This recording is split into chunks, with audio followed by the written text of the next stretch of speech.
Mr. Francisco, are you here? Are you listening to us? Yes, I'm here. Good morning, I'm here. Oh, I can't hear you. Wait, I need to Can you hear me? how was the Hong Kong Independence Day? Very well, Okay. there's no noise. Morning, Mr. Francisco. Are you here? Are you listening to us? I can hear you, but the background music is so noisy. I can't hear you. Oh, I can't hear you. Wait, I need to louder listen. Can you hear me? How was the Hong Kong Independence Day? Very well, Okay. there's no noise. Morning, Mr. Francisco. Are you here? Are you listening to us? I can hear you, but the background music is so noisy. I can't hear you. Oh, I can't hear you. Wait, I need to louder listen. Can you hear me? How was the Hong Kong Independence Day? Try to solve some technical Very well, problem, Mr. there's Hall. no noise. Morning, Mr. Francisco.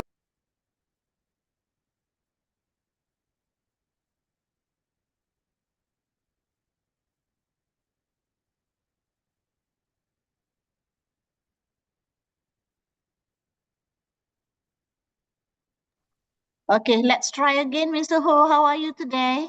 Yes, fine. It's much better Oh, now. sounds better, Yeah, clearer. good morning, everybody. And I asked about Hong Kong weather this morning.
Okay, a very good morning, ladies and gentlemen.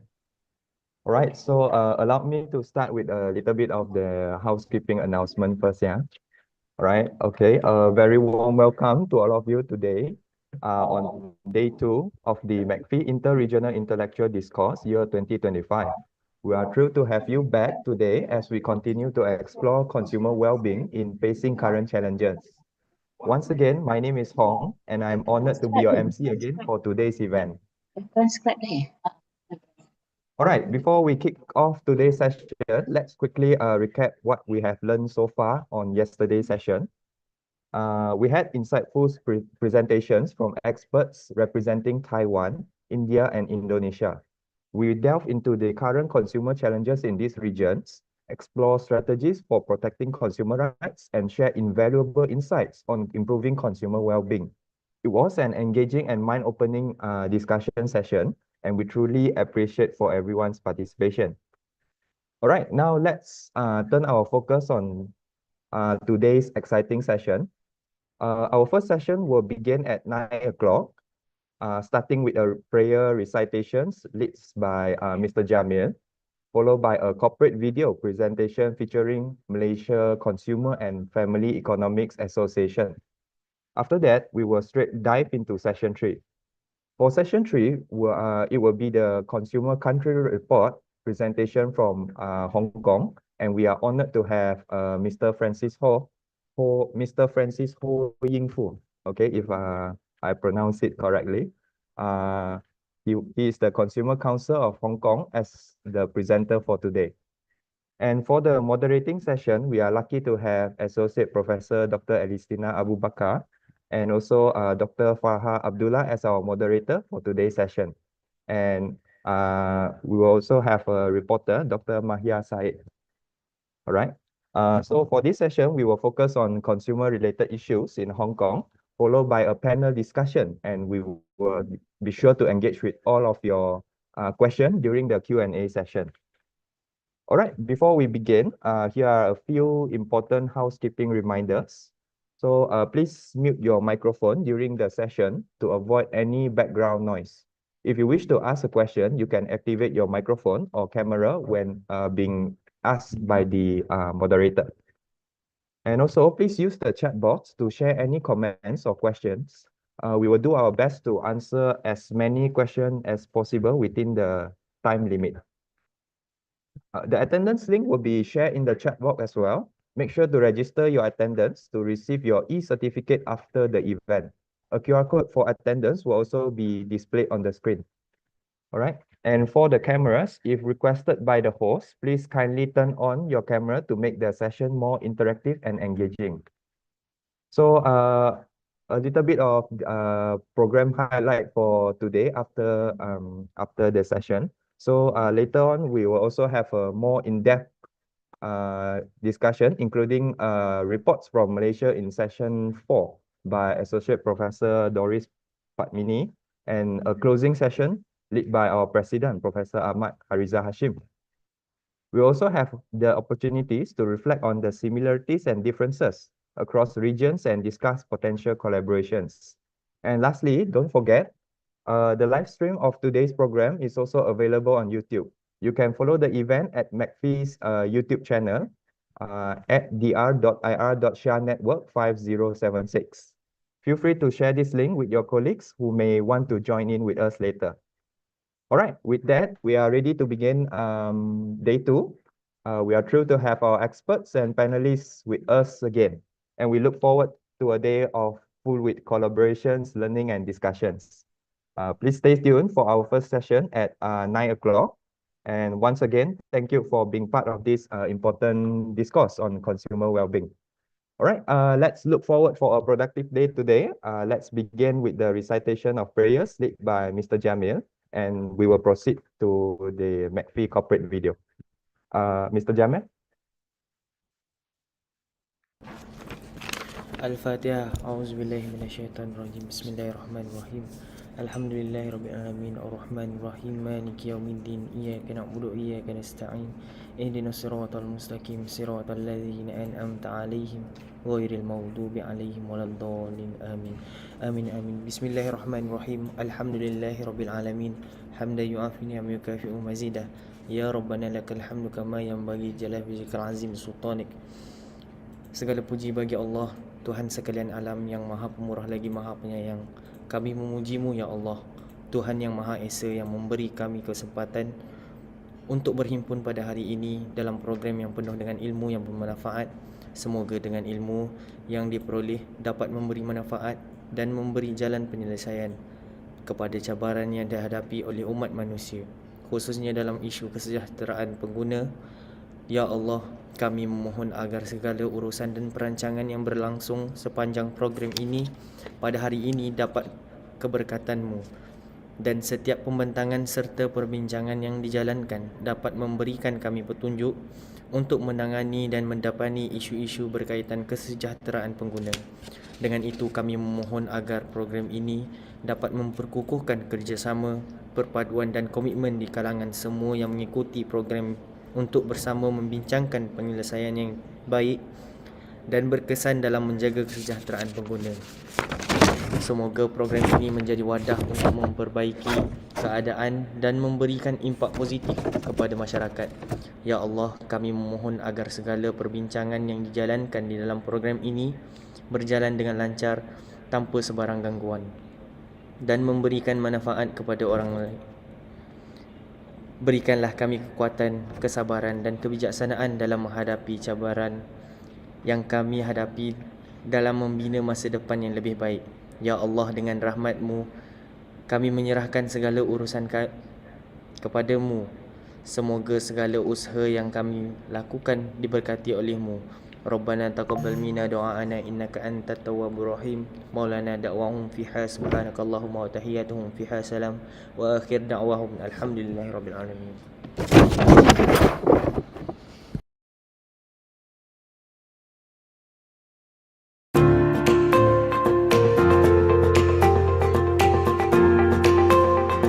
MACFEA is the Malaysian Consumer and the Family Economics Association, established 28 years ago in 1995. MACFEA is a professional organization focused on consumer sciences and family economics. The inception of MACFEA traces way back to the first meeting of the Asian Consumer and Family Economics Association, called MACFEA, which was held in Shah Alam, Selangor, from 4th to 6th July 1995. The association aims to boost expertise and professional growth in consumer and family economics. It provides a platform for sharing knowledge and perspectives to enhance the economic well-being of consumers, families and stakeholders. The organization promotes research in this field, disseminating findings to aid policy formation.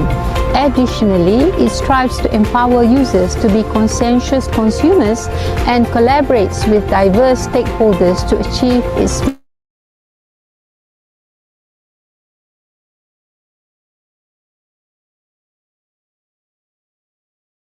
caused by publishing two esteemed journals, MACFEA and Journals Pengguna Malaysia, JPM, both concentrating on consumer and family economic issues. Notably, MACFEA has received recognition to citations in Scopus. In addition to these journals, MACFEA facilitates the exchange of knowledge and information among readers through Lensa, a platform registered with ISSN. Since its inception, MACFEA has proudly spearheaded numerous successful programs and initiatives, collaborating with a diverse range of organizations such as government agencies, academic institutions, the general public and student bodies. Our commitment to positive transformation has driven these collaborations, fostering a collective effort to bring about meaningful change. Collaboration with educational institutions has been paramount to our mission. Through research projects, workshops and the provisions of instructional materials, we have worked alongside these establishments to cultivate a culture of continuous learning, benefiting professionals, community, and students. Recognizing the importance of engaging the public, our organization has conducted awareness campaigns, workshops, and community events through various outreach programs. The aim is to empower individuals and families with the necessary information to navigate financial challenges effectively. Looking ahead, MACFEA envisions extending its impact beyond national borders. MACFEA aspires to cultivate a global reputation for the association and foster international cooperation, particularly with non-governmental organizations, NGO. Through strategic collaboration on an international scale, we aim to elevate our influence and contribute to the global discourse on family and consumer economics. By engaging with partners around the world, we seek to amplify our voices and make meaningful contributions to the international dialogue on matters crucial to the well-being of families and consumers.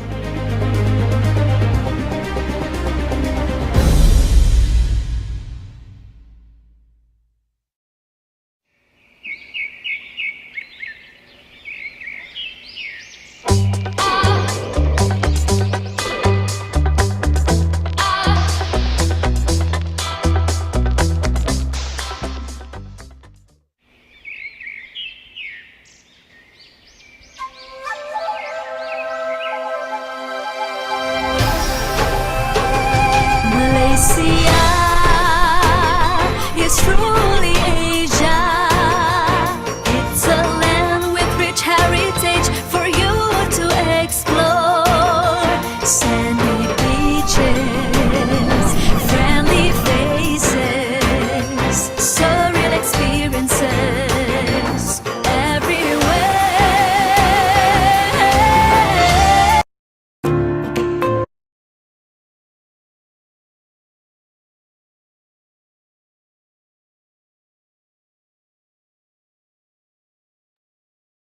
Okay, good morning, ladies and gentlemen. Welcome back to the MACFEA Inter-Regional Intellectual Discourse, year 2025. As we continue on day 2 of our exciting event focused on consumer well-being in facing current challenges, I hope everyone enjoyed our association corporate video and ready for our next insightful session.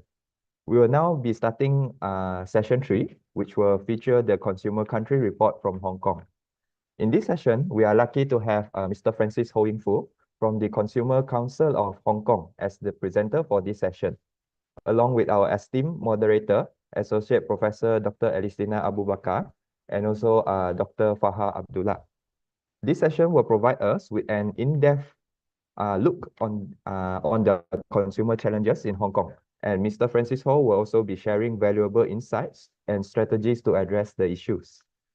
After the presentation, we will proceed with a panel discussion where experts will further explore the issues, followed by a Q&A session. All right, before we dive into the session, here are some important housekeeping notes for our online participants. For the first one, please mute your microphone and make sure it's muted during the session to avoid any background noise. If you'd like to ask a question or participate in the discussion, please unmute your microphone or turn on your camera when being prompted.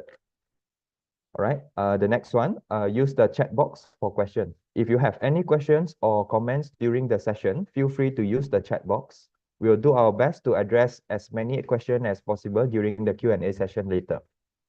And kindly note that the attendance link and QR code for the session will also be shared in the chat box shortly. Please fill out the link to confirm your attendance and so that you can receive your certificate after the event. And for the camera cooperation, if requested by the host or moderator, please turn on your camera to help to make the session more interactive and engaging for everyone. Lastly, here is also a reminder for the live stream. For those who may want to share this link with your colleagues or anyone who could not attend, please remember that the entire program is also available for live streaming on YouTube. Simply visit the MACFEA YouTube channel at dr.ir.shah-network5076 to catch up for the session live.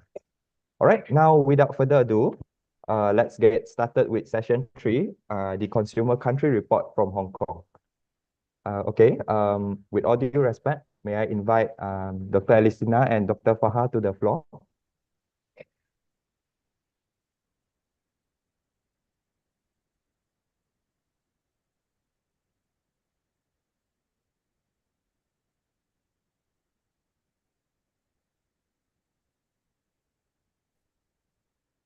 My Mic, please. sorry, my apologies, Dr. Faha. Yeah, your mic. Mic.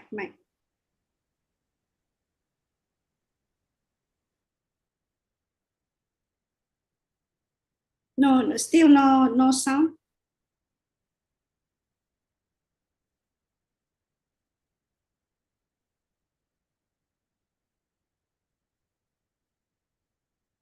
Mic on, please.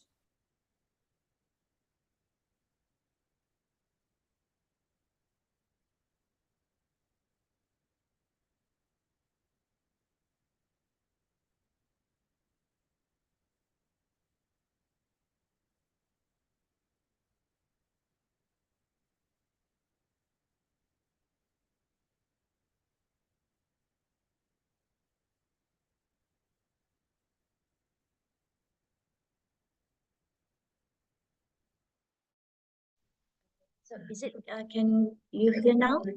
Okay, that's good. Sorry, I'm not using my, okay, I'm sorry. Okay. Sorry for the technical props, right? All right, I'm going to start now. Thank you for the MC. And first of all, it is my pleasure to be the moderator for the MACFEA Interregional Intellectual Discourse 2025, with the title Consumer Wellbeing in Facing Current Challenges. My name is Dr. Farha Abdullah from the Center of Foundation Studies, University Technology Mara, Dengkil. On behalf of the organizing committee, we would like to extend our warm welcome and thank you to all respected participating speakers and enthusiastic audience for joining us in this very special MACFEA Interregional Intellectual Discourse 2025. It is with great pleasure that we gathered highly knowledgeable speakers who are experts in their respective fields to enlighten you with their research findings, reports, and contribution to the body of knowledge. It is an online platform for educational experts to discuss and showcase their current and interesting topics. The session is hoped to bring you great benefits in pursuit of knowledge and experience. Okay. Now, without further ado, I would like to introduce our speaker for the third session today. That is Dr. Ho, Mr. Ho. Mr. Ho, Mr. Francis Yeo Ying Fu. Let me introduce our speaker today. So Mr. Ho is the Deputy Chief Executive of the Consumer Council of Hong Kong, HKCC. Mr. Ho is a retired veteran police officer, and before joining the HKCC, he was a senior superintendent of the Hong Kong Police Force. Mr. Ho is currently representing the Council on Public Bodies, including the Cost Committee of the Department of Justice, the Subcommittee on Cybercrime of the Law Reform Commission, the Telecommunications Users and Consumers Advisory Committee of the Office of the Communications Authority, and a member of the Committee on Complaints Against Private Healthcare Facilities. Without further ado, let's kickstart our today's morning session today by inviting our speakers for these sessions. Please give a warm welcome to Mr. Ho. Yes, thank you so much. Thank you for the host and thank you for the MC for the Mr. Ho, Yes. Excuse me. Can you your voice? Can you Can you hear make it me? the sounds system? Can you hear me now? Is it okay? Still can you make the volume much more clear, higher the volumes of your laptop? Are you using built-in speaker? Yeah, it's the highest rate now. Is it okay? Yeah, yes, okay.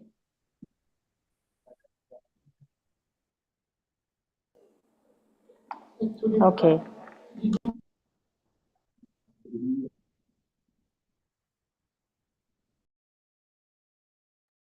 Is it okay? Can you all hear me? Yeah, Mr. Ho, your mic is working good. Okay. Okay, thank you so much for the MC and for the introduction. Um, uh, good morning, ladies and gentlemen. Let me first introduce myself, Francis Ho, Deputy Chief Executive of the Consumer Council of Hong Kong. It's my pleasure to be here, to share with you all a snapshot of about what we are having in the consumer well-being in Hong Kong, facing current challenges. In the next 30 to 45 minutes, I would like to share some of our views and insights about, what will be the main challenges in Hong Kong, okay, with respect to the consumer market here. But before that, I would like to clarify that it's not a country report because Hong Kong is not a country. Hong Kong is a special administrative region of the People's Republic of China. Under a one country, two system, Hong Kong is ruled by the Basic Law. The Basic Law guarantee that the principles and the policy regarding Hong Kong will remain unchanged for 50 years since 1997. So Hong Kong enjoy a high degree of autonomy except in defense and foreign affairs. That is the background of Hong Kong. So I would like to clarify that it's not a country report. I'm only talking about the situation, the consumer-related, situation in Hong Kong. Okay. Oh, without further ado, may I share my PowerPoint first? Can you all see it on your screen? Yes, clearly. Dr. Farah dengar? Tak dengar? Dengar tak? Dengar? Tak Farah. Your volume pun kena tinggi. Kami Okay.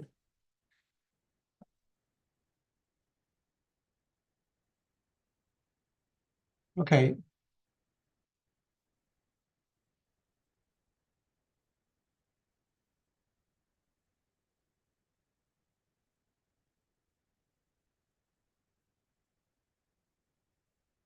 Okay, let me start our presentation. Over the past few years, the economic performance of Hong Kong has been steadily improving since 2023, following a period of, the fluctuation between the 2019 and 2022, caused by various factors such as the social unrest and the COVID-19 pandemic. Hong Kong's consumer market has undergone significant changes, which have not only affected consumer behavior, but also brought about new challenges and opportunities to various industries. Today, I will focus, firstly, on the new emerging demands in the consumer market.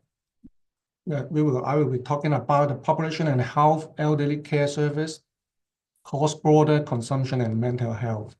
And following that, I will talk about a little bit about the challenges in the under the digitalization economy. Sorry.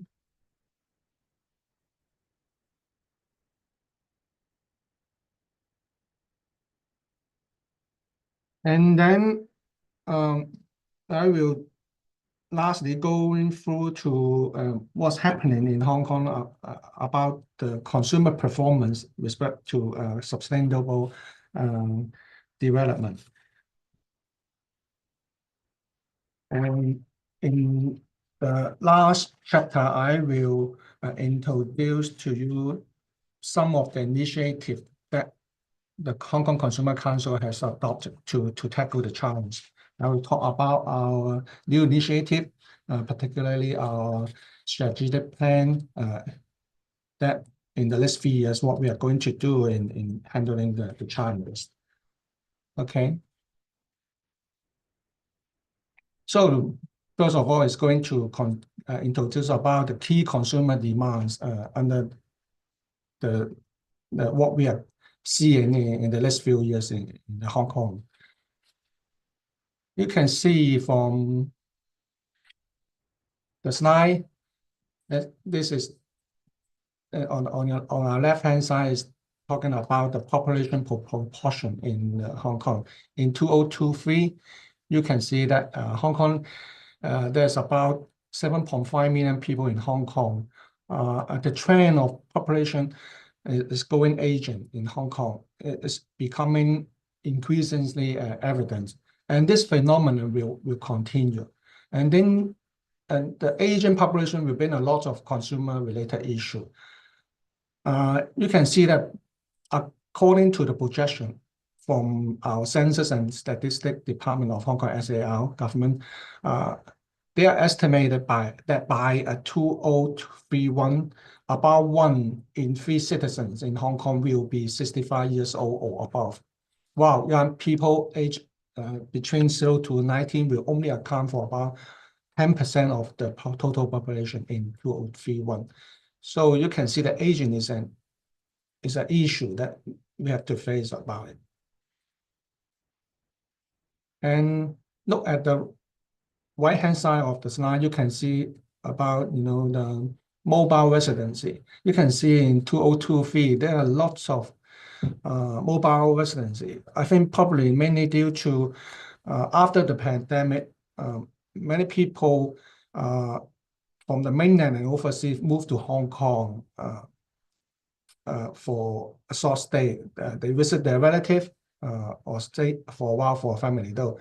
So it accounts for a slightly increase in the mobile residency. And the consumer demand is a bit different from the local people. So we will pay a lot more attention about it.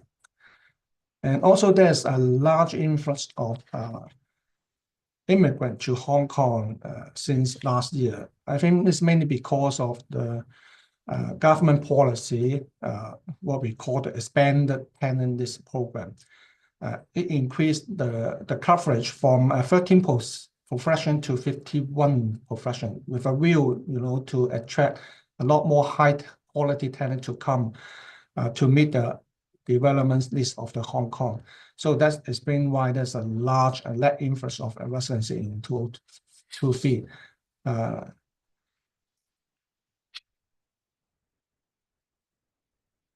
Aging population and the influx of a large residency, a large number of residency from overseas represented that there will be a lot of consumer demand, new consumer demand, and new consumer issue. I'm going to elaborate a bit in the next few slides. The first one being the increasing demand for elderly resident place. Asian population is an inevitable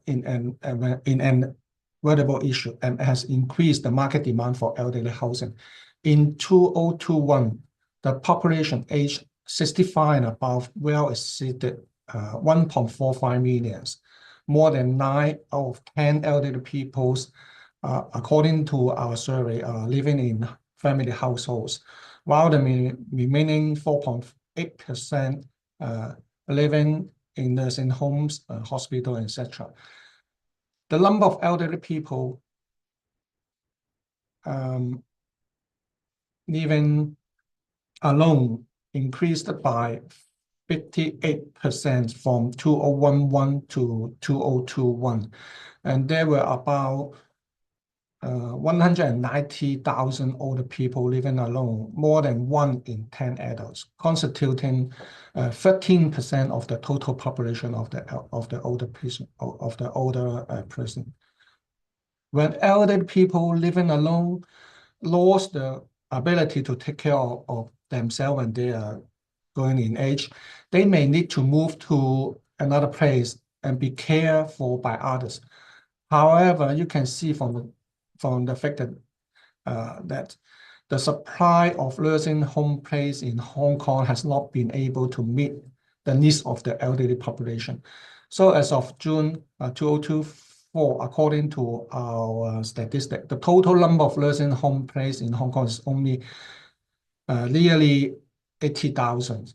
The list for long-term care and elderly home service are expected to rise in the years to come. So you can see it is very clear that we don't have enough nursing homes to cater for the elderly.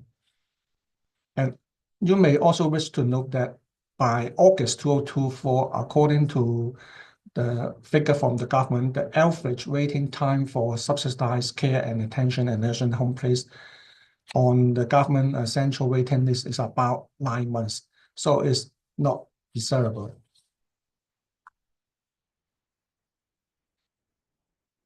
Another interesting, survey about the health of the Hong Kong people. You can see that the number of Hong Kong people suffering from chronic diseases is on the rise, with 1 in every 3 people suffering from chronic diseases.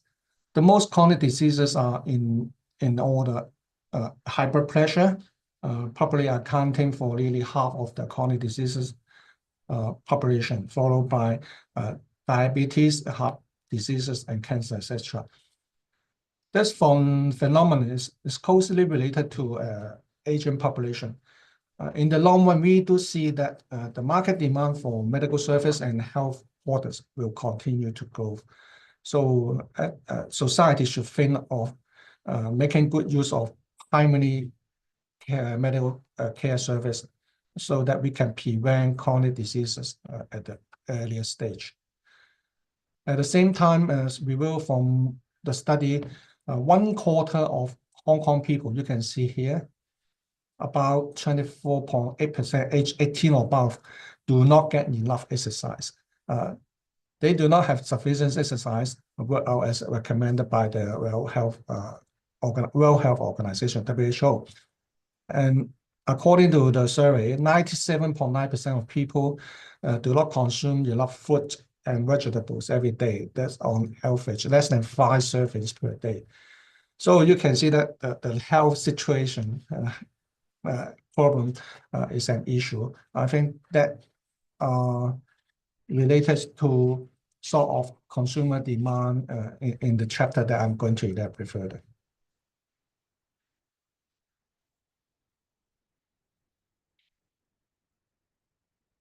Also talking about the mental health, according to another statistic, population health survey, we can see that, I'm not going into the detail of the figure, but we can see that young person, student, adolescent, and also the old age person are suffering from increasing, mental health issue. And of particular mention is that according to a 2024 report, almost half of the students who are suffering from mental health issue didn't ask for help. That seems applied to an elderly person. So mental health is another issue that we have to pay attention to. So much about the elderly and what would be the way out. I think as all you know, the living standard and expenses are generally high in Hong Kong, and Hong Kong consumer nowadays inclined to support generally a cross-border medical cooperation with cities in the Great Bay Area. Great Bay Area is close to the Hong Kong, is to the northern part of the Hong Kong, but it's within the mainland China area. So according to a survey, conducted by the Hong Kong Federation of Trade Union, they found that more than 70% of Hong Kong people nowadays support cross-border medical service cooperation, such as going to the north, to the mainland Great Bay Area cities for medical treatment, because the price is much cheaper there, but the standard is more or less the same as in Hong Kong. And almost half of the respondents plan to increase the use of cross-border medical service in the future. And more than 80% of the people interviewed expressed that their willingness to live in the Greater Bay Area cities as they become old. And lastly, more than 96% of the respondents agree that the Hong Kong government should expand its plans to purchase nursing homes and to subsidize the stay of elderly Hong Kong people in the city in the Great Bay Area. So under this trend, it is believed that Hong Kong citizens, particularly those retired person or elderly, will engage in more frequent cross-border transaction and travel. That's a big consumer issue here.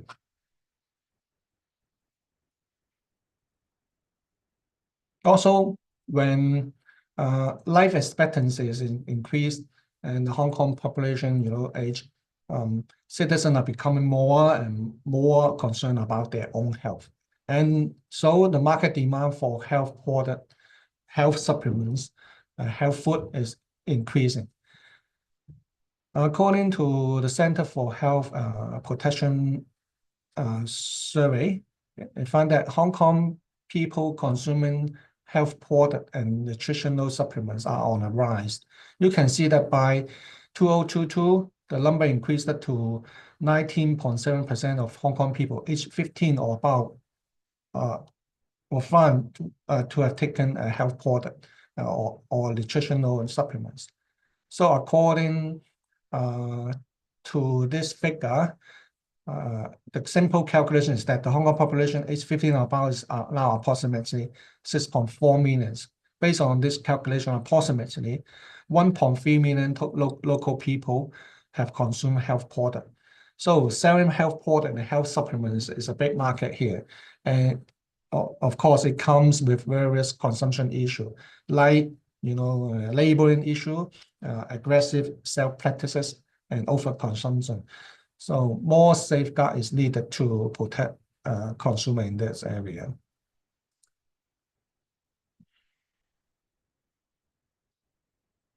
Hong Kong Consumer Council is committed to protecting the rights of consumer. We are aware of the growing population of elderly consumer over the years. The council has implemented various initiatives in response to this phenomenon, particularly related to the health and affected consumer groups. Here is a snapshot of what we have done in recent years to address the challenges as mentioned. You can see that we have organized a lot of seminar and consumer forum for the elderly, more than 1,000 seminar, and we have collaboration with over 60 elderly service organizations. Many of them are NGOs or community service center. We adopt a train-to-trainer approach. What we call is the educator scheme for senior citizens.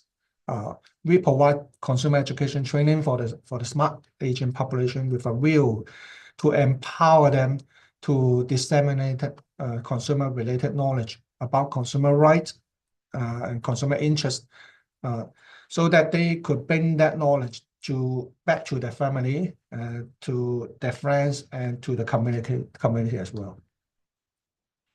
In addition, the council keep on disseminating, latest product information, consumption tips to the public, to the elderly through our monthly publication, Choice. This is the Choice magazine.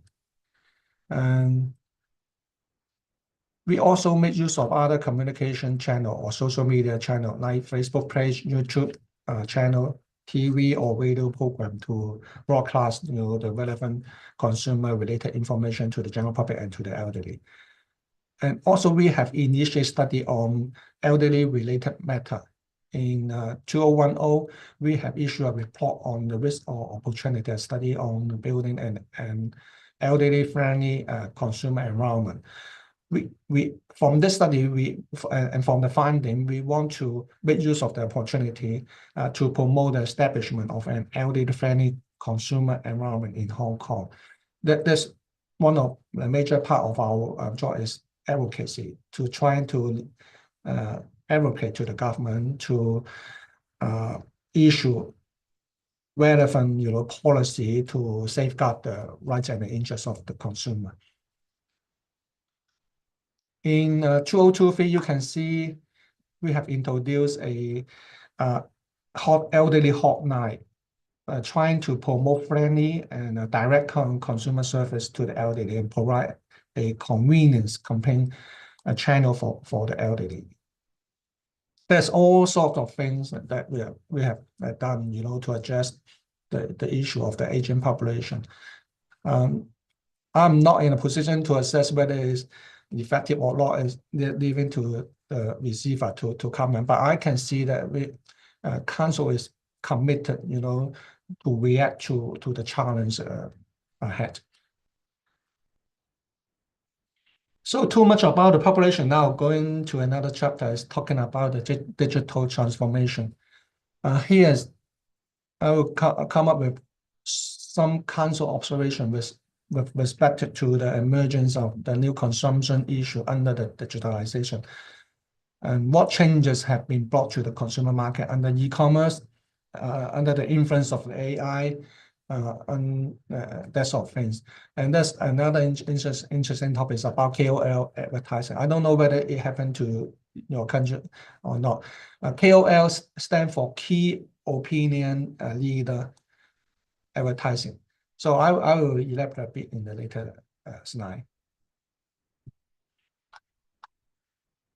So Hong Kong is highly digitalized. According to the data from various aspects, you can see that, for example, according to a 2022 survey by the Hong Kong Bank Insurance, as many as 96% of the respondents we believe that the COVID-19 pandemic had accelerated digitalization, because in the period of the pandemic, people used to stay at home. So how come they could, manage to purchase those they need? They get used to use the online method. So that accelerated the use of the online purchases. On the other hand, the percentage of consumer with internet access and smartphone at home has remained high. You can see the penetration rate here. Now in recent year, it reached, talking about the penetration rate, is over 96%. The speed of the popularization of electronic payment is even more dramatic, rising from 36% in 2018 to 65% in 2023. So I will say that Hong Kong is really highly digitalized. So have you ever thought about, the most popular apps, the top usage in Hong Kong? Make a guess before I give you the answers. Here's the answers. You can see that as what I said before, what the penetration rate of smartphone and internet in Hong Kong is high. So according to the big data connected by the data analytic the company called Data AI, the application commonly used by Hong Kong consumer are mainly social media, such as Facebook, YouTube, and IG, Instagram, and also the communication tool, the WhatsApp, WeChat, etc. And the rest of it are mostly practical tools, like the payment tools such as the Google Map, Google Play, and Alipay, etc. So that's the situation, the mobile apps penetration ranking in Hong Kong. We're talking about AI. AI has becoming, popular in Hong Kong. in recent years, AI has been a hot topic since the launch of the ChatGPT. Consumers have become more and more interested in generative AI. According to an online survey by a consulting company, as many as 96% of Hong Kong people online have heard of generative AI, which is an extremely high rate. And the usage rate has also reached 66%, which means that 2 out of every 3 citizens have used AI and used ChatGPT. And the figure is particularly high among the age group between 30 and 40 years old, over 70%. So generative AI can currently be roughly divided into 2 camps. What we are talking about is chatbot or content creation. Most online consumers are concerned more about the former, I mean the ChatGPT. With the technological breakthrough of AI learning models, we are seeing that the utilization of certain free mainland AI tools, such as DeepSeek, is expected to rise. So AI will become more and more popular, I think, in the society, in the consumer market in Hong Kong.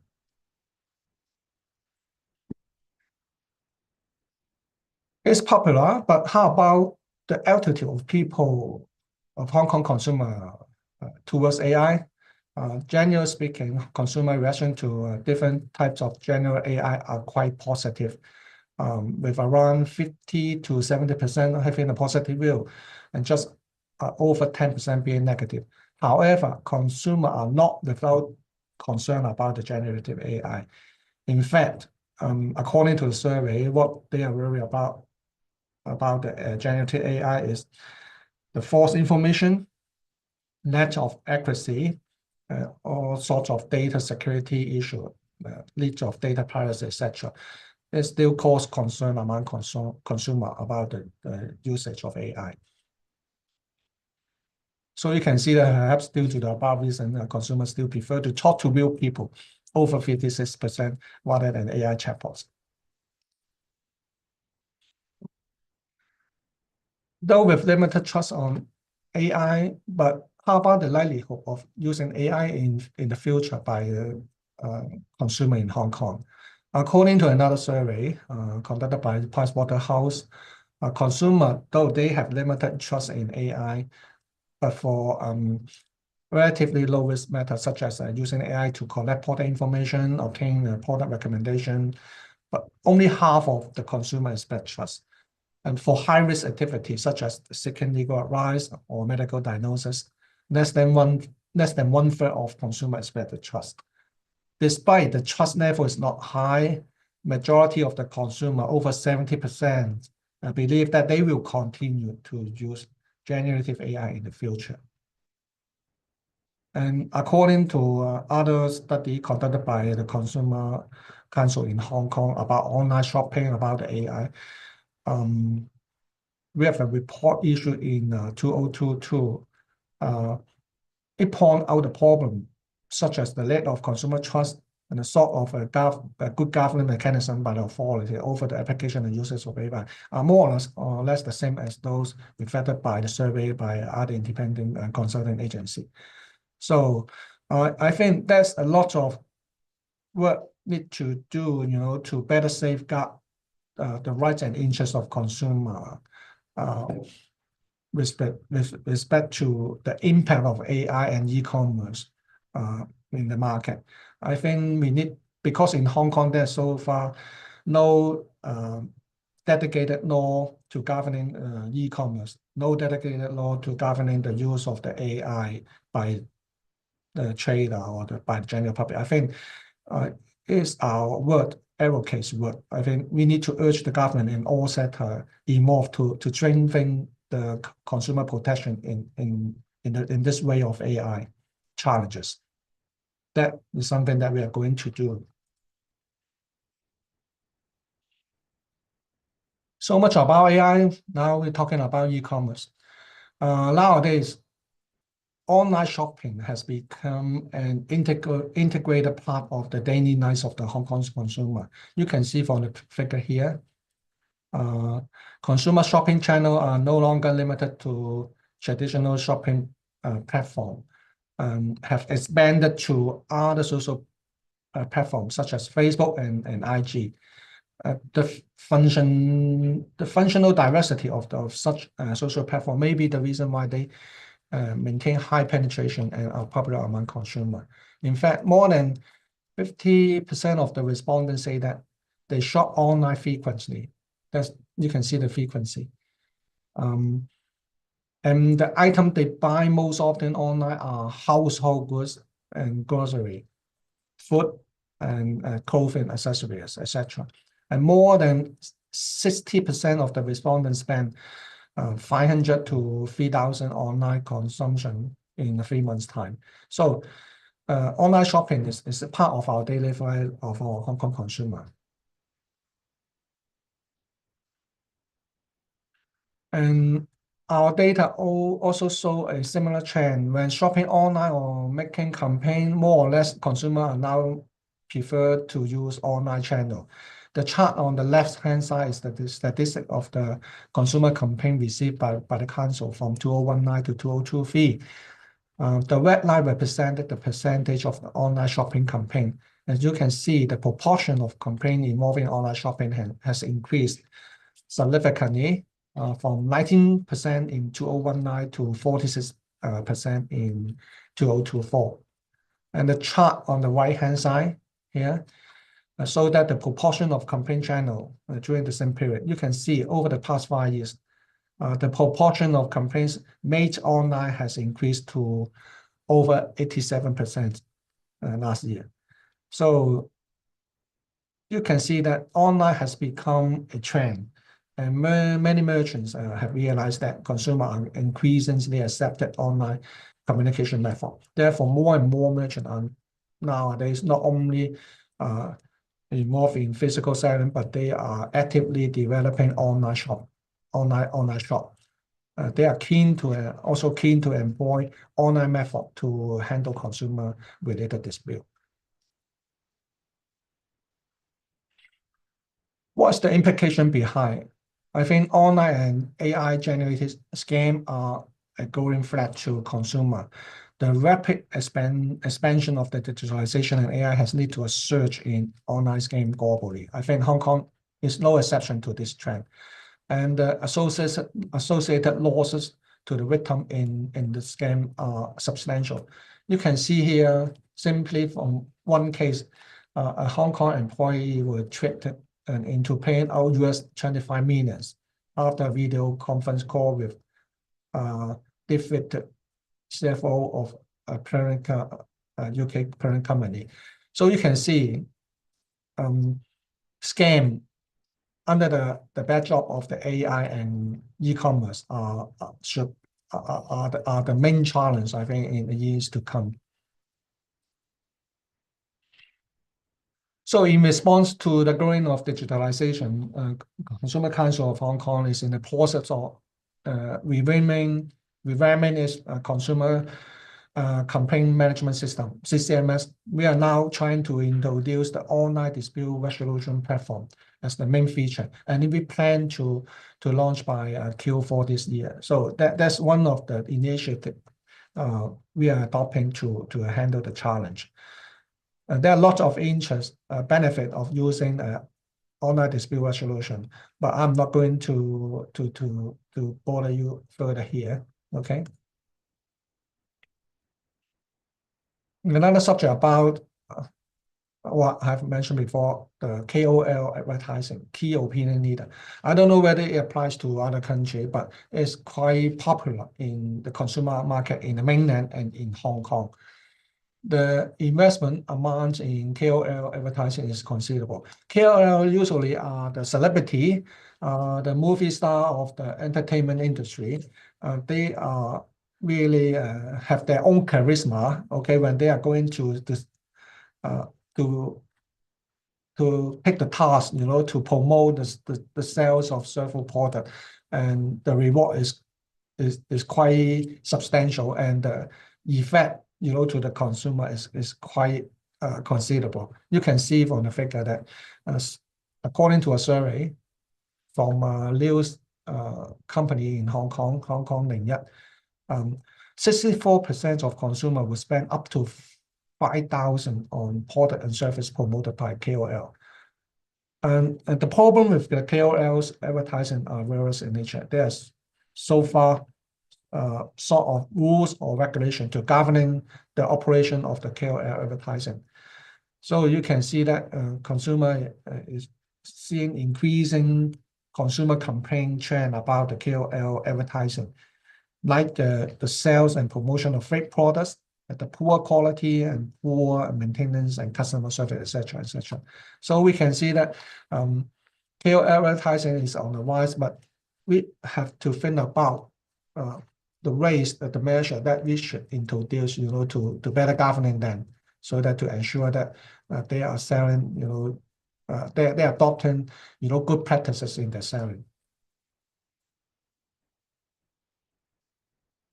Here's a snapshot of what Console had done, to protect consumer in the area of digitalization. Mainly is about consumer education, particularly to those who are vulnerable segment of the society. So we have a lot of consumer education program targeted primary and secondary students, and also the elderly. And we also issue a relevant, consumer-related report on AI and online shopping to enhance consumer awareness on related scam and the knowledge. So we will continue our advocacy with the government, trying to urge the development of better governing structure or law and regulation to protect consumer rights and interests with respect to the digitalization economy. So lastly, I come to sustainable consumption. I would like to share with you sort of performance of consumer in the SC sustainable consumption. With several, survey as an introduction. Last year, Hong Kong Federation of Youth Groups published a research report to understand the behavior and mentality of young people in terms of sustainable consumption. It was found that as many as 80% of young consumer agree that environmental protection and practicing low carbon lifestyle are civic responsibility. So the environmental awareness is quite okay, quite high. However, their understanding of the relevant concept is insufficient. For example, nearly 47.8% of the young people interviewed said that they don't quite understand or very don't understand what sustainable consumption means.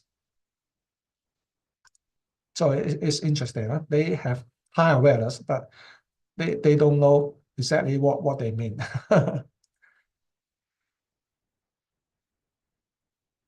When asked about the consumption consideration, most respondents said that price is the most important, while environmental factors such as whether it's environmental friendly or whether it is an environmental label, etc., are not their top priority in consideration.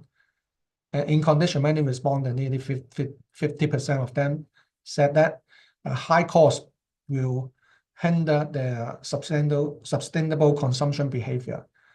This illustrates that for young consumer, economic costs are far more important than environmental protection.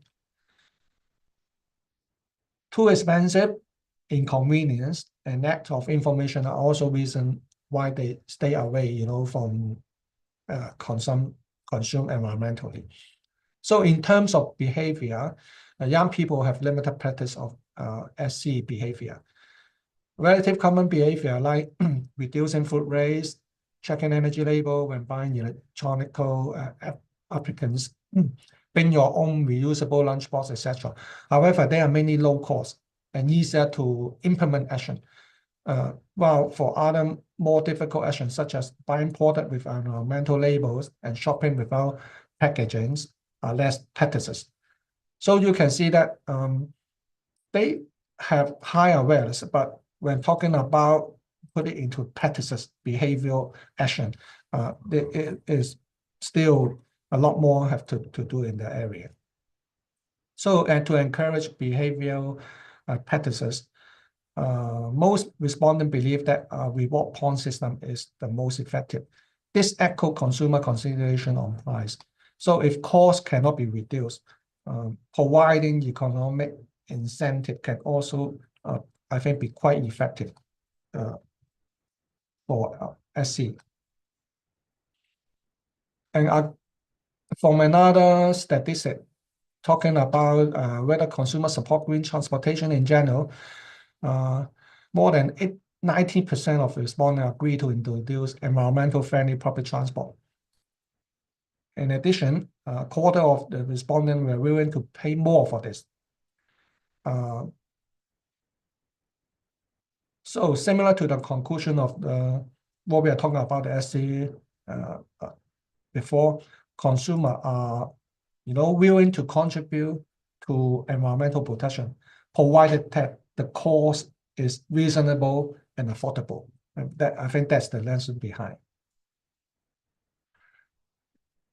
Also, this is also a snapshot of what consumer has done with respect to the promoting sustainable consumption. We are very consciously to incorporate a sustainable development element into a number of our product tests in our research, in our survey, and with result in the monthly magazine choice, such as testing the performance and power consumption of the electrical applicant sample to encourage a consumer to make more environmental friendly consumption choice. In addition, we are keen to promote the concept of SC to different consumer groups through organizing different nature of consumer education program. As what I have talked about before, we primarily, because of the limited resources, we are selectively and target only to those relatively vulnerable consumer, like primary students, secondary students, and elderly, and those people with special needs, like the mentally retarded group of people. We also conduct SC-related study. We are doing a tracking study, behavior tracking study in 2015 and 2020 to understand the performance of Hong Kong consumer in SC. So we are using this sort of survey and the finding of it to strengthen our advocacy with the government, to urge them to deliver more consumer-related policy cater for SC as far as possible.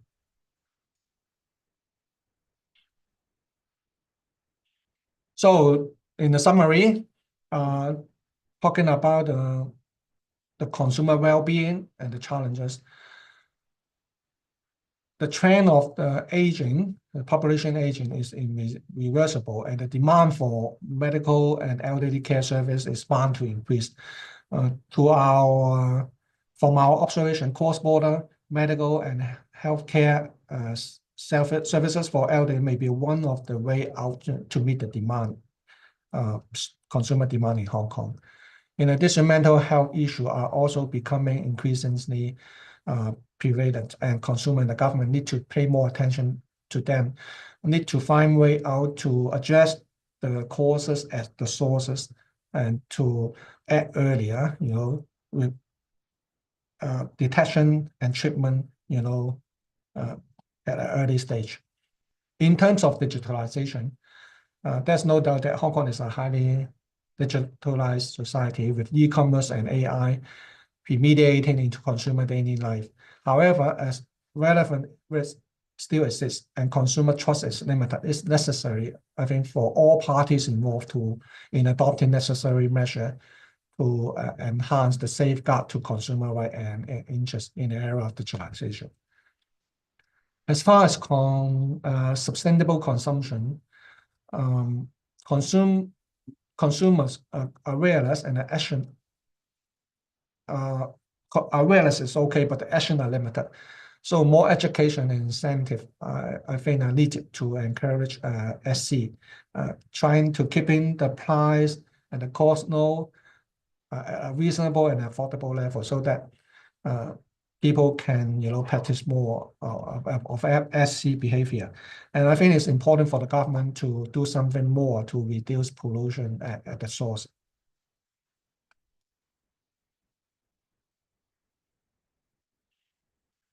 So the last chapter will be on our initiative. You can see that Consumer Council do a lot in respective area, but I would like to highlight the two major initiatives. One is about have the choice for fee, and the other one is about our strategic planning. This is a new initiative. We have opened our choice magazine to the public for free since January this year. So choice for free, what we're going to do is to address the challenges as mentioned, particularly in the area of the SE. Paperless online reading helps to save the earth, which is also in line with the government green policy and our advocacy of sustainable consumption. And we do believe that offering choice for fee helps to create a whole new horizon for the council to fulfill our roles in information dissemination. By making use this new initiative, we believe that we will be able to expand the council reach and impact in educating the public to be a rational and responsible consumer. And free of charge download can also effectively promote more reading and increase the consumer awareness of their own consumer rights, and also strengthen their self-protection of own rights and empower them to become a smart consumer. So information dissemination is a key, I think, behind the initiative. And from the right-hand side of the slide, you can see the impact after free online were quite significant. We observed that very strong growth of month-on-month increase with respect to the website page view. And social media performance was even more significant. You can see the going trend with respect to the website views page and also the follower in our social media platform. Talking about the social media platform, let's take Facebook as an example. We can see that the growth was from less than 100 per month to over 3,500 in January 2025 after we opened the Choice magazine for free. So you can see the impact is here, but we do think that we have to monitor the trend for a longer period so that we are not in a position to see whether it's effective or not, whether it serves the purpose. But we do believe it has the impact, but we will take a longer time, to observe the changes. And last is about another important initiative is about our strategic plan. Having taken into account of the changes in the economic, social, demographic circumstances, and the key consumer demands, as what I have mentioned before, the Council has taken the opportunity in 2024 to formulate the Council strategic plan and to talk about the high-level direction for the next 3 years, how we could tackle the challenges. There are altogether 5 strategic goals after our discussion. And under each goal, there's a lot of other new initiatives. There are altogether 45 new initiatives under the goals. The emphasis here is on how scarce council resources are to be allocated and to utilize. Briefly, goal 1 is to protect elderly consumer and support the development of silver economy. It's also in line with the government policy direction, facing the increasing population of the aging. Goal 2 is about enhance quality of living and advocate fair trade practices in health and sustainable consumption. It's more talking about the plan and initiative to do more about sustainable consumption. Goal 3 is about fortify consumer safeguard trying to safeguard consumer in the digital economy and e-commerce. So that is a goal to deal with the growing popularity of AI, digital finance, and e-commerce, KOL advertising, etc. It is all about e-commerce and online, shopping. So we will strengthen, consumer safeguard to address these challenges. Goal 4. Goal 4 is about engagement with the nearby city, the Great Bay Area, and also the engagement of organization at international level.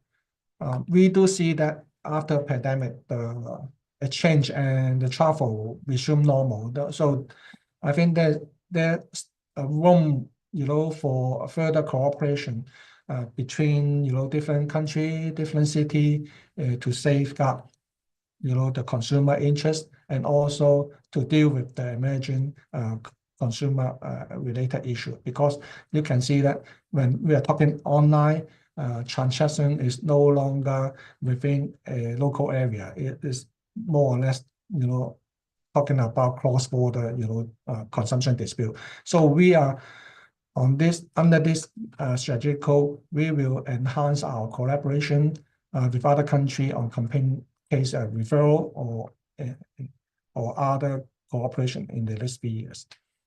And Goal 5 is more about in-house and internal control and governing matters.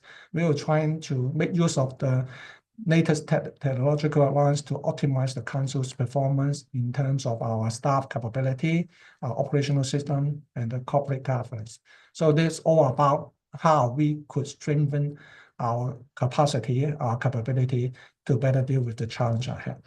So that's all I'm going to talk about. Thank you very much for your patience. Thank you. Right. Thank you so much, Mr. Francis Ho Ying Ho, with the Hong Kong Consumer Report entitled Consumer Wellbeing in Hong Kong, Facing It. To all of today's audience, it is hoped that the knowledge gained in today's sessions will bring significant advantages to future research endeavors. The speaker presented an interesting topics. Do take this opportunity to ask any queries or questions to our enthusiastic speaker who is willing to share his expertise and knowledge of his research field. We welcome any questions from the audience and forward it to these sessions. Now, I'm passing over these sessions for two panel discussion sessions. Continuing with the panel discussion and the rest of today's sessions, including Q&A. So over to you, Associate Professor Dr. Alistina Abu Bakar. Okay, thank you, Dr. Farha. Can everybody hear me?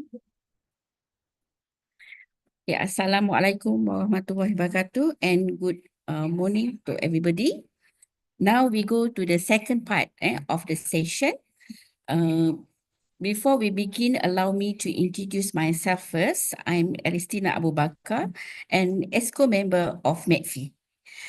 Okay. I will be the moderator for this second part of the session. I am pleased to welcome the entire audience to Inter-Regional MACFEA 5, where we have gathered some of the brightest minds and most passionate individuals involved in consumerism. Throughout this intellectual discourse, we have listened to our distinguished speaker just now from Hong Kong. Thanks, Mr. Francis Ho. Can I call you Mr. Ho? Yes, sure. Thank you. Okay, for the participation in this regional forum. Okay, on behalf of the organizer, I extend my gratitude to you, Mr. Ho, from Consumer Council of Hong Kong, and also to the audience for being part of this incredible gathering. Dear Mr. Ho, first of all, I would like to take a moment to thank you for your outstanding presentation on the topic earlier. Your insights were captivating, make the session informative and inspiring. Your expertise and passion for the subject matter, and we are very grateful because you have presented actually some statistics. For example, as regards to Hong Kong population, consumer population, and also lots of initiatives which have been made by the council. Maybe MACFEA can learn from those experience. To continue, we will proceed with further discussion of the topic. Okay, first of all, how long have you actually joined the organization, Mr. Ho, so far, and have involved in consumerism? As introduced by the MC, I was a police officer in my first career. I've been in the force for almost 32 years. I'm mainly in crime, criminal investigation duty of serious crime, serious commercial crime duties. After retirement, I joined the Consumer Council. Nowadays, it's the 5th years in the Consumer Council. Okay, so I think you have a vast experience as regards to consumerism. From your observation, Mr. Ho, how you perceive people in Hong Kong, consumers in Hong Kong towards consumerism? Can you elaborate a bit more about the definition of consumerism? Okay, meaning that because I think we as NGOs in consumer who strive for consumers' rights, basically we involve with lots of programs, initiative, MACFEA, and also the council. We take part a lot to actually to try to protect consumer well-being. So as regards to the public at large and the consumers in Hong Kong, from your observation, how they perceive consumer activities? Do they support all the activities that the council have conducted? Yes. Consumer Council is a statutory body. We are fully funded by the Hong Kong government. We are established in 1974 under the Consumer Council Ordinance. So we are empowered, to doing all sorts of things, activities to protect and safeguard the rights and interests of consumer. So in our vision, we are trying, to be the trusted voice for consumer, striving for consumer betterment towards safe and a sustainable consumer in a fair and a just market. So that is our vision. And our mission is to act as advocate for consumer interests and also facilitate constructive discussion and promulgation of pro-consumer policies. And what we are trying to do, I think the major part is the dissemination of consumer-related information, because we see, it's important to empower consumer to help themselves, to protect themselves with the knowledge so that they can make more informed consumer choice. I think that's the mission behind our organization. I think Consumer Council has done a lot throughout the years to protect consumer rights and interests. And according to our latest perception survey about the council, because every 5 years we will do a consumer perception survey about the performance of Consumer Council. We are ranked as the top of government agency or state body being in the views of the public independent and impartial in dealing with consumer related issues. So I think it's the public to judge our performance. It's not our saying, but I'm happy to see that people, consumer in general, are favorable towards the job that we have done over the years. Okay, thank you. How does the country measure overall consumer well-being? Mr. Ho. The measure, you're talking about the measure. Mm, We have no yes. single formula to measure, performance, but we do conduct a lot of, survey, like perception, survey I've just mentioned, and we do have a lot of consumer-related survey. After the activities, we also conduct post-activity, survey.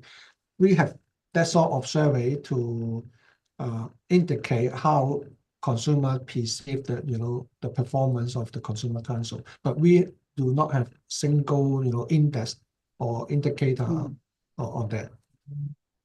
Okay. There are also two questions, I think, from the audience.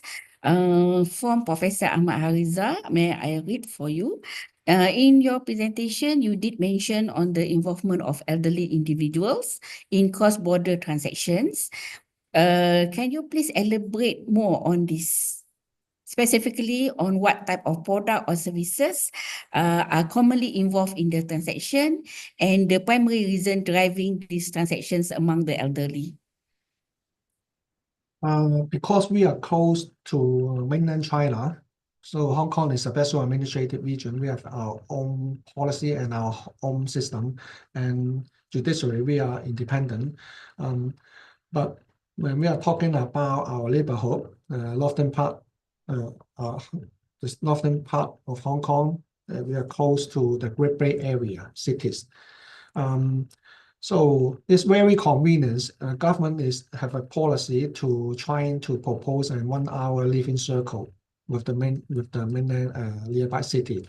So after the pandemic, we can see a lot more Hong Kong people, going north for shopping in the holidays because of the convenience in the transport, convenience in the cross-border passing, and it's actually the price and the service there are relatively competitive in the Great Bay Area.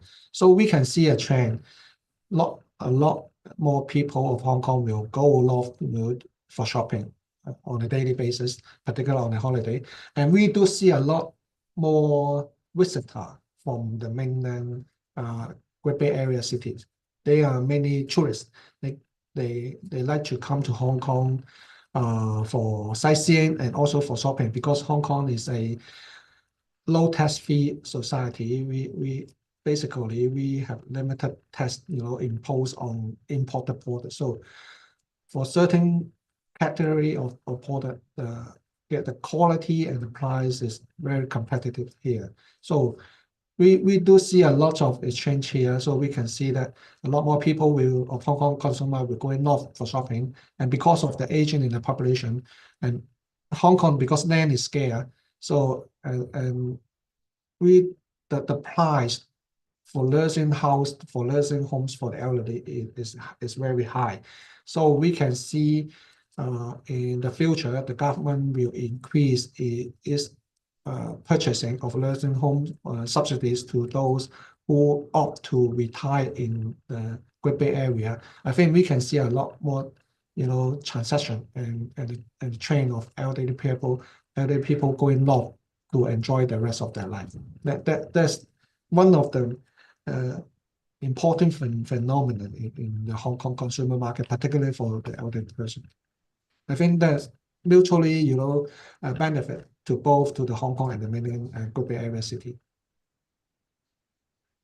Meaning that they migrate to north, the one that you mentioned just now. So does it create, in terms of the policy, how the government tackle this issue? How the government tackle the issue? Government is now doing a lot to open a lot more border crossing point In the old days, we have only 3 to 5 crossing points, but nowadays we have more than 10 crossing points. So people are really having very fast and convenience, cross-border services, and they can cross the border by various means, like taking bus or by car. We have the policy of facilitating the licensed car in Hong Kong to travel north to the Great Bay Area. So we have a lot sort of policy in behind to support the moving of Hong Kong people to go north for leisure, for shopping, etc., etc.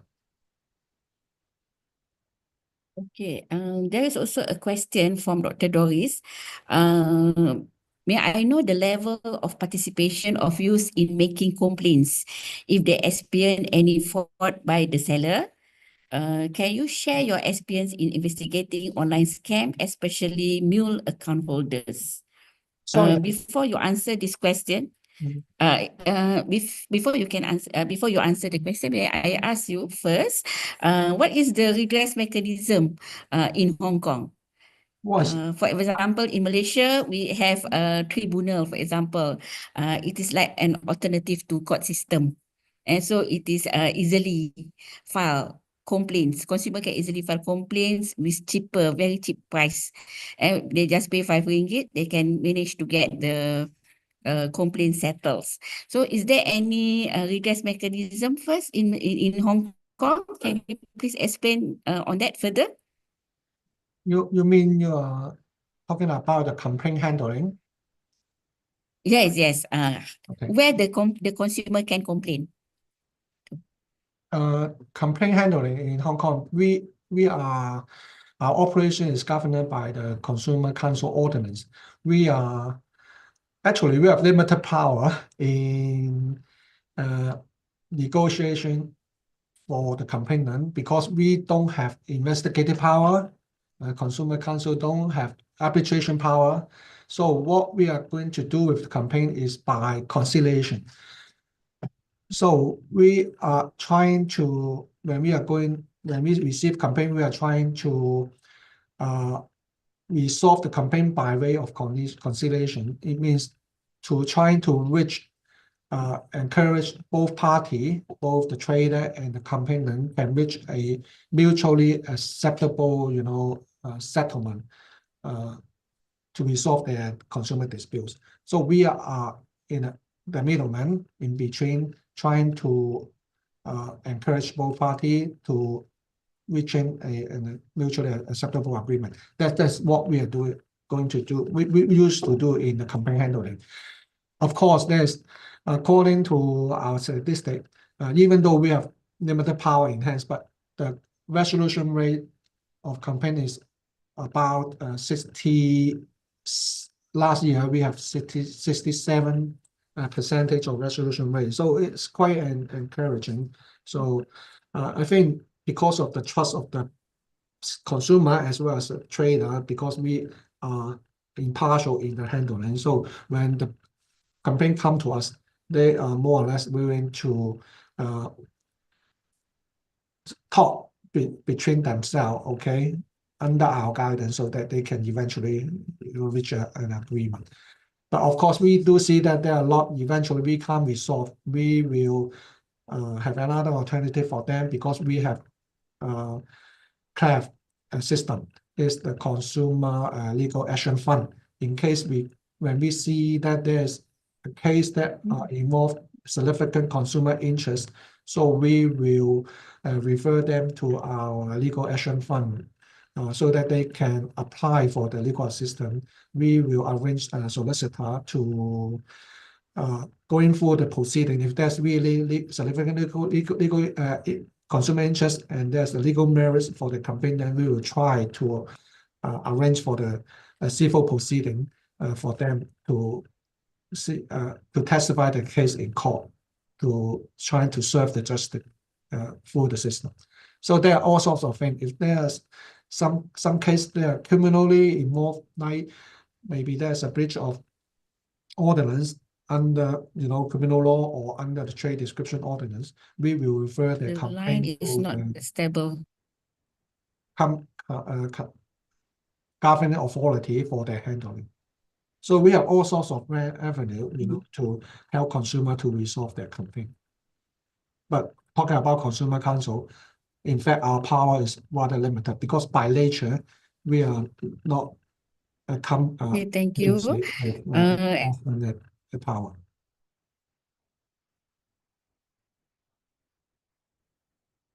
Interested to know the level of participation of youth in making complaints if they experience any fraud by the sellers.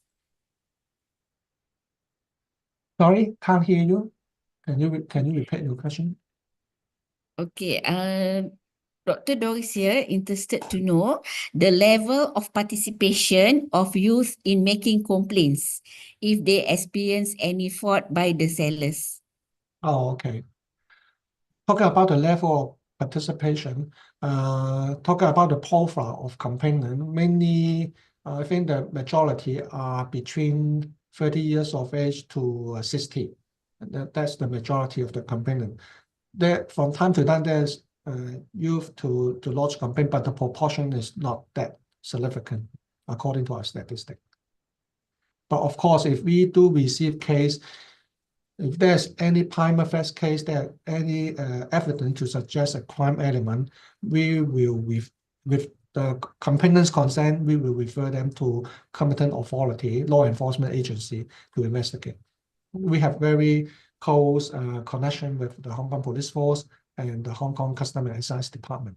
So in case if there's a case of their interest, we will arrange to the referral. Okay, actually online scam becomes it is actually a huge problem in Malaysia. I think also applicable to Hong Kong, right? So can you share your experience in investigating online scam, especially mule account holders? So this also a question from Dr. Doris. Yeah, online scam, I think, is no exception to any country because of the popularity of e-commerce. So I think it's important for consumer to have knowledge about the scam so that they can better protect themselves. So we do a lot in consumer education. So we have very close collaboration with the Hong Kong Police Force, not because of my connection, but because it's our strategic, plan to have a closer cooperation with law enforcement agencies, so that in many of our educational programs, we will invite serving police officer, like cyber security, technology crime officer. They will come to our seminar. They will come with our officers to reach out to the community center to deliver the talk to the consumer. So we have lots of cooperation with the law enforcement agency like that, mainly on education area. Okay, what are the government policies and private sector role in fostering a sustainable silver economy in Hong Kong? What's not quite catch your question, sorry. Okay, the government, in terms of the government policies, I think in your presentation just now, you also highlighted on the silver economy is one of the challenges, right? So the audience here interested to know the government policies and private sector role in fostering a sustainable silver economy in Hong Kong. Oh, okay. Talking about SC in Hong Kong, Hong Kong has government has issued its roadmap for green policy. There are on many areas talking about the promotion of use of electric car. Is the roadmap of the Hong Kong government by 2035, no more petroleum vehicle are allowed to license in Hong Kong. So that's one of the major policies. So government is actually promote the use of the electric car vehicles. Okay, so there's also a lot of policy regarding the collection of the waste for recycling. So the government had arranged with a lot of NGO by subsidize them to establish different collection point, to collect those waste for recycling. So government did invest a lot in it, but we do see that there's an improvement, but people's awareness is high. But when talking about whether they are willing to put it into practices, talking about consumer consumption, sustainable consumption, they will first look at the price, look at the cost instead of SC. So that's the major observation that we find. So I think a lot more have to be done to enhance not only the awareness, but trying to provide incentive to encourage to act out their behavior in support of SC. Okay. What about the private sector? Private sector, we Mr. have Host. we have a lot of green policy. For example, about the we have the policy about the construction. We have the latest legislation governing the construction of new building. They have to use green related material, ensure the carbon emission not up to a certain level. Talking about encourage the greater use of the sunlight, the sun energy to transform them into electricity in the building, in the structure. So there's a lot of legislation, governing the trader to do something about the SC. But I see there's a lot of room to improve, because Hong Kong government is more concerned about the economic performance. So they from what we see, they prefer not to do a lot, because they were afraid that doing a lot in SC may harm the industry in the competitive power. So I think government is trying to strike a balance, but whether the balance is acceptable by all, I think there's still room to improve. Okay, there is another question here coming from Dr. Farha. What risk do digital payment system and e-commerce pose to privacy, cybersecurity, and equitable access for older or low-income consumers in Hong Kong? Yes. Based on the presentation just now, I think based on the survey that the council have conducted, if not mistaken, consumer awareness is quite high, right? And their attitude also positive towards digital transformation. So that later on lead to another issues lah, as regards to the challenges faced by consumers, especially in using e-commerce. So that Dr. Farha here interested to know what risks do digital payment system and e-commerce pose to privacy, cybersecurity, and equitable access for older or low-income consumers in Hong Kong. Yeah. Talking about the privacy, we have the Privacy Commissioner in Hong Kong. We have the dedicated legislation in Hong Kong to protect the data privacy, all sorts of related issues. So I think the awareness is high, and we have competent, government authority to enforce the law regarding the data privacy. So that's not a major problem. There's not any problem with here. And talking about cybersecurity, it is an issue, because cyber attacks is really a problem for all sort of business. And we have government invest a lot, and we have our data policy bureau, who is a very high-level government bureau who are overseeing the cybersecurity issue in Hong Kong. They actually issue a lot of rules and regulations and related policy governing, ensuring the adoption of adequate cybersecurity policy by trader within the industry, so that they could stand for cyber attack.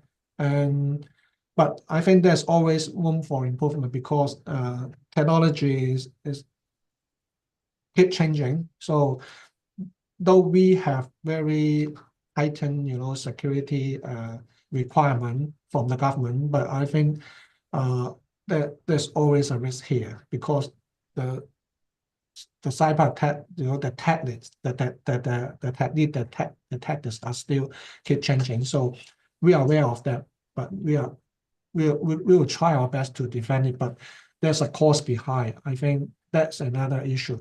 Even though we have high expectations from the general public, from the government, but when we are talking about imposing, appropriate measure, there's also cost behind. So I think each trader or each organization is now trying hard to strike the balance.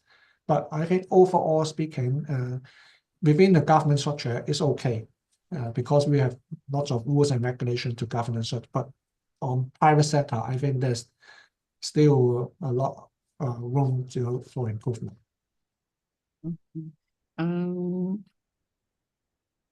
Professor Ahmad here, interested to know about the funding, the grant funding. So in your presentation, you have mentioned that the Consumer Council of Hong Kong has conducted numerous studies.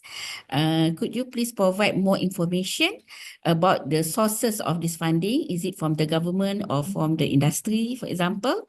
So are there specific organization or government bodies or other entities that provide financial backing for their work?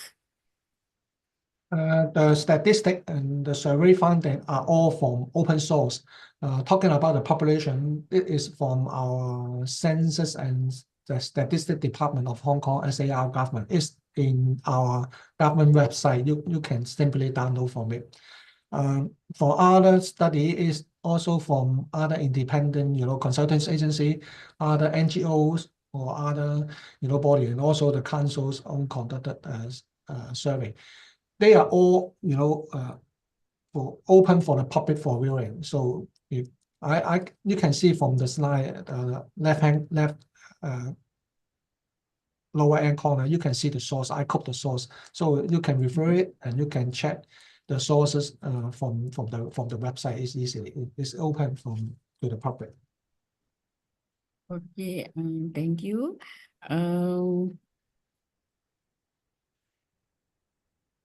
There any other question that I missed out?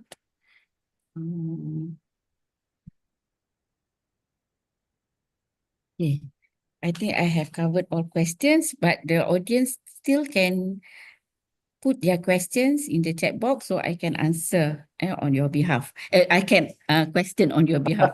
Okay. Sure. Okay, More than sorry welcome. for that. More than welcome. Sorry. Can, Okay. can I ask directly? Yes. Yeah, you can ask. Prof. Ahmad want to ask directly to In your presentation just now, because you just passed by on the issue of ODR, can you please just elaborate a little bit more on your ODR in Hong Kong, the online dispute resolution, the ODR. ODR, not online Yep. dispute resolution. Yes. Yes. Thank you. Yes. Because of seeing a lot more people now inclined to using online as a communication method, we do see a need to change our complaint handling, method. Because in the past we act like a middleman, receiving the complaint from one hand and dealing with the trader in another hand, and the time used is long and is really manpower intensive. So in nowadays, with the technological breakthrough and the popularity of using a Wi-Fi and online, we think that in the future we need an online dispute resolution system. The beauty of online system is that we have a one-stop platform. The platform can connect the trader and the complainant on the same platform. We have established a communication chat platform. They can communication with each other between the trader and the complainant directly under our supervision. I would say like that. We allow them to communicate directly, to upload relevant, supporting document, relevant invoice, contract, etc. for direct communication, because from our experience, we can see that over 30% of the disputes are of minor nature. They are on facts they can easily establish.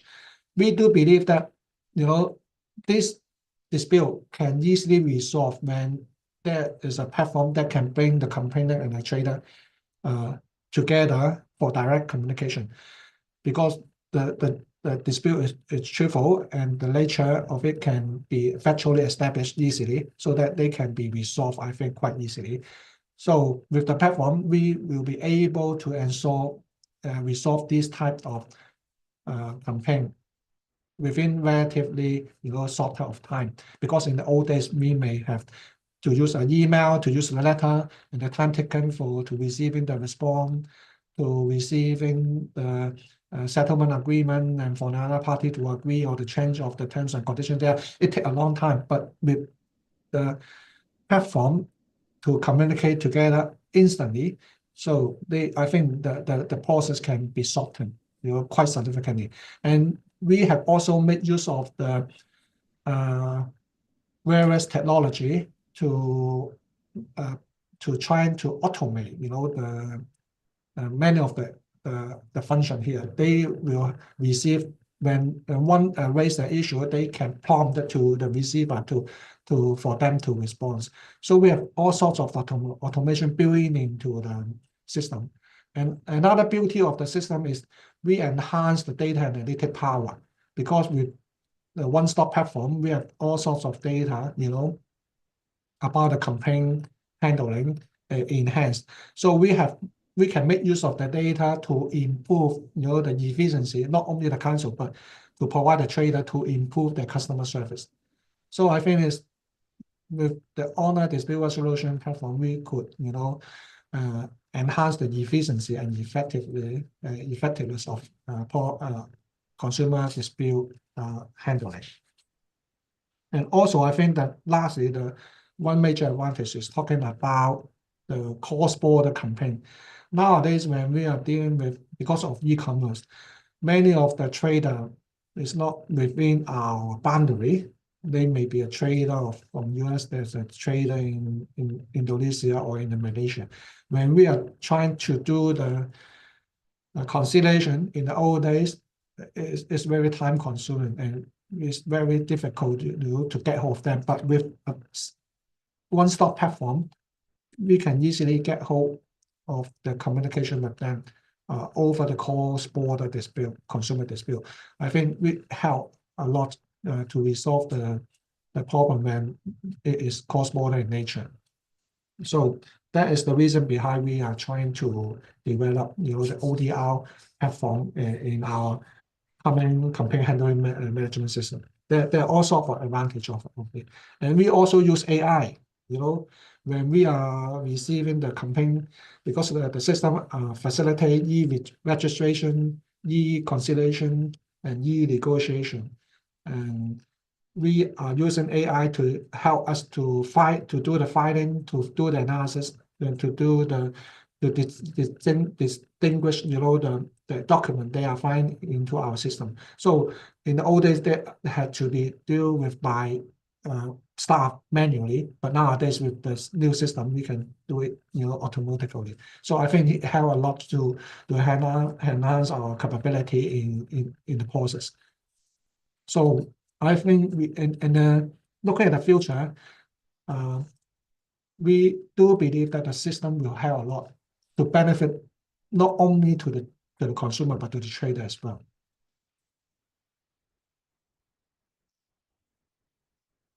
Yeah, thank you. In Malaysia also, I think we practice more or less similar to what have been practiced in Hong Kong.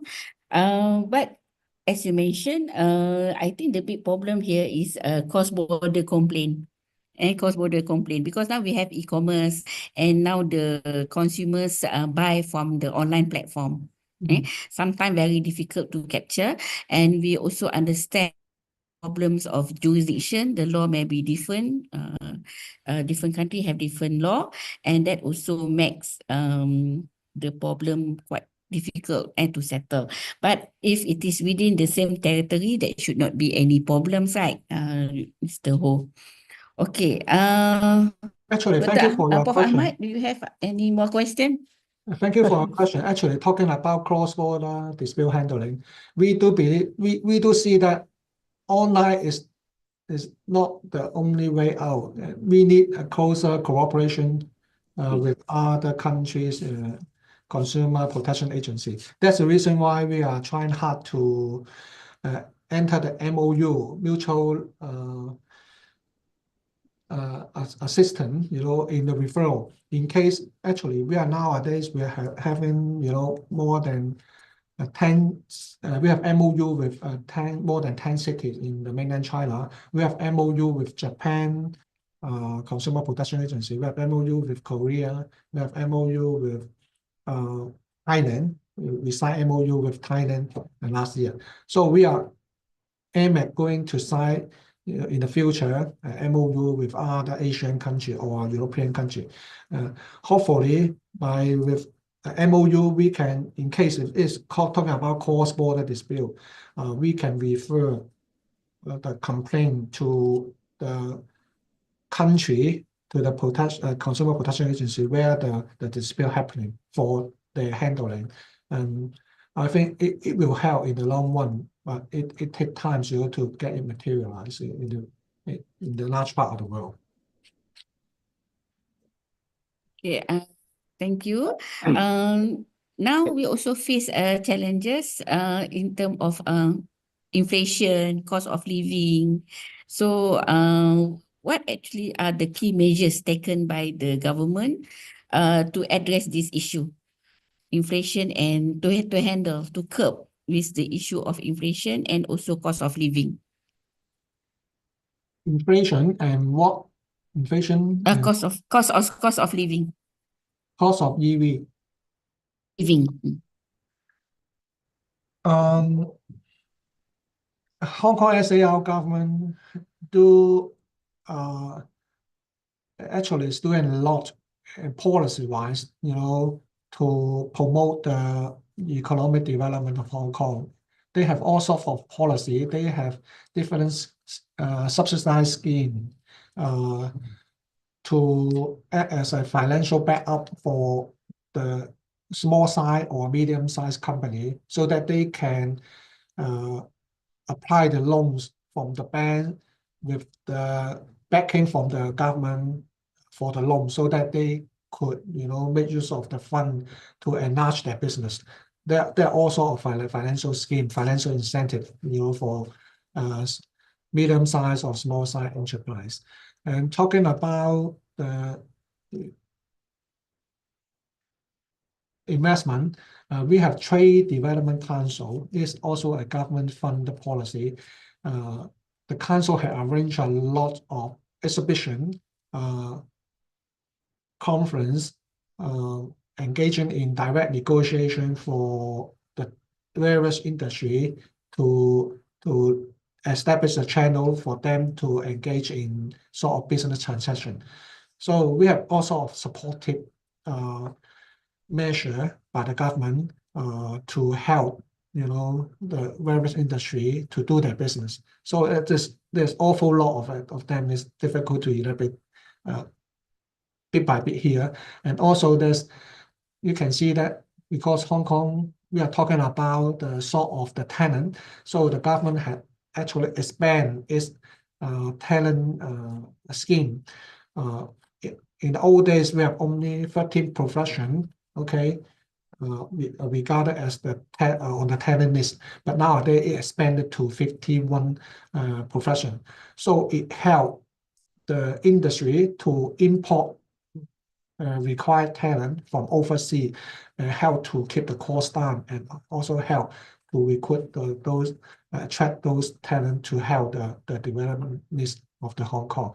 I think that's sort of initiated by the government to help the business in Hong Kong to do their business. Okay, thank you. To the audience, if you have any question, you can put in the chat box or can ask directly to the presenter.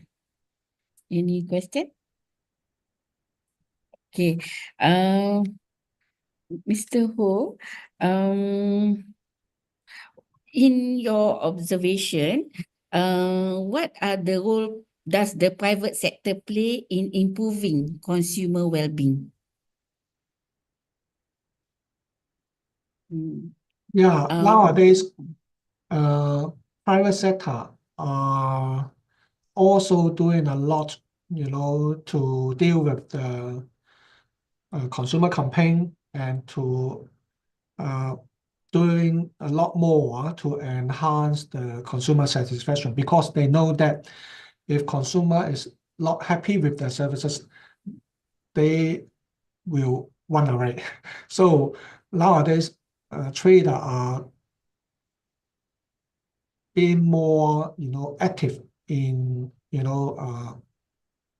reaching an agreement with consumer so that they can build up their reputation and improving their relationship with the consumer in order to benefit long term, for the business of its own company. I think we do see that there are a lot more, willing from the trader, to doing well with in establishing a more satisfactory relationship with consumer. It's a good sight to see. Okay. As regard to consumer education, because it is never end activity for NGO. Basically, so from your observation, what is actually the most impactful programs Talking about that can actually consumer education? From your observation, what is the meaningful activities or program to educate consumer? So do the program actually started from the schools or just started to the public?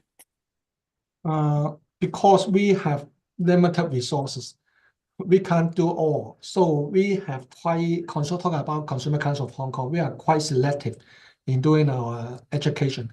Of course, for information dissemination is to the general public. We make use of various channels like our Choice magazine. We open it for free since January this year. We use all sorts of social media channels like TV, Facebook, WeChat, IG to publicize to disseminate our consumer related information, our product test result, those sort of things. Okay, that's one side for the general public. But for consumer education, because of limited resources of Consumer Council, we are only targeted 4 segments of the population. One is primary school student, another one is secondary school student, and the third one is elderly. The last one is vulnerable group of population, like those who are mentally retarded, autistic, that's all of consumer, because they are subject to not saying abuse, but they are exploited, by the trader. We can see from the campaign. So we are targeting them as the receiving part of our consumer education. So we do a lot, we reach out to the school. We make use of the influence of our educational bureau to arrange sort of program for them in the long run, okay, with element of sustainable consumption, with element of how to be a smart, consumer, how to be a rational consumer, and how to manage their finance when buying things. That sort of things, we are trying to cultivate a value from the student part so that they can in the future be a responsible, consumer. So we're doing a lot consumer education in secondary school and primary school.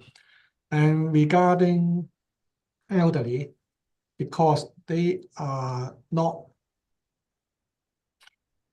familiar with the use of the smartphone, so we also they are not, smart enough, to reach out to the community, so that we take the approach to reach out to them. So we make use of NGO to arrange lecture, arrange sort of seminar and forum targeted to the elderly people. We adopt a train-the-trainer approach. We have an ambassador scheme. Those who perform well in the lecture, we will recruit them to form our ambassador pool. We will give them advanced training so that they could deliver the knowledge through the NGO, through the community they reside, to pass those knowledge to the elderly there. We do believe that once they have the knowledge, a consumer can better protect themselves, better protect their own consumer right and interest.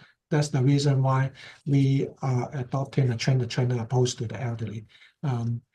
We do see the benefit here. A lot more people, in the old days, we can't reach out to them, but nowadays, by making use of the elderly ambassador, okay, they can now reach out to the friends, to the family, to the carer. So I think that there's a multiple effect, not only to the elderly, but to the rest of the population working close to them. I think it is encouraging to see the benefit, but the manpower is intensive because dealing with elderly is an art. It's really special skill, to communicate to them, to tailor-make the training material and the training tools so that they could get hold of the knowledge required. So there's an awful lot to do. So regarding vulnerable target group, we have used VRO, virtual realization. There's a sort of machine so that they can really put them into the scene, say for a beauty salon, so that they will be subject to high pressure saline, how they can react to the high pressure saline, how they could say no, to the bad pressure saline method. We have sort of scenario-based session for them to practice their skill to say no. So there's all sort of initiative from our council to address their needs. No, so interesting. Yeah, the program is so interesting. Prof. Laili here, she wants to ask a question. Prof, you can proceed. Hi, Mr. Ho. Thank you very much for the presentation. I have a very basic question here. When you look at the consumers, how important or how relevant is rural-urban disparity for Hong Kong? Or how do you categorize consumer in terms of their purchasing power? For example, here in Malaysia, we always concerned about the B40 consumers or middle 20 or top 20, middle 40 or top 20 consumers. Then I just wondering, how do you do that in Hong Kong? Or it is not important actually to look at the income disparity in Hong Kong? Thank you very much. Yeah, I think every country has its own social problem. Actually, we have our purview. Okay, we are not the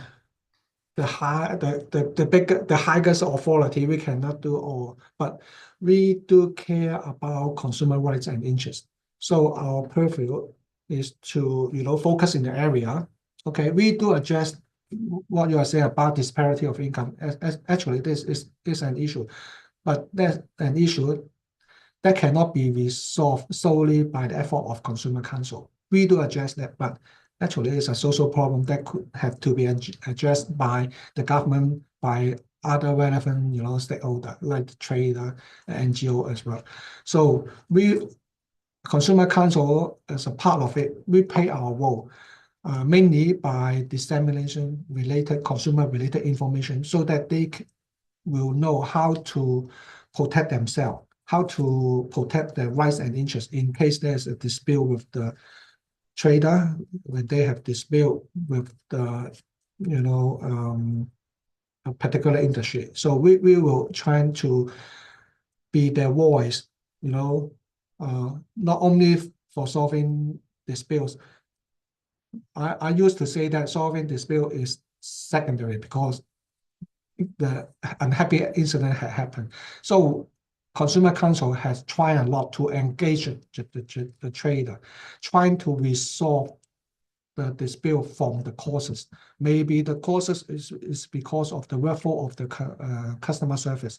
Maybe the dispute is caused by the not fair, trade practices of particular center or segment of the staff. So when we are seeing the case like this, we are not only resolve the single case, we are trying to engage the management of the trader and engage the top management of the trader and to resolve the problem by addressing to the cause, like providing them advice or providing them the training required so that they could improve the workflow of the complaint handling, or to improve the quality of the services or to improve the quality of the product. So ultimately we are addressing the needs and to protect the interest and the rights of the consumer. So we can't do all, but we are trying our best to do within our preview, within our limited resources. But I think we do see the power of us, because when people nowadays, when they have dispute, no matter whether they are consumer dispute, when they have dispute on policy, they will usually very often they come to Consumer Council because they see us as an independent, agency that may help to voice out their experience. So we do a lot in, other than complaint handling, other than education, we do a lot in research. That's the reason why we do a lot in study.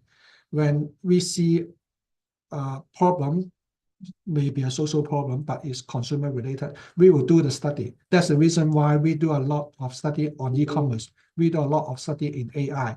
We will publish our report, advocate the government, what the society, what the government should do, to introduce measure within the context to safeguard the interest of the consumer. So we do have a lot of study within a year, normally 3 to 4 study. It takes a lot of manpower and resources, but we will insist on doing that because advocacy is also a major part of our job within the council. We do see the power of the study, because eventually when we come up with findings, we will engage the relevant stakeholder like the government, the relevant industry association, trying to present our finding with our recommendation, so that eventually, if they take care of it, they could do something to enhance the well-being of the consumer. So we're doing our job in a way like that: education, advocacy, dissemination of information, so that consumer can empower themselves, to safeguard their own interests. Complaint handling, address the grievances, and also we are doing a lot of consultation comment with the government, so that we could provide our insight, provide our suggestion to government how they can better, formulate their policy when there's a consumer interest in. So we have doing that sort of thing, trying to protect the well-being of the consumer in Hong Kong. Okay, thanks for the questions, Prof. Riley and Mr. Ho, for the answer. There are 2 more questions from the audience. I read the question. Is there a growing trend of sustainable and ethical consumerism in Hong Kong?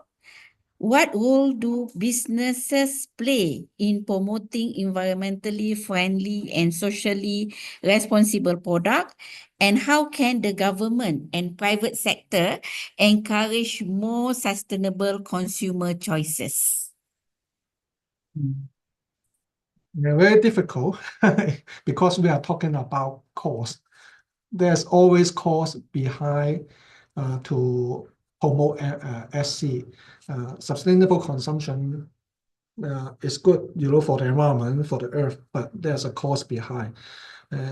I think the government need to do a lot more to formulate, relevant policy to encourage the adoption of the SC, no matter in the processing, no matter in the production, no matter in the product itself.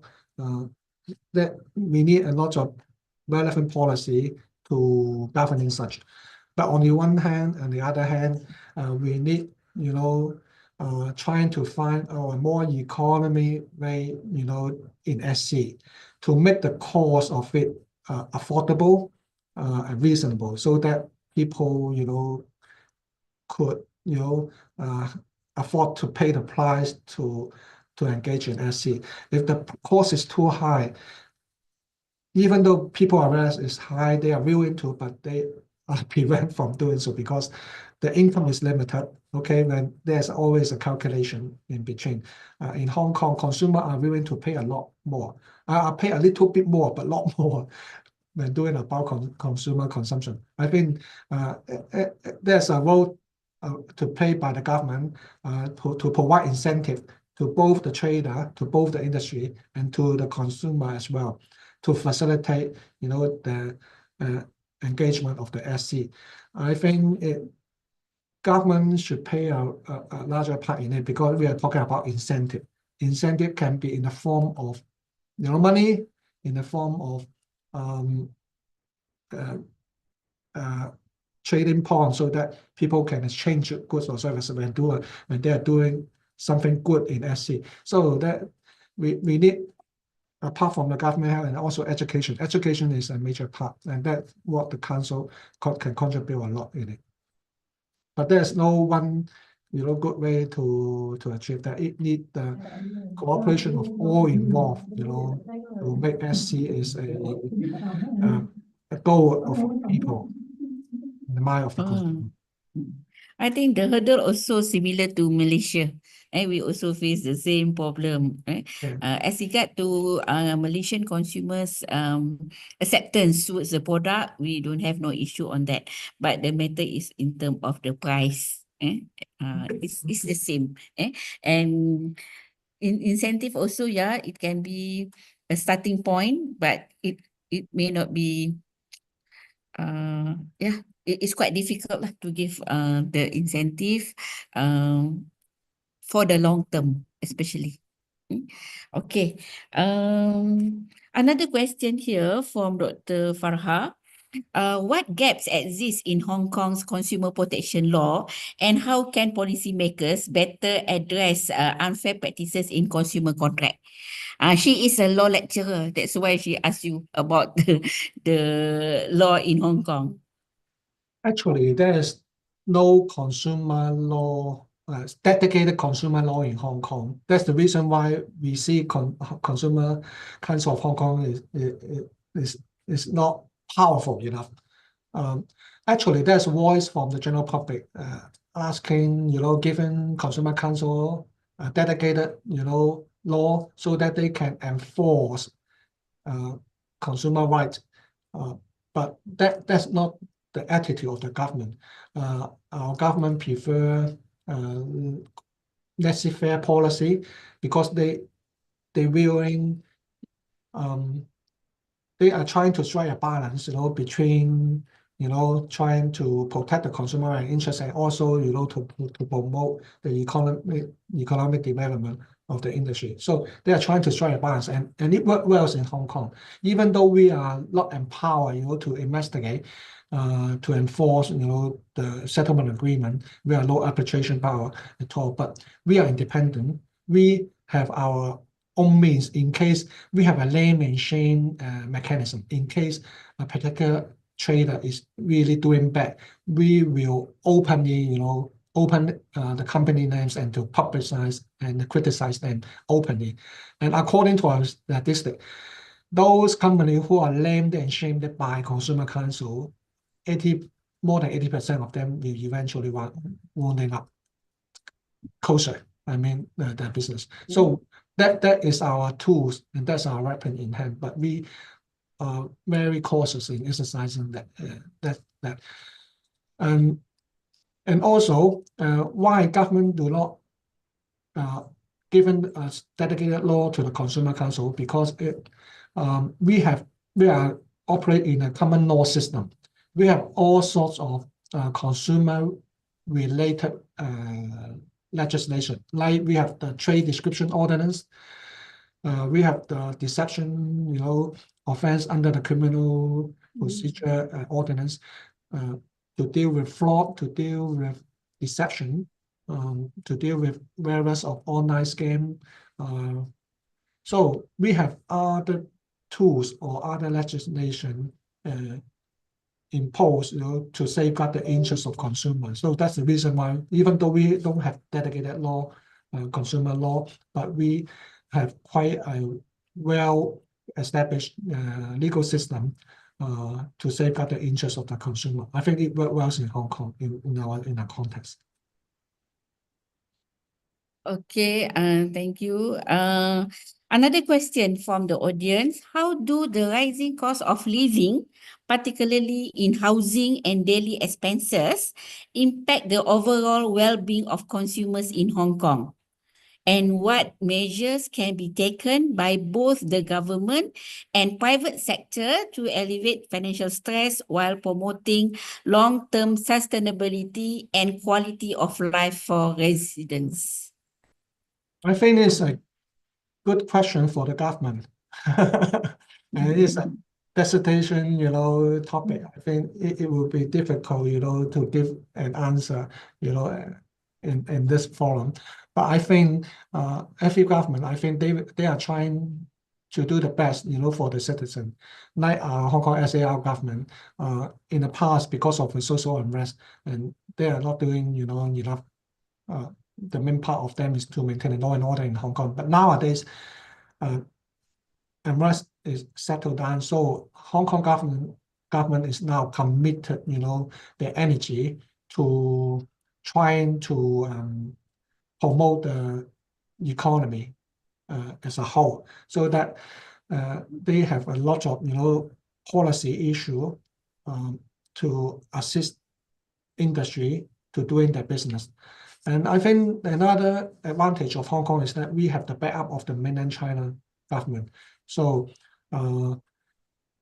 that's the reason why when we are talking about aging population, the living cost in Hong Kong is high, so that Hong Kong government is now trying to cooperate with the Greater Bay Area cities to purchase the nursing home place there, to arrange Hong Kong elderly, they can go in north to the Great Bay Area, the hospital, to receive the medical treatment, and the government can reimburse them, the costs, so that they don't need to wait in a long time in Hong Kong to receive the treatment. Because even though we have very well established medical public medical hospital for general public, but because it's huge, it always take a long time for them to wait for the consultation.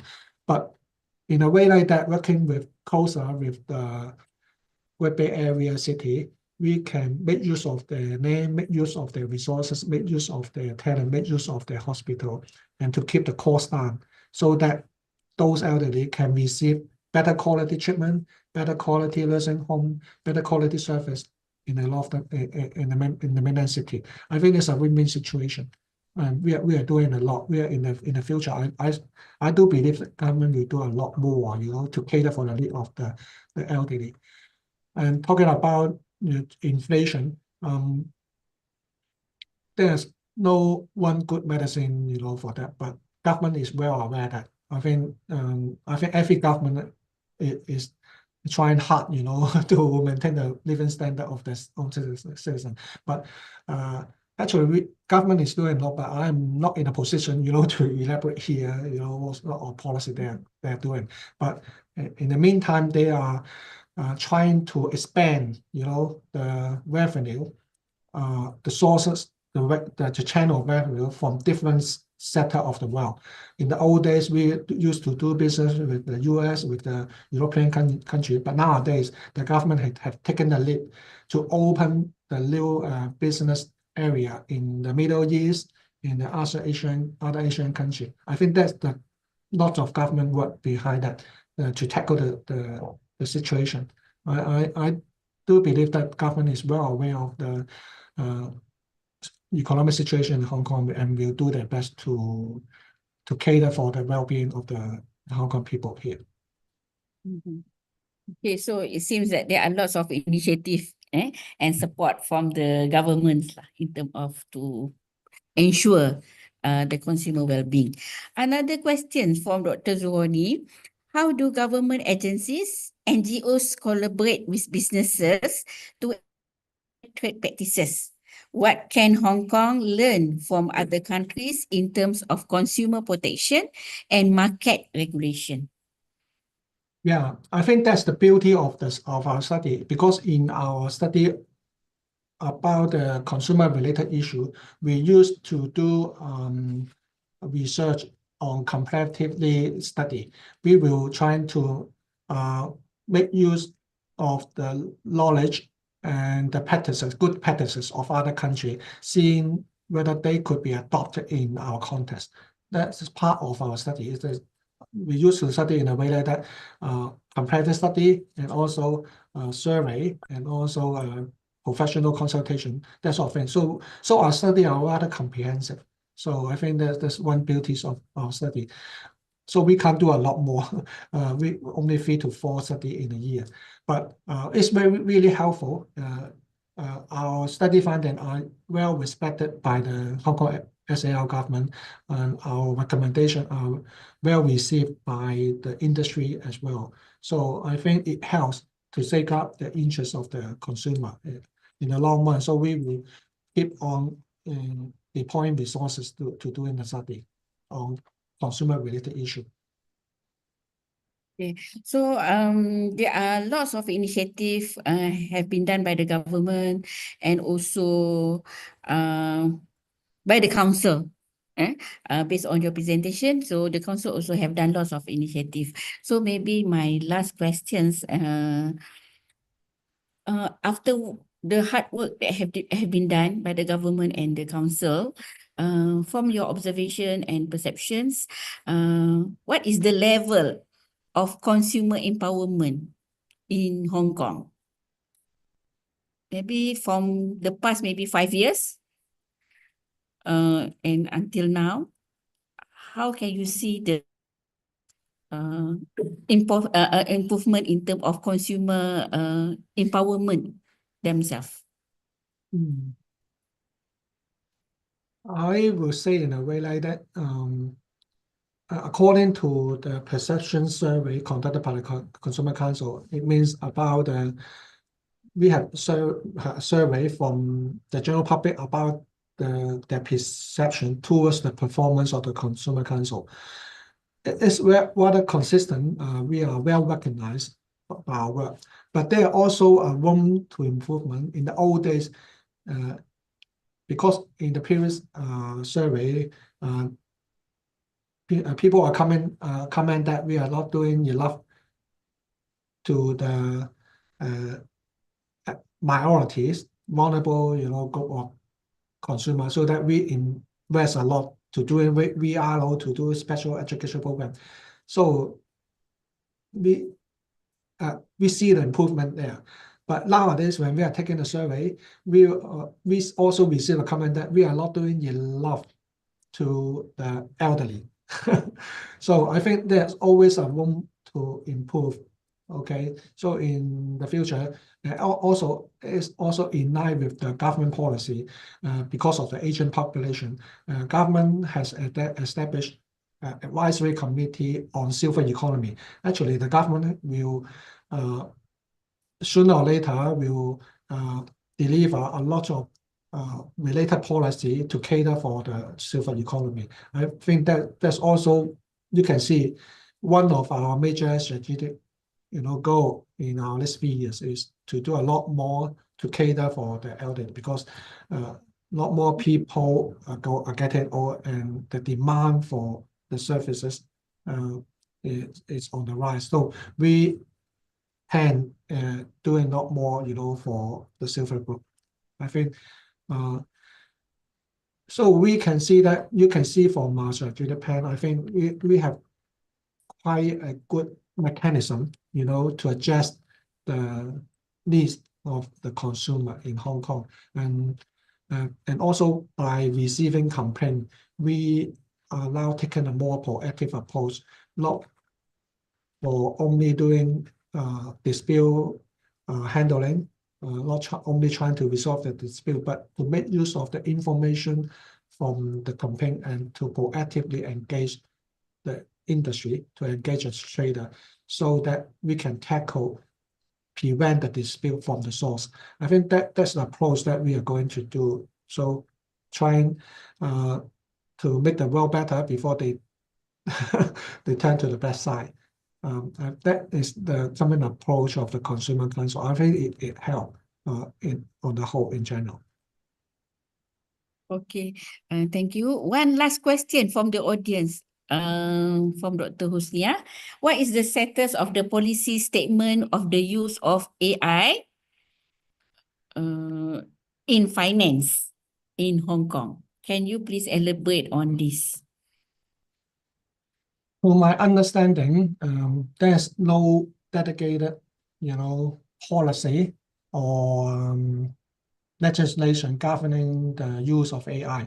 That's one of our advocacy. In the years to come, we will conduct a lot more study about AI. Actually, it's our belief that we need a better governing structure about AI. So we will negotiate and we will liaise closely with the government, see whether we could allocate the government to formulate, relevant governing policy with respect to the use of AI and e-commerce in the future. Because there's a gap in this area, so we are doing, something about it. Wait and see. Yeah, I think Malaysia also goes to the same directions. We also now move towards to have more better policy for AI. Okay, I think that's all. Okay, there is no question that I miss out. Okay, thank you for sharing your opinions and experience regarding the topic, Mr. Ho. We really appreciate it. As we conclude this enriching discussion on consumer well-being, I sincerely thank our distinguished speaker, Mr. Ho, Francis Ho Ying Fu from Consumer Council of Hong Kong, and also engaged audience. Today's discourse has underscored the critical role of ethical business practices, consumer empowerment, and sustainable policies in shaping a fair and responsible marketplace, and lastly, will improve consumer well-being. Let us take this insight forward, fostering continued dialogue and action that will contribute to a more informed and conscientious consumer landscape. Thank you for your time, participation, and commitment to this discussion. Wishing you all a wonderful day and look forward to our future engagement. Mr. Ho, maybe I hope that our discussion may not end until today. Maybe there be another discussions maybe between us. Okay, a special thank to the organizer, Malaysian Consumer and Family Economic Association, for organizing this meaningful discourse. So I pass the session to the MC, Mr. Hong. Thank you so much.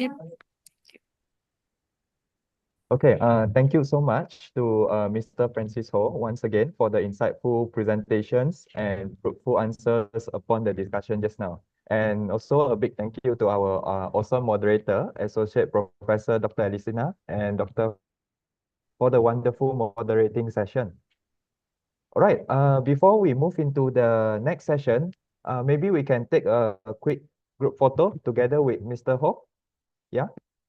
All right, so dear participants, please ensure that your camera is activated so that we can capture this special moment together. Okay, so participants, kindly open your camera and I will pass to the technical.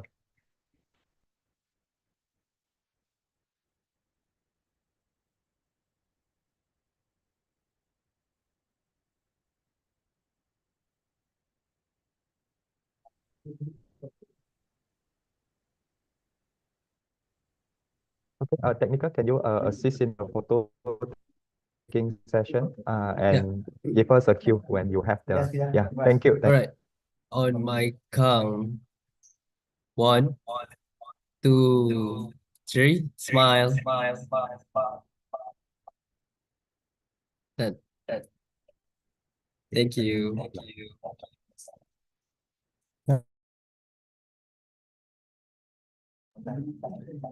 We do it again. Sorry. Then another one.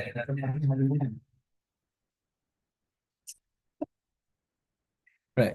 1, 2, 3. Smile.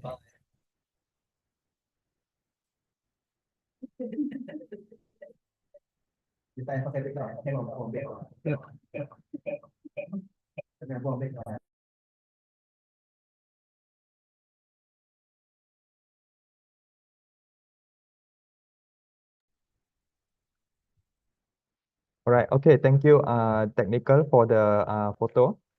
All right, so as we move on to the next session, please be sure to fill in the attendance by clicking the attendance link that will be displayed in the chat box shortly. And later, you will also see a QR code on the screen for easy access to register your attendance and also collect your feedback later. All right, so the e-certificate will be sent to you after we conclude the program. So please make sure that you submit the attendance on the in the chat box on the link that we will share later. All right, so here we will give you a little bit of time to fill in the attendance. Okay, and later we will move into the video and also the next session. Thank you.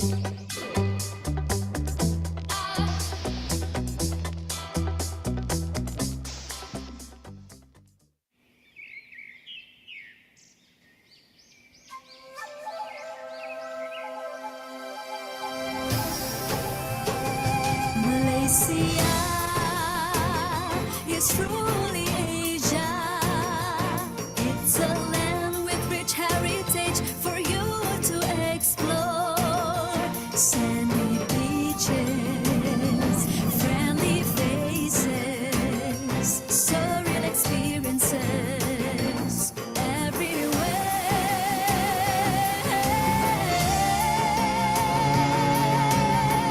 Malaysia yang unik, kaya dengan budaya, destinasi menarik. Mari sini semuanya.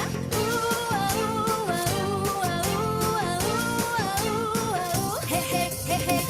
Welcome to Malaysia, where the sights are surreal. Beyond imagination, every moment you feel. Taste the food, track the highlands, such a thrill. The heartbeat of Asia, where dreams are fulfilled.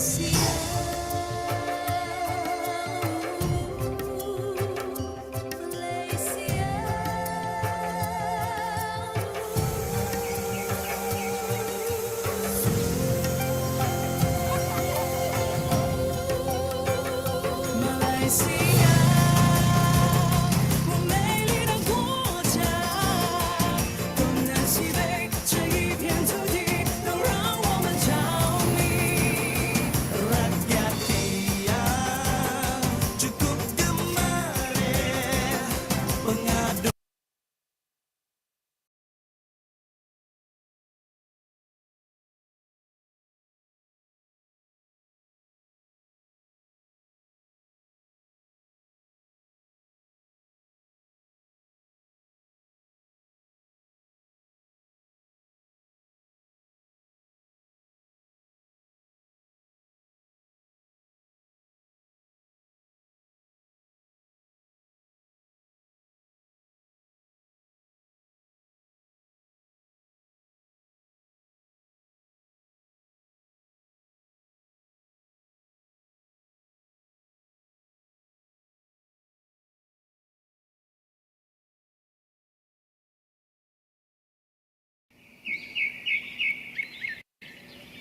surreal, beyond imagination. Every moment you feel, taste the food, track the highlands, such a thrill. The heartbeat of Asia, where dreams are fulfilled.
Malaysia, truly Asia.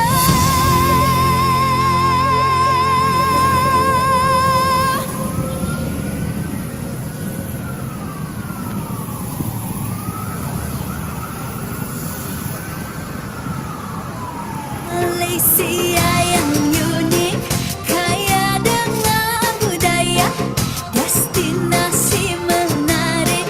Mari sini semuanya.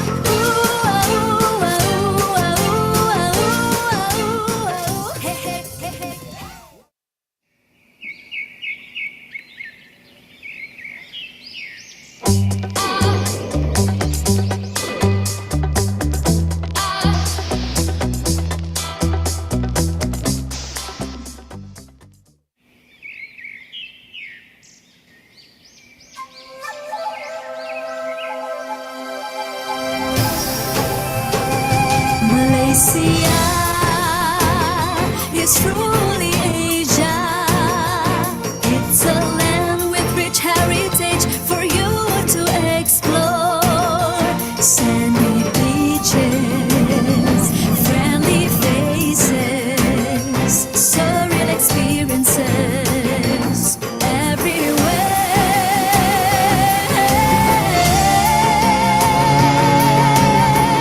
Malaysia yang unik, kaya dengan budaya, destinasi menarik. Mari sini semuanya.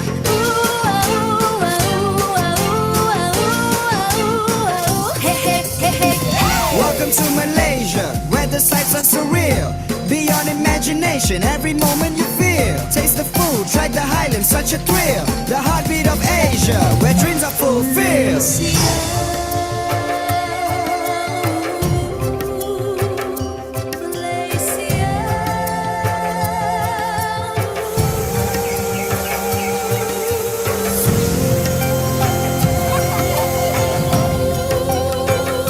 Malaysia，我美丽的国家，东南西北这一片土地都让我们着迷。Rakyat dia cukup gemar, pengadung ia nyilangkan mata. Malaysia, milik kamu lepas.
Manusia yang unik, kaya dengan budaya. Okay, so without further ado, let us move on to the subsequent session 4, the Consumer Country Report from Malaysia. And we are lucky to have this session presented by Associate Professor Doris Fatmini from Malaysian Consumer and Family Economics Association, MACFEA. And this session will be moderated by Professor Dr. Nur Adli Rizwan Shah Muhammad Dali. At the end of the presentation and discussion, we will have a Q&A session. Please take the opportunity again to ask questions or share your thoughts. The moderator will guide you and ensure that we cover as much as possible within the time limit. And before we begin, similarly, let me share some important information for participants. It's actually regarding on the housekeeping and do's and don'ts for online participation. First, please ensure that your microphone is muted during the session to avoid any background noise. And if you wish to ask questions or engage with the speakers, please unmute your microphone and turn on your camera when being invited by the moderator.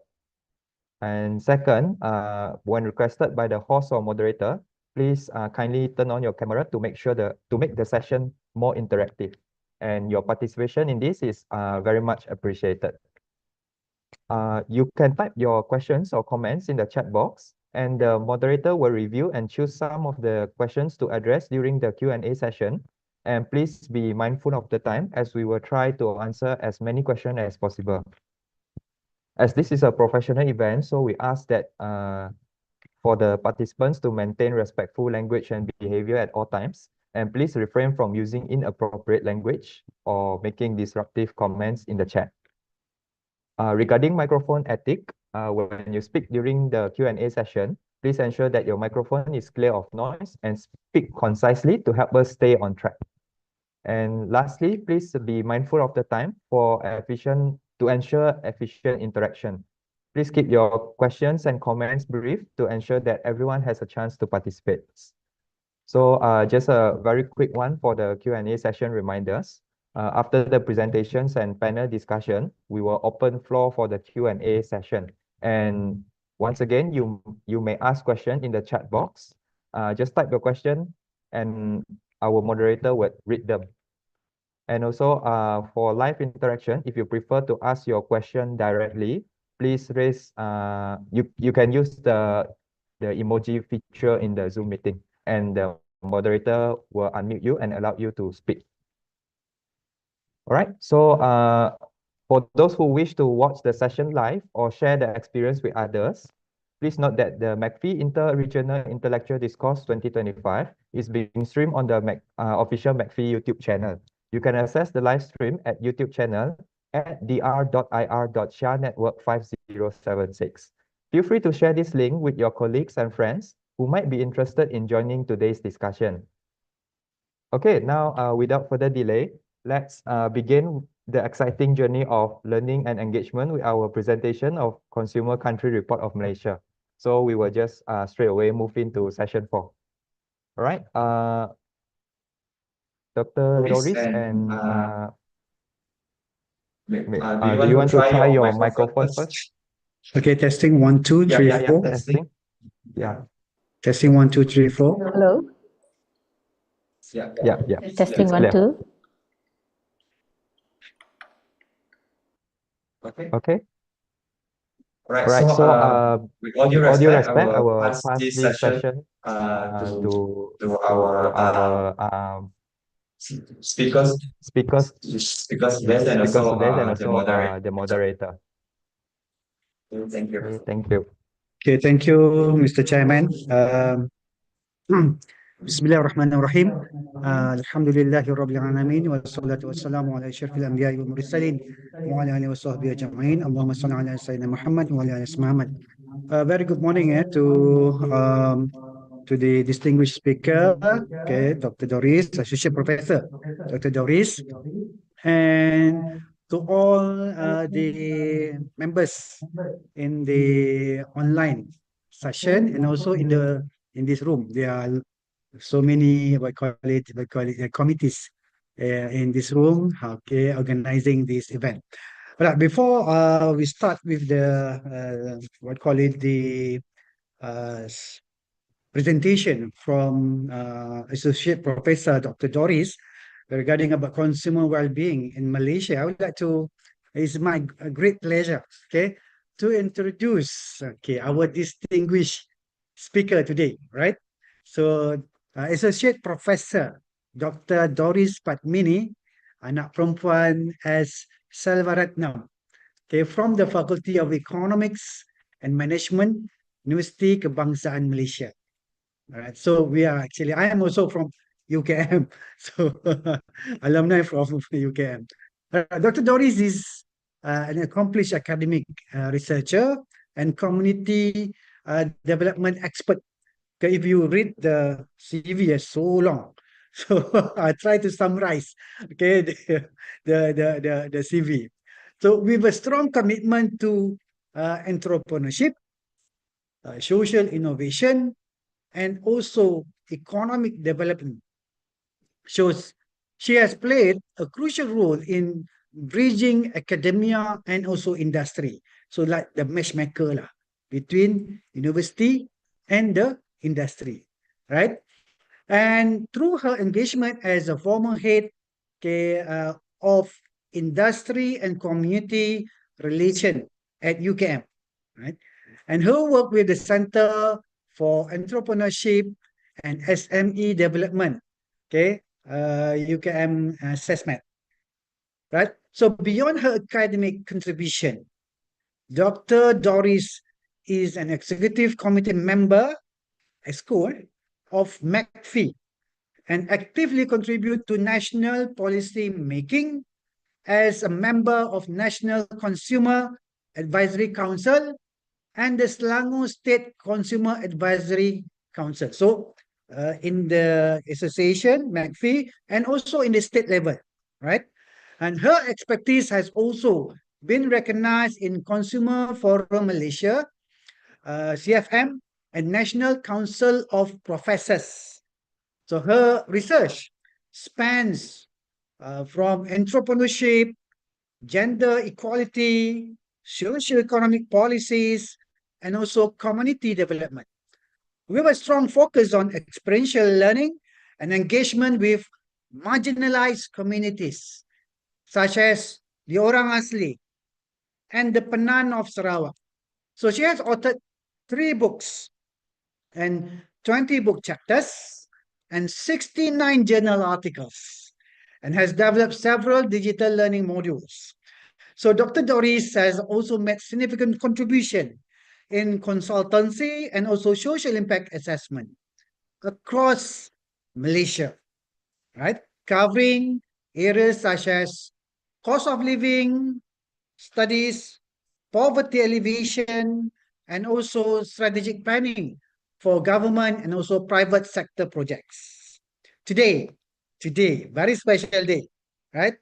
She will share her insights and expertise with us, and we are truly privileged to have her. And please, okay, join me in welcoming Associate Professor Dr. Doris Padmini, anak perempuan S. Selvaratnam. Thank you, Professor Dr. Noradli, for your kind introduction and welcome to this session. So let me share my screen first.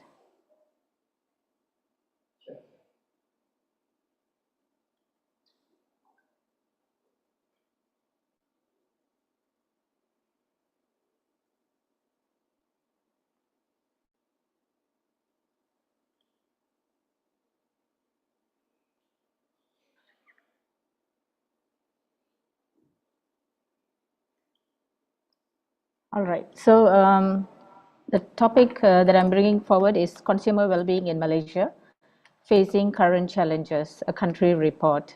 So I'm also inserting my personal experiences and also my engagement with various organizations that has helped to provide material for this presentation today. So what is consumer well-being? It is access to basic needs, goods and services that is evolving and redefined as the society prospers. It is also access to equal opportunities for education, healthcare, employment or job, financial stability, health, whether it's physical, emotional, spiritual or religious, safety and also security. The importance of consumer well-being in Malaysian economic and social development is crucial because we are a multi-ethnic society. And as a global setting, we can't avoid having multifaceted layers of not just community, but issues that face us every day. And this is a big challenge, not just for the government, but for the private sector, civil society and NGOs, and also the individuals that are in our society. As an overview, the total population of Malaysia is 34.1 million, and the population growth for 2024 is recorded at 2%. And from the population statistics, we can see here, as shown, there are top 5 most populous states, and with the highest is for Sarawak, Selangor, that is where most of us are residing actually. And then densely populated is Federal Territory of Kuala Lumpur, Putrajaya, and 5 states that recorded the highest median age is Kuala Lumpur. And in terms of gender ratio, okay, for every 100 females, there are 98 men in Federal Territory of Putrajaya and 93 in Perlis. Okay, in terms of the age group, you can also see on the right side, but I'm going to focus more on the working age group, 15 to 64. So the highest is for Kuala Lumpur, followed by Penang Island or Pulau Pinang, followed by Perlis, Sarawak and Selangor. And in terms of aging society, we are also facing that. And the top is in Perak, followed by Sarawak, Kedah, Penang, and Negeri Sembilan. Okay, this is also reflected in the old age group of above 65. Okay, Perak, Kedah, Sarawak, Perlis, and Selangor. Okay, in terms of impact of inflation and cost of living, although the 2024 August data by DOSM shows that it has eased a little bit, but it is still nevertheless a crucial element in our Malaysian society. And this is very pressing at the moment because one, we are just out of the pandemic, and people are still struggling to come out fully to say that I am independent, I have enough savings, I have a sustainable lifestyle. Okay, number 2, households that are poor are still struggling to meet their daily needs.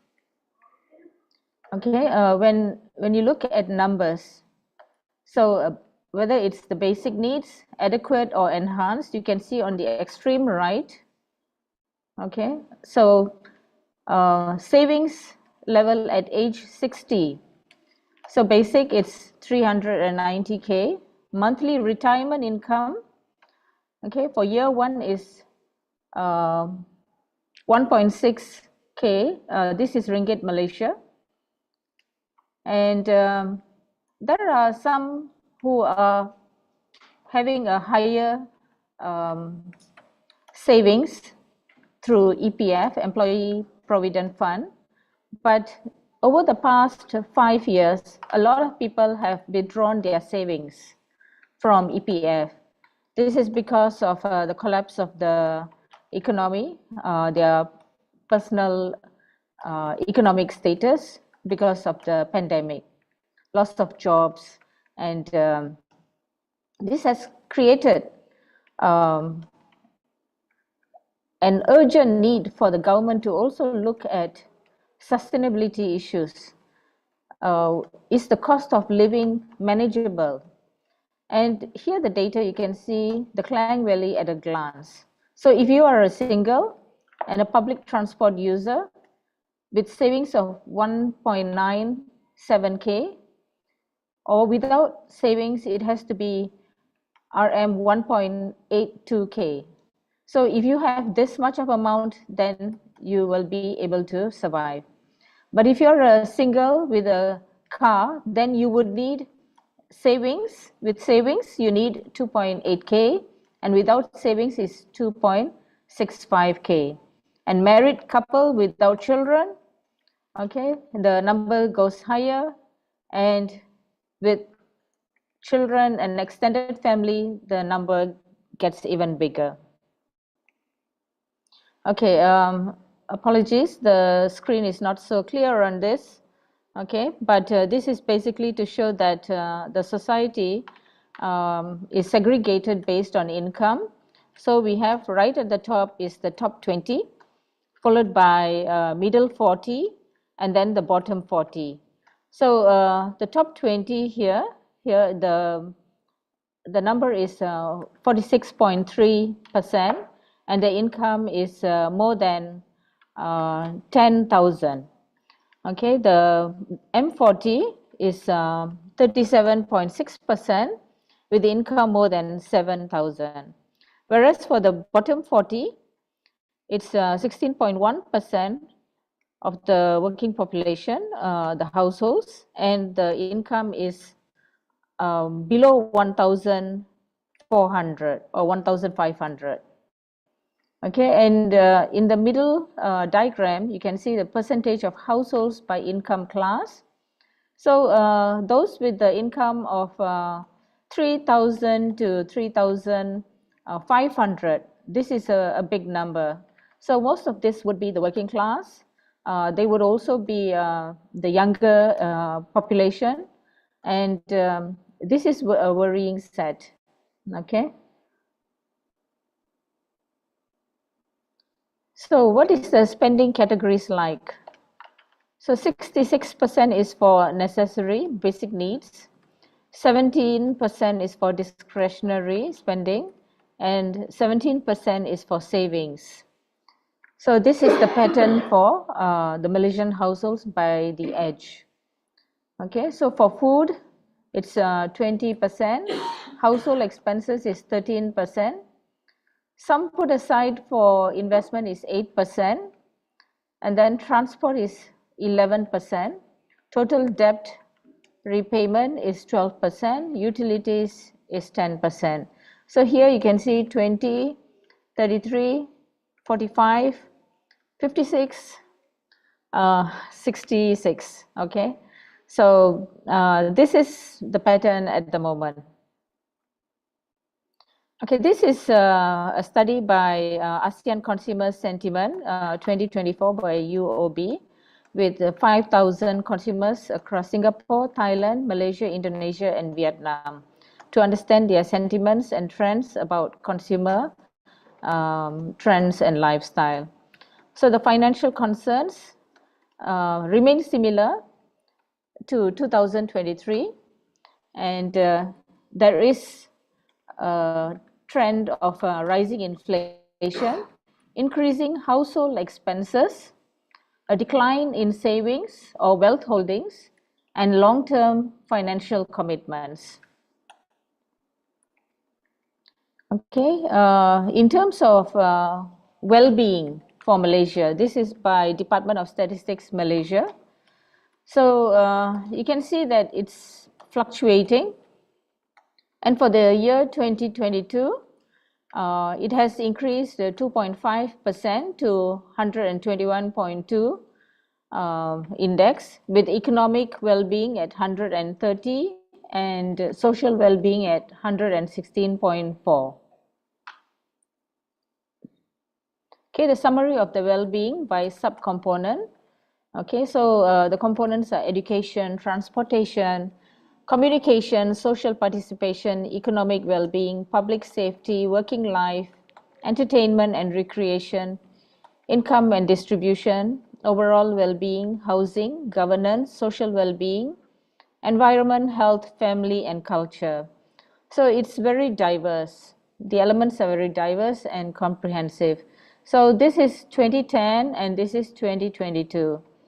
So you can see here the numbers. For some of the numbers, okay, like I'm just taking randomly.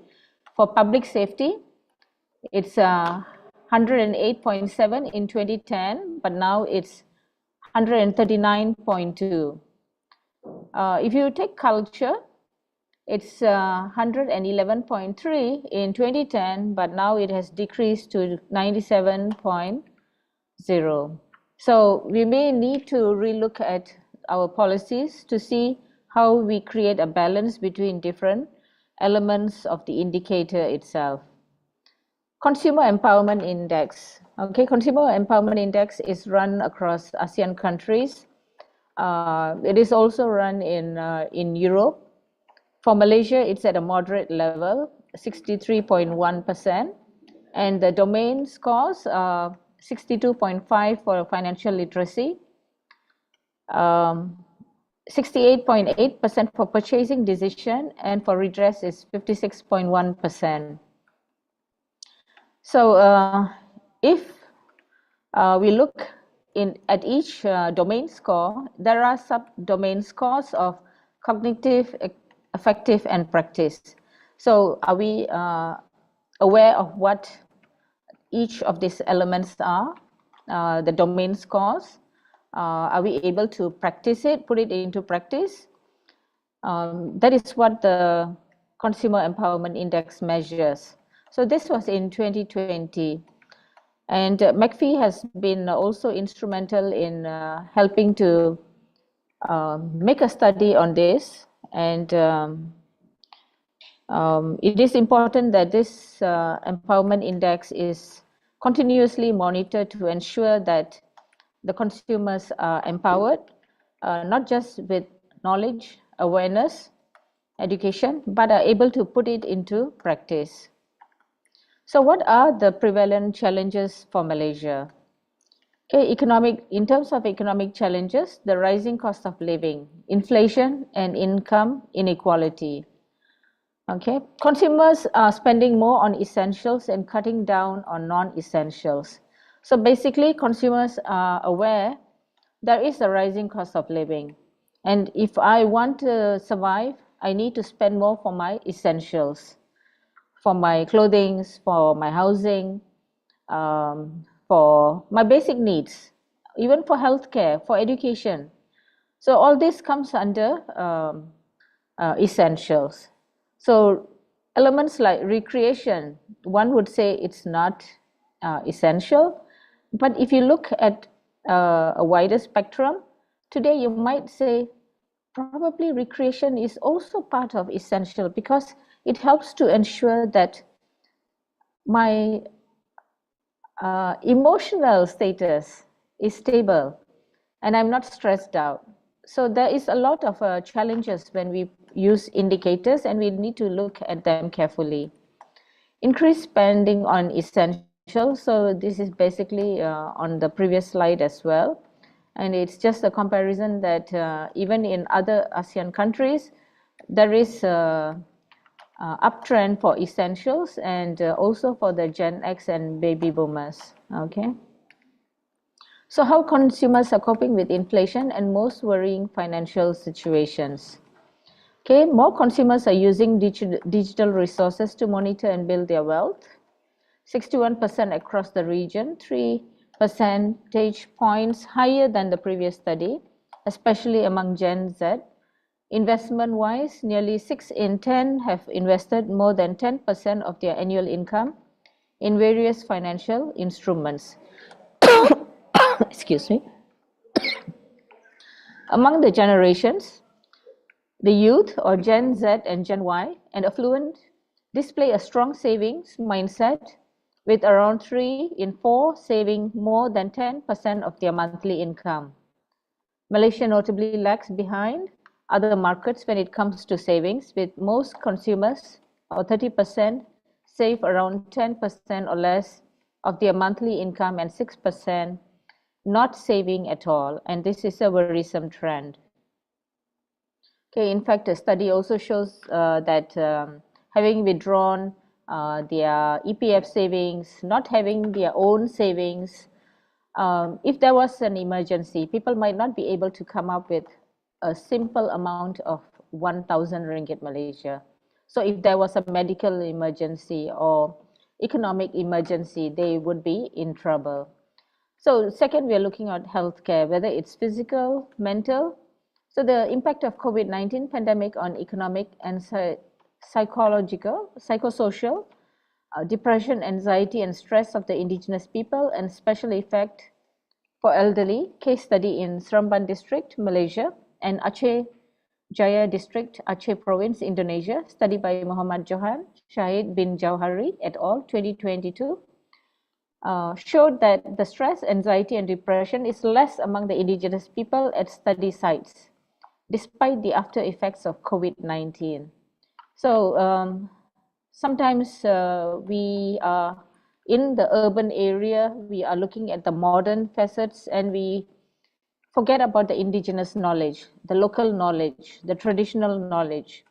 So there might be other factors that needs to be taken into consideration to ensure that we have a sustainable lifestyle, a more happier environment, and it doesn't have to be based on a high income with dollars and cents.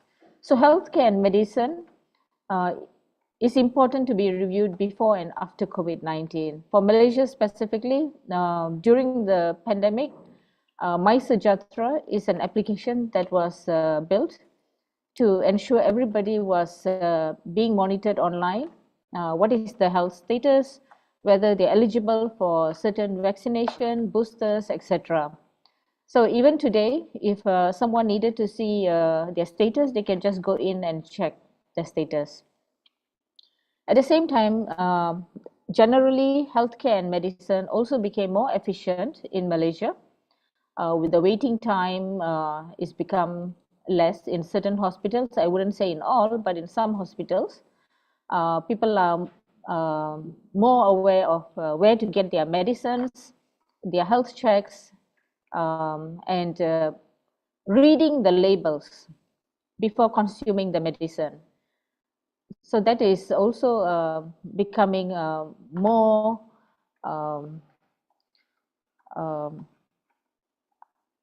how to say, probably people are more medicine literate or healthcare literate, and they can take care of themselves much better after the pandemic compared to before the pandemic. So rising cost of healthcare and medicine today is very pertinent because in Malaysia, pharmaceutical companies, most of it is from outside. So it's induced factor. So when external factors are involved, so then we have less power in determining the pricing. And if it has to be subsidized, this is going to be dangerous. So it is always important to be able to take care of one's health and to say that I don't have a disease. And I'm sure most of you are aware, diseases is communicable and non-communicable disease. So if you can stay away from both of these diseases, then we would not be looking for medicine or healthcare remedies. So we also have issue of increasing number of elderly. So there would be a demand for elderly care and medicine. So on the left, the diagram basically shows that public and private healthcare fees, it is high.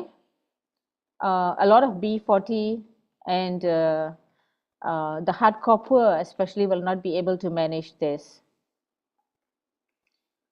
The third scenario is the digital landscape, vision and issues. So on the right, digital economy landscape for Malaysia.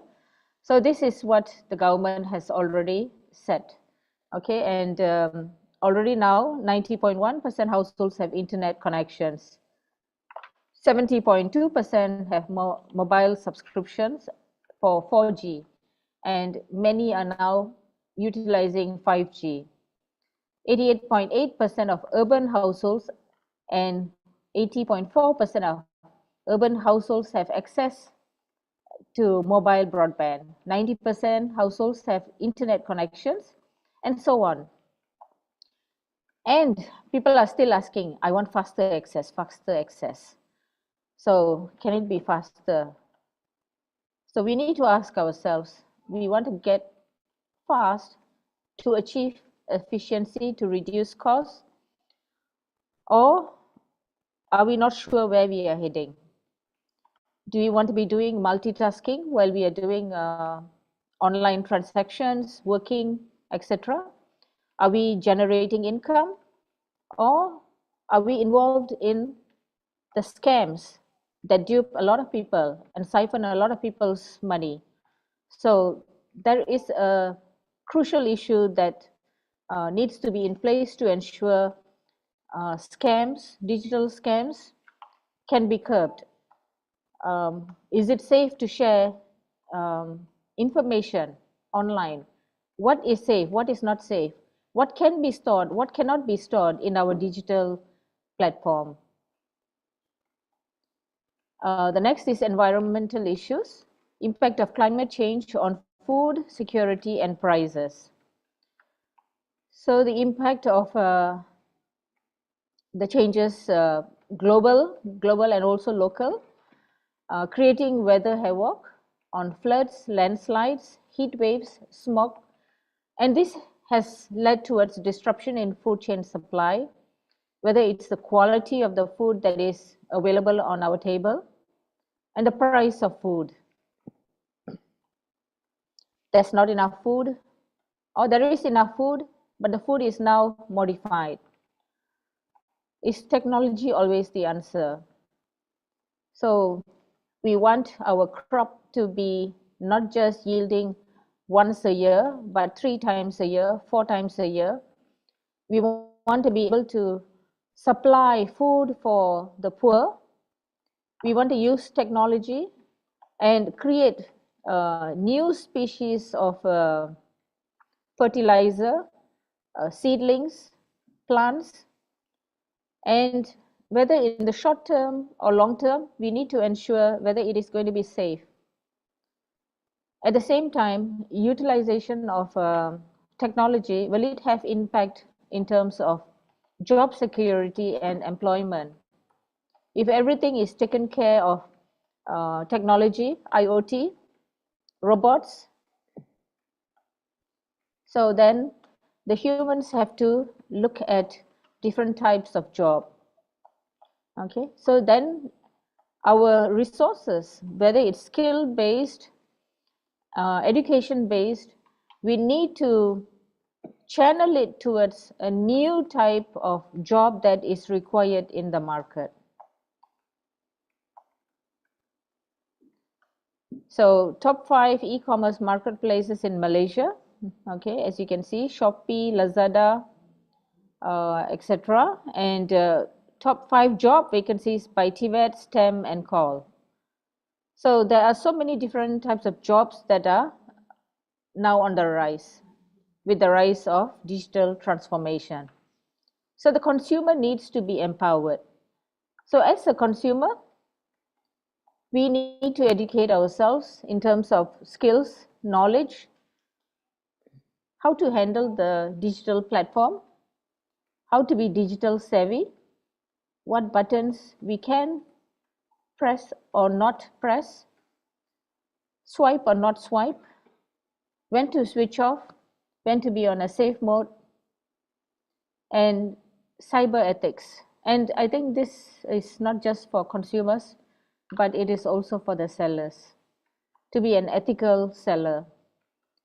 And sellers also will remember they are not sellers all the time. At some points, actually most of the time, they are consumers themselves.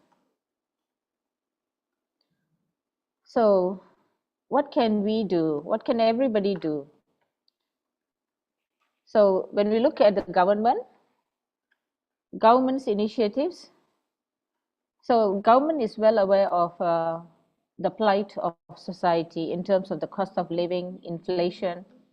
So the government provides aid or funding to help the B40, especially the hardcore poor. And it is allocated, or it is a targeted program, because the government knows where they are, who they are. They are in the system. It's in the system known as ICU. And there are also specific programs like Rahma, Kasih Sayang. And then there's also Kita Gempo. Kita Gempo is actually an acronym whereby we, the government, the NGOs, the society can play a role. And this will help to reduce leakages of subsidy and ensure that subsidy is only obtained and benefits the targeted poor. And I'm proud to say that as a member of MACFEA, we have been appointed by the Ministry of Consumer and Cost of Living to help advocate for the importance of this initiative throughout Malaysia. So this program was carried out in all the 14 states in Malaysia. And the program was benefited by community in each of the states, whether it's the university students or the general public.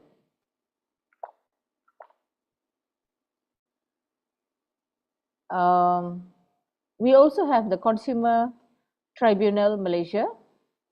And I think in the earlier session, Dr. Alistina also mentioned about this. It's only 5 ringgit. So the Consumer Tribunal is for the consumer.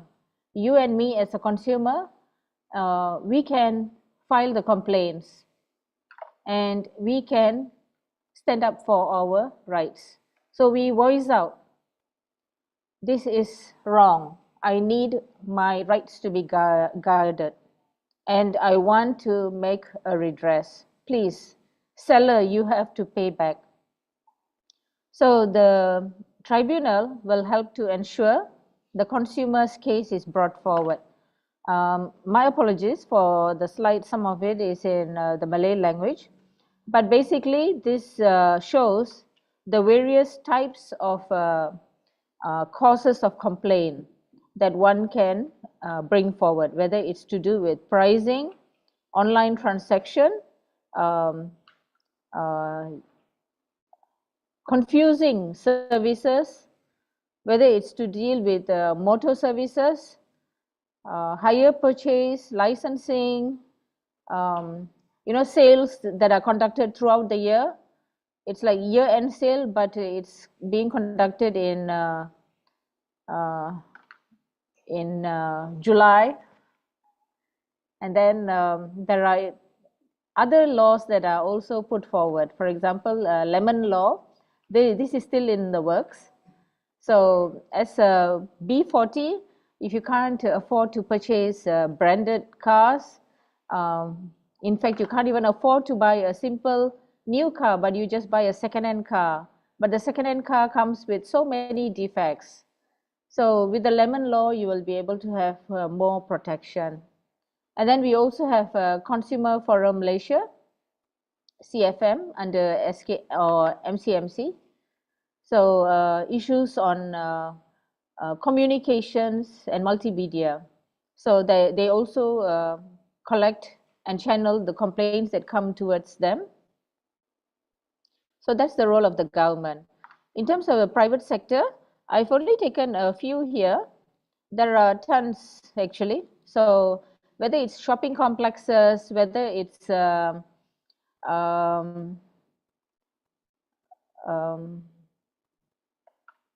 tax audit firms, whether it's initiatives by individuals that collate because they are a big corporation. So they do CSR initiatives, corporate social responsibility initiatives to serve the public, whether it's to give basic goods, to clean up the environment, and also to give information to the general public. Role of NGOs in consumer advocacy. So you can see MACFEA is also there. We have the Islamic Consumer, Muslim Consumers Association of Malaysia, the Lost Food Project, MACFEA Foundation, FOMCA, My Safe Food, GPS. I've also put in here GPS UKM because I'm from University Kebangsaan Malaysia. So GPS is a student association at the university level. My Safe Food is a youth program, and this initiative is to help save food that is otherwise will be wasted if not sold during Sunday markets or evening markets or during the Bazaar Ramadan. So they have been doing this for the past almost 6 years, and the information provided by them is not just about the amount of food that is saved, but also in terms of carbon footprint that is saved, and also the communities that has been provided with the food that has been saved and rechanneled. The Lost Food Project is by an NGO as well, and they receive funding from Japan and other well-wishers. And they basically collect food from various organizations. They also do crowdfunding to help provide food for the needy. So consumer-based research, education, awareness, advocacy, redress programs, etc. is run by various NGOs in Malaysia. So MACFEA, our beloved MACFEA, okay. So we have our website. You can Google macfee.com.my, and you can see that we have a lot of participation in international dialogues like yesterday and today's dialogue, national dialogue, international conferences, national conferences, consumer programs, research, consultancy, academic writing, bulletin of fact sheets. So all this is important role that MACFEA plays, and this is important because MACFEA is a professional NGO. We are all coming from the academia, majority of us, and we feel that it is important that we don't just sit and do research work, but we disseminate this information, not just in academic journals, but also writings for the general public, for schools, for the youths, for the layman out there. Okay, these are some personal sharings. Okay, consumer awareness for students and B40 community. So this is collaborative initiatives led by UKM. So collaborative is the keyword that I would like to highlight on this slide, because the previous ones was in silos.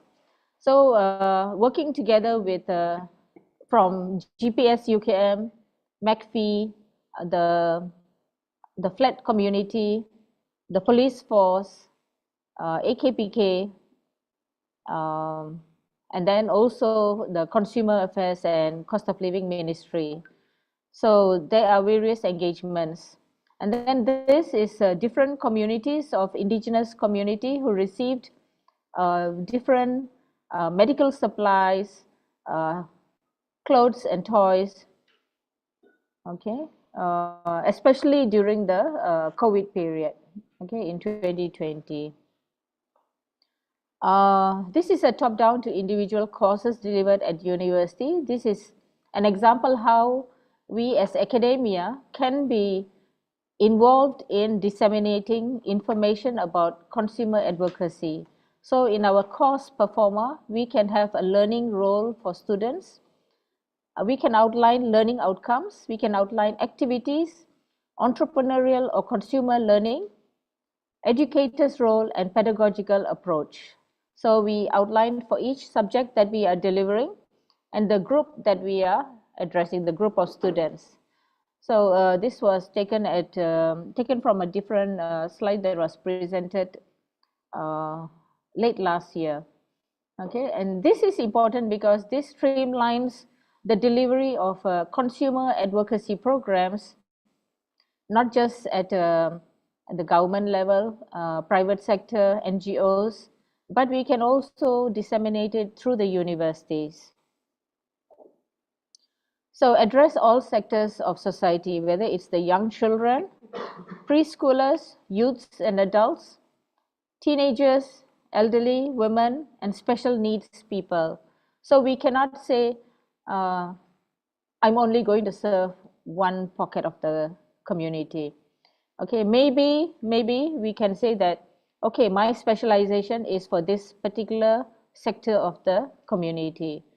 But the government, looking at a broader perspective, having an eagle's view, needs to collate the data.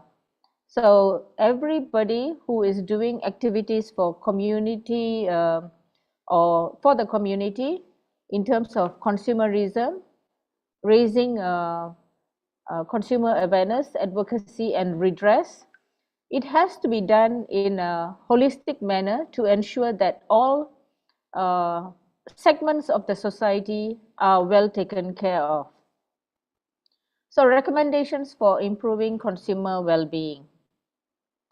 So strengthen social safety nets, consumer empowerment, whether it's financial literacy or digital literacy, enhance cybersecurity awareness, not just cybersecurity awareness, but have in place legislations, laws to safeguard, practice sustainable consumption and pro-environment initiatives, and enhance consumer protection laws and enforcement.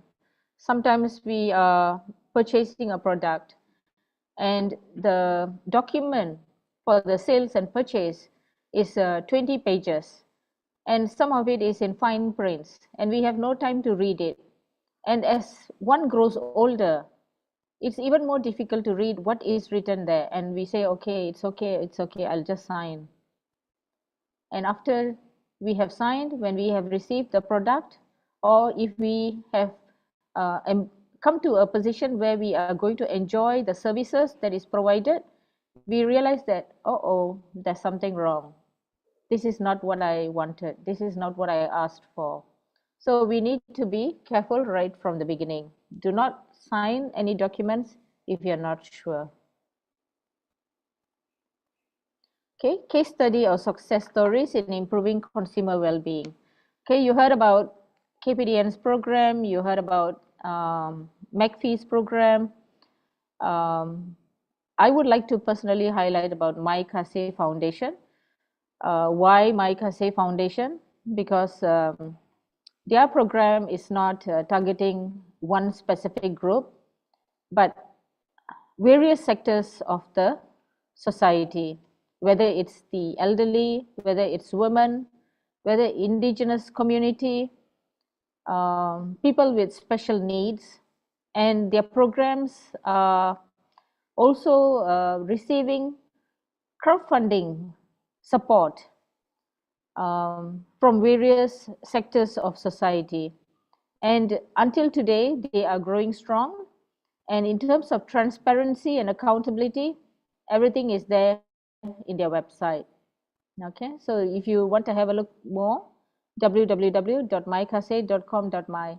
Okay, I'm not promoting them because I'm a member. I'm not even a member. Okay, but maybe I should look at how I can help more in their programs.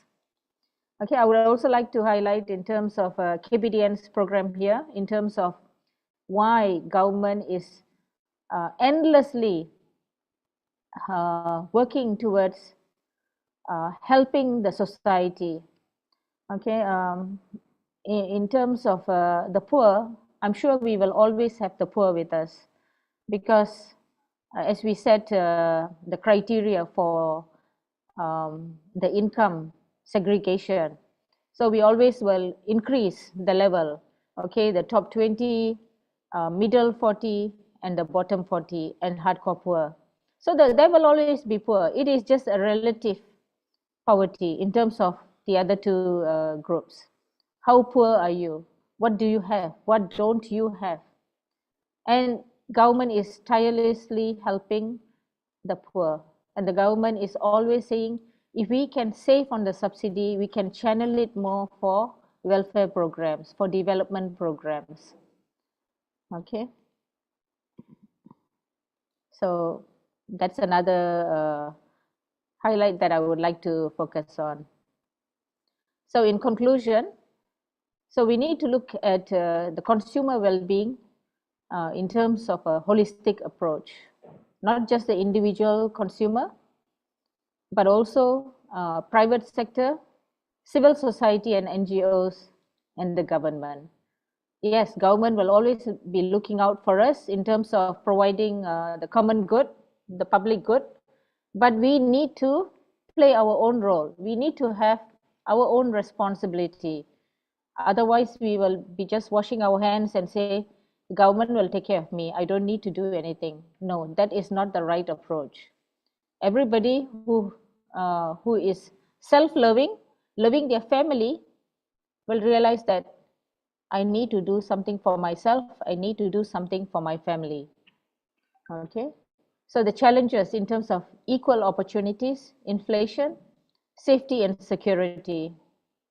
So the initiatives in terms of consumer empowerment, financial literacy, digital literacy, and simple or moderate lifestyle. Excuse.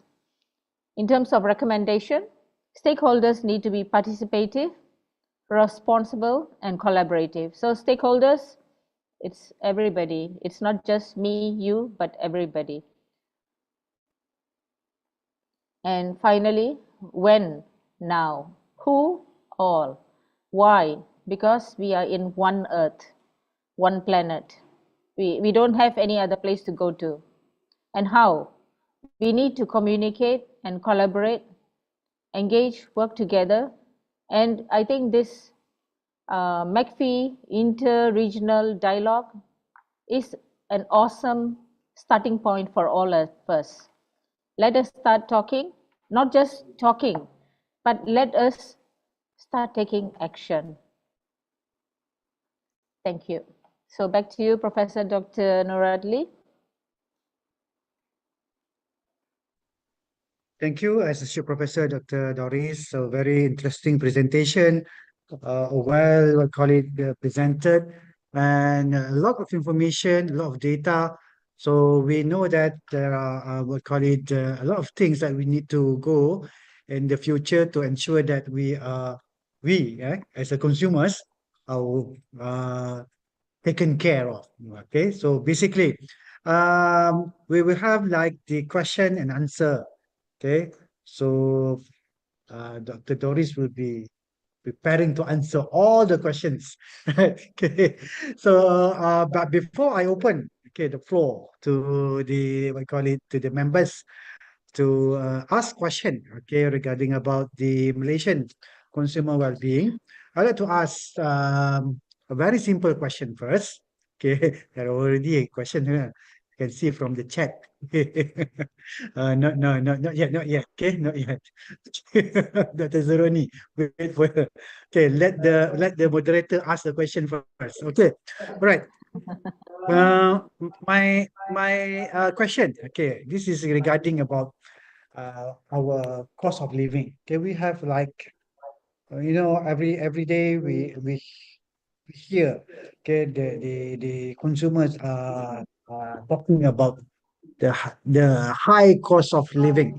Okay, you also mentioned about inflation just now. Okay, you also highlighted the rising cost on Malaysian consumers, and also one particular data which is 60% of Malaysians cutting back, on their non-essential spending. Right. So basically, just now you mentioned about 66% are being spent for essential. Then 17% is for non-essential. Then another 17%, if I'm not mistaken, is for saving. So, okay, instead of spending 17%, they might be reducing it to maybe 10% or maybe 15%. I'm not really sure about that, but they are trying to reduce it, right? They are trying to reduce the non-essential spending. Now, we know that we are not the government. Okay, MACFEA is not the government agency. We are actually an NGO. But what would be the best policy intervention for maybe KPDN, okay, HCP, or maybe from the government agencies, other government agencies, to best support the consumers in managing their expenses while maintaining financial security. So that is one thing, which is the policy intervention. Second thing is for the consumers themselves, right? The consumers, what would be the financial strategies? Now we have this rising costs, okay, reduce what call it non-essential expenses. So what would be the best strategy, okay, for the consumers to overcome this problem? Okay, categories. Thank you. Welcome. Thank you, Prof. Dr. Noradli. Okay, this is a very challenging question because it's like a chicken and egg. I think it's simple question. Simple. Okay. Simple, yes, complicated. Yeah. So, okay, I would like to take on the aspect of pricing.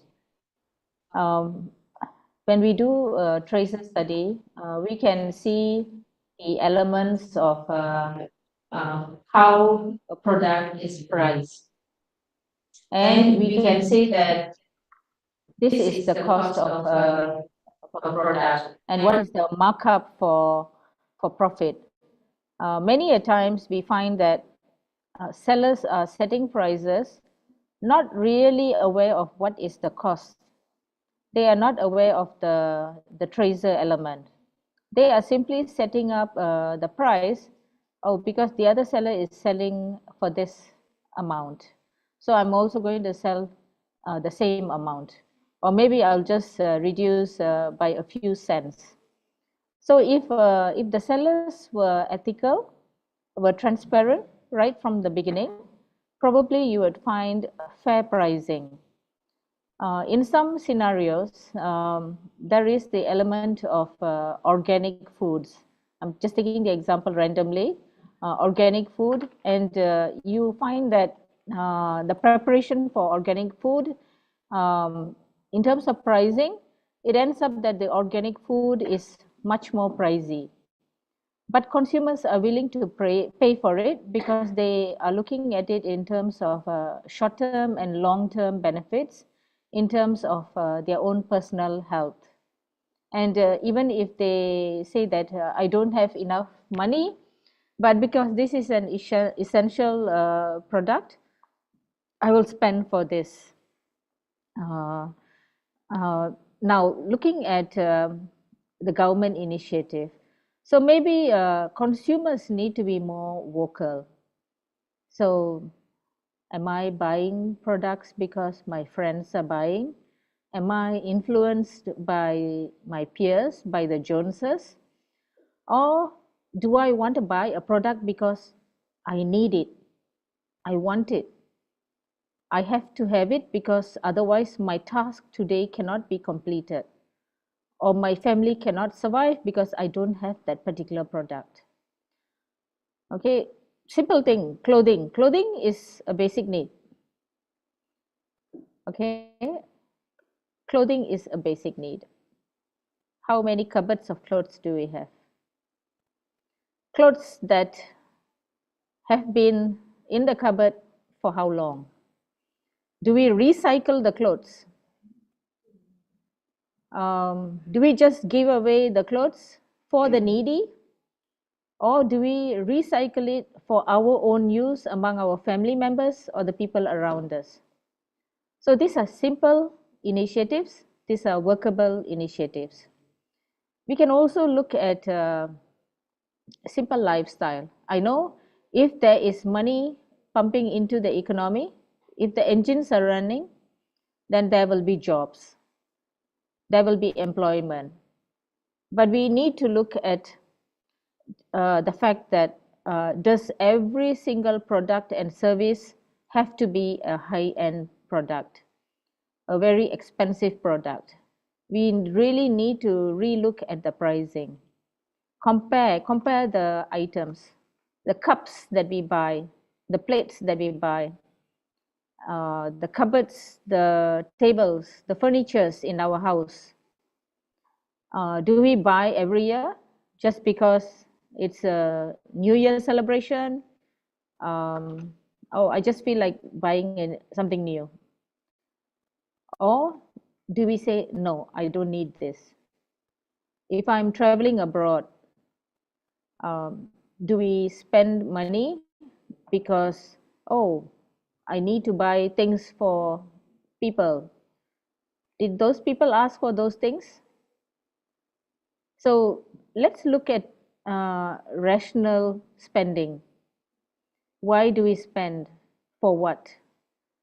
So if we do a planning, Prof, this is your domain actually.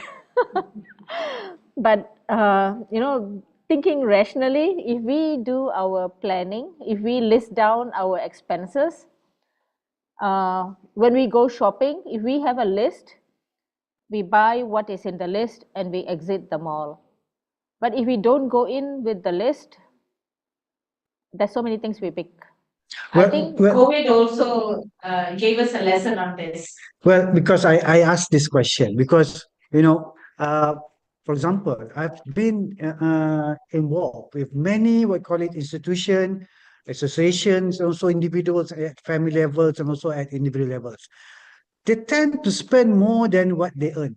They tend to spend more than what. So, for example, nowadays we have these issues of universities. They are saying having losses, but actually universities are not making losses. They are having deficit.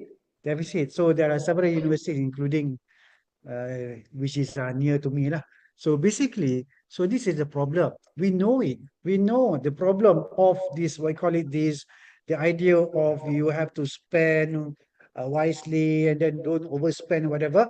But when doing it, and then when sometimes some of the institution or even the association, for example, has been advised, okay, not to spend more than what they get, they earn, right? But they tend to ignore the advice. So this is a problem. So which is I would like to see what would be the answer for these issues, because this is never ending, because we want the consumer to have well-being, to be well, but they are actually not following the what are supposed to be, right? So, Prof, maybe if we look at, we remember the earlier slide that I showed on Consumer Empowerment Index. So, if a person is really empowered, then a person would be able to strongly say, no, I don't need this. Or a person would be say, okay, I need this, but this is not my top priority. Yeah. The index is quite high in terms of the second one, which is the ability to say no, which is really high compared to cognitive and also compared to the redress, right? So you're saying that CEI, right? Yes. But the result is different. So this is the problem. So how we are going to address this issue? How to address this? I think this is something that consumer needs to be educated diligently over and over. It's like when you go for a driving class, and having had a license, and you can say that, oh, I know how to drive, I know all the rules, but is it true? Are there new rules that are in place that you need to be aware of? So the consumer is also the same. So we need to be updated of our rights and what needs to be done, and how we spend our spending. And if we are bombarded continuously in terms of simple lifestyle, do not spend unnecessarily, buy products that are only endorsed with the certification licenses through legal websites, proper sellers, etc., then we will become more conscious and be more aware and be able to put it into practice. I think this is the way to go. All right. So thank you, Dr. Luis. Okay, we have a lot of questions here. We have a lot of questions. I think we have 1, 2, 3, 4, 5. Oh, okay, 5. At the moment, 5. So very sarcastic. First thing, I would like to read the first question. This is from Dr. Zuroni. Okay. What are the biggest challenges Malaysian consumers face in terms of misleading advertisement? Okay, misleading advertisement, right? So, and effective products. Are Malaysian consumers adequately protected from unfair practices by e-commerce platform or online sellers? But kata pepatah, I can speak Malay with Malay. Okay. Order lain, sampai lain. Barang sampai lain. Order barang lain, okay, barang sampai lain. Okay, so Dr. Doris, okay. Right, so I ordered something but I get something else. Whether it's for a physical product or whether it's for services. So this is something that, when you are buying at a counter, you pick up the product and you can counter argue it immediately. But when it happens online, this is very, very problematic. And your payment has already gone through. And oh dear, so who do I complain to? Okay, of course, you can go to the Consumer Tribunal, Malaysia, TTPM, because anything that is below 50K, you can go to TTPM. But make sure you have the records, your online sales, your transfer of money, and so on. So, Doris, can I interject this one? Because yesterday, Taiwan has mentioned that they have a cooling period of 7 days. So you can return the product without question. Without question, just like when I was in the States, in the US, we can return our when we purchase our product 1 month after we purchase, whether it's online or face to face. So this is in Taiwan 7 days, okay? In Taiwan 7 days. What about Malaysia? Do you have any information about Malaysia? Because as far as I know, only if it is being stated by the company, okay, you can return. But for the cooling period, for normal purchase, I'm not really sure. Okay, it is not under the act. Okay, so what about that? Okay, what I do remember is like online platform like Shopee. They are clear on if they are not satisfied, they can return their products, and usually there's no questions asked after that. If you return the product, you will be refunded. But the cooling off period, if I'm not mistaken, it is stated when you are purchasing within 3 days or within a week, it will be stated. And usually people are quite happy in Malaysia to buy using the Shopee platform because the companies are registered and the seller does not receive the money. The money is not released to the sellers by the Shopee platform until and unless the buyer has already ticked, I have received and I am satisfied with the product. I hope that helps to answer.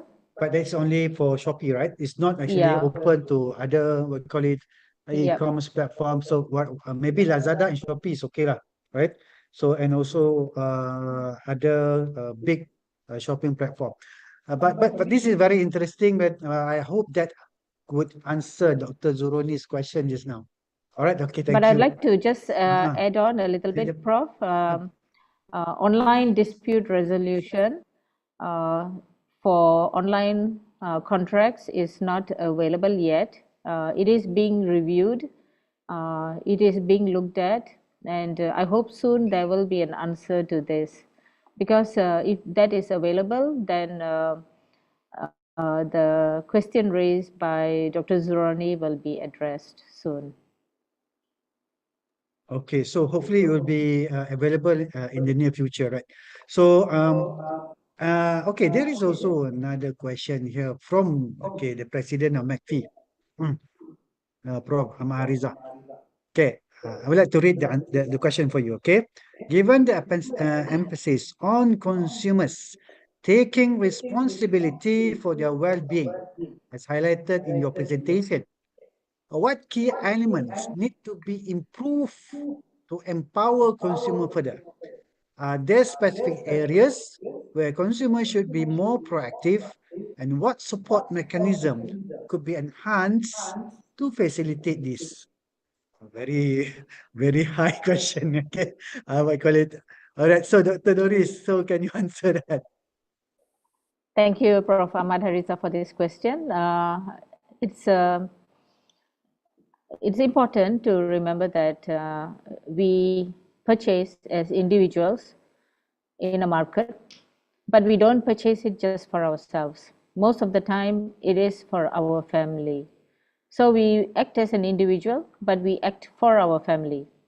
So you can say that the root or the core of the society or the economy is the family. And the family is where it all starts. Our values, our education, our ethics, religiosity. I think if at this level, at this platform, in the family, the foundation is strong, then I think we can help solve a lot of problems. And it is important that we receive all these values at a very young age, and not just at that age, but we continue to build on these values and not to be influenced by negative values externally.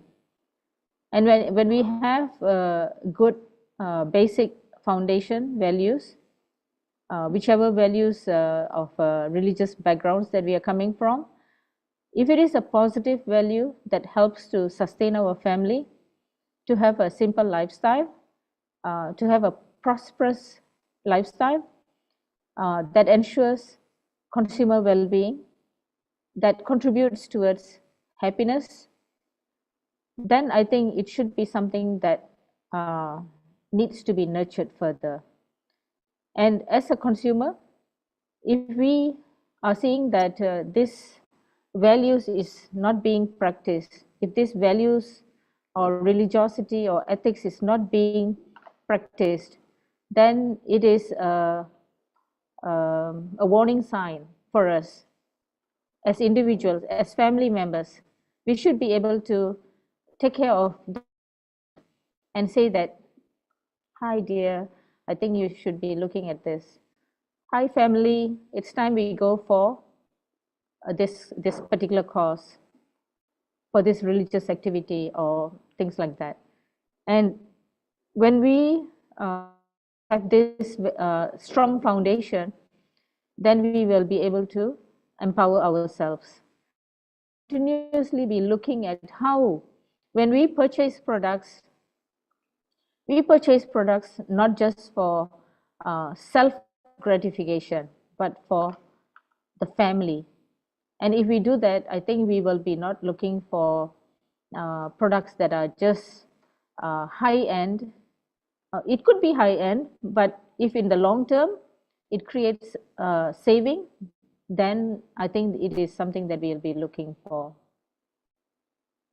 That's all, Prof. Back to you. Okay, very interesting, because when you mentioned about consumer well-being is not only looking at materialism, right? So you are losing values, religiosity, and so on. So when we talk about family. We buy because of family.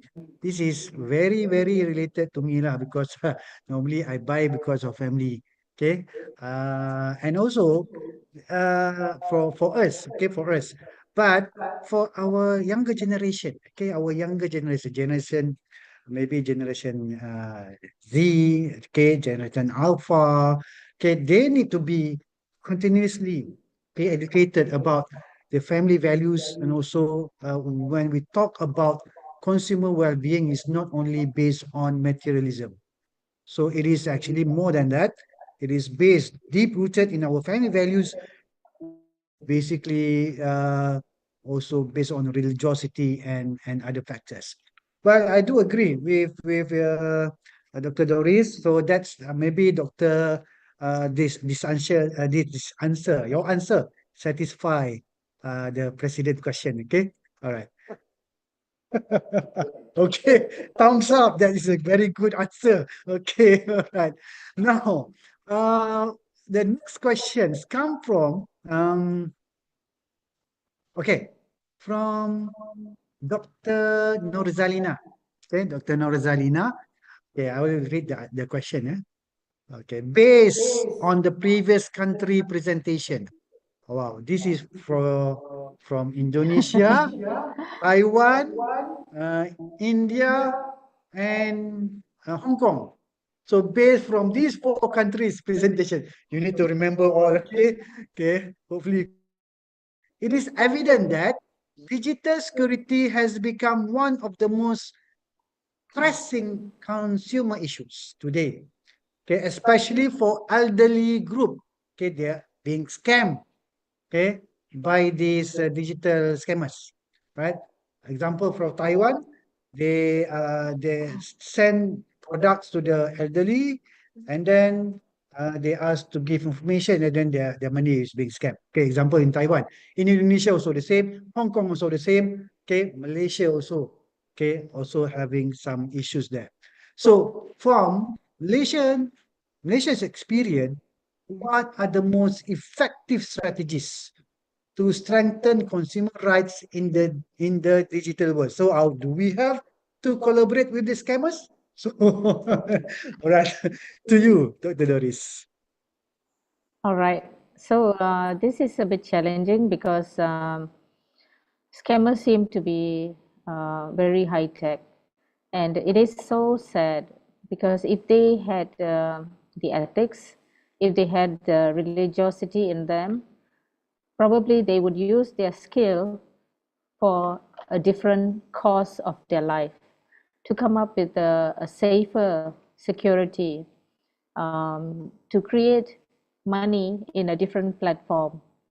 But sadly, they are looking for easy, quick wins.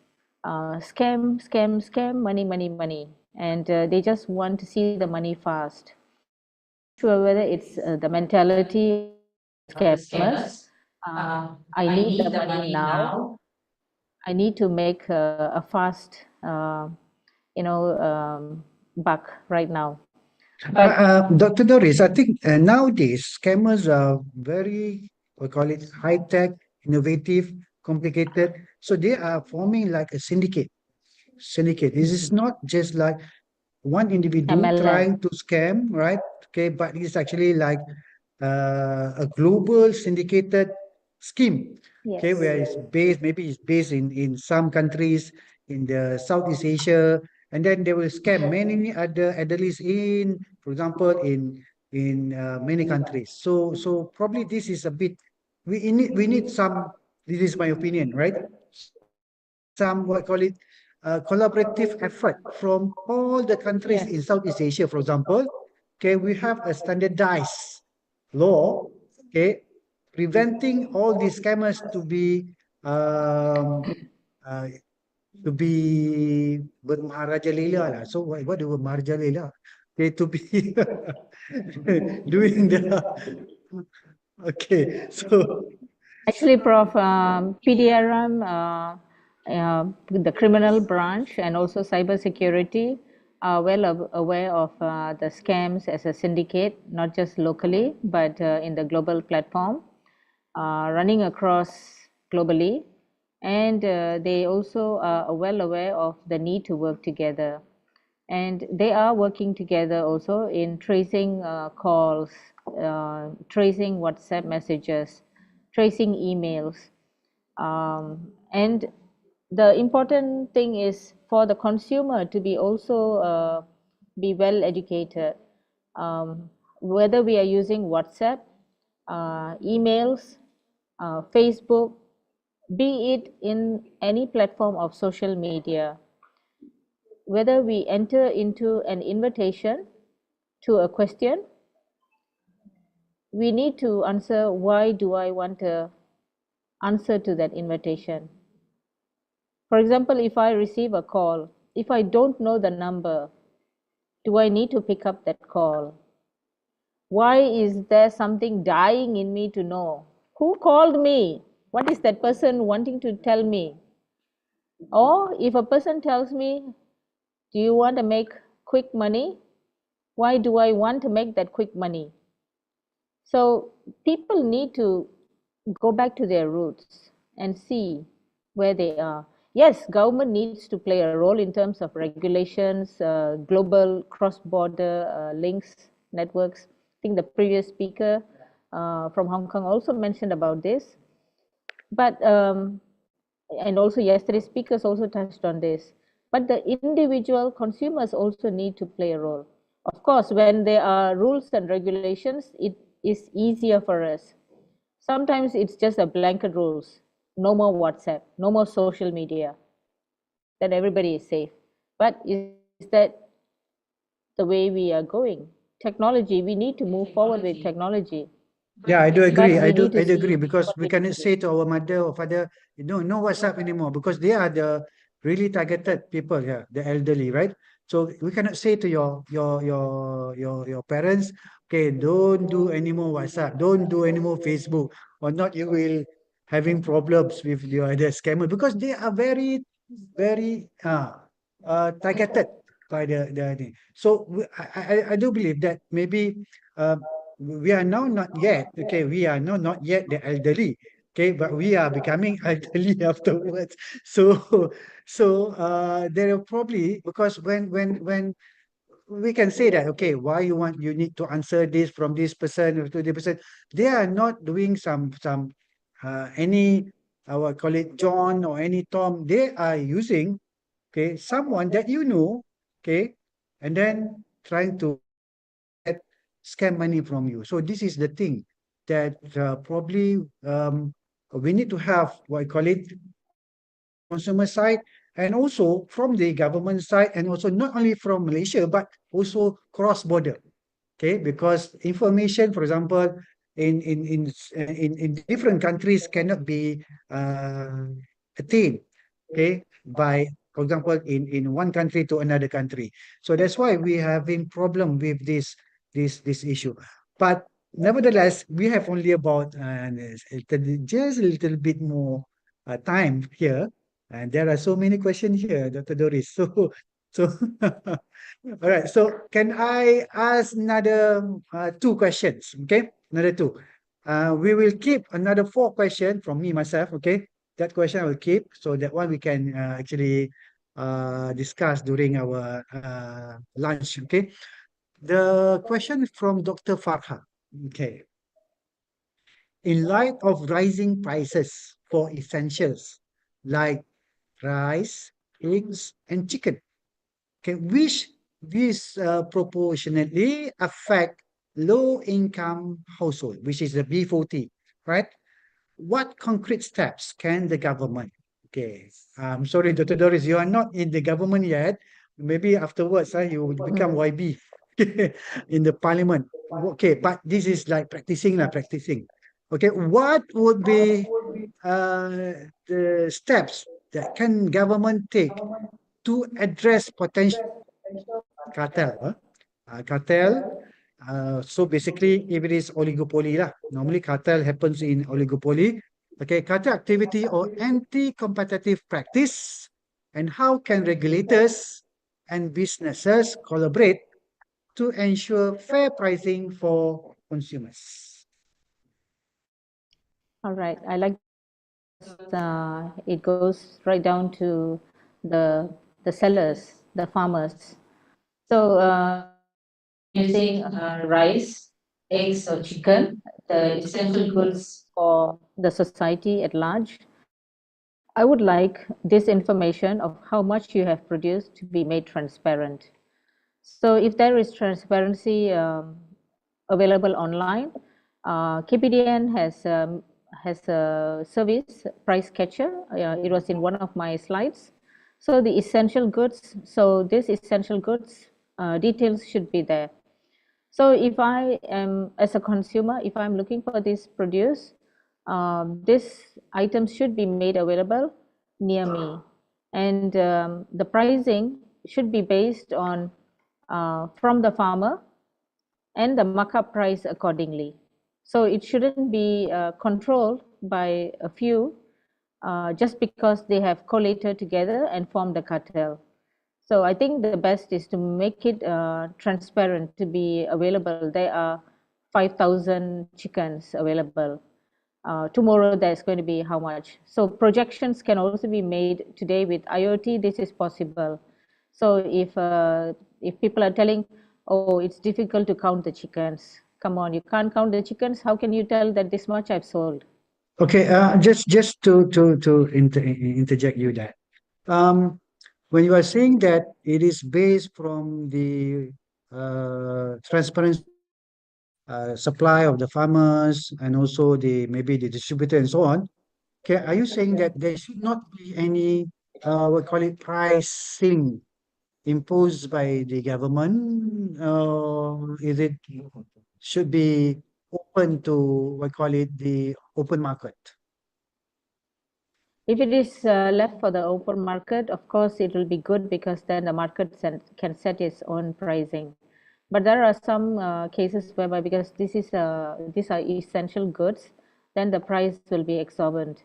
So we need to look at when the price is relevant for the consumers and is affordable, or if it is not affordable, what is the amount of subsidy or token that can be given to the producer or supplier.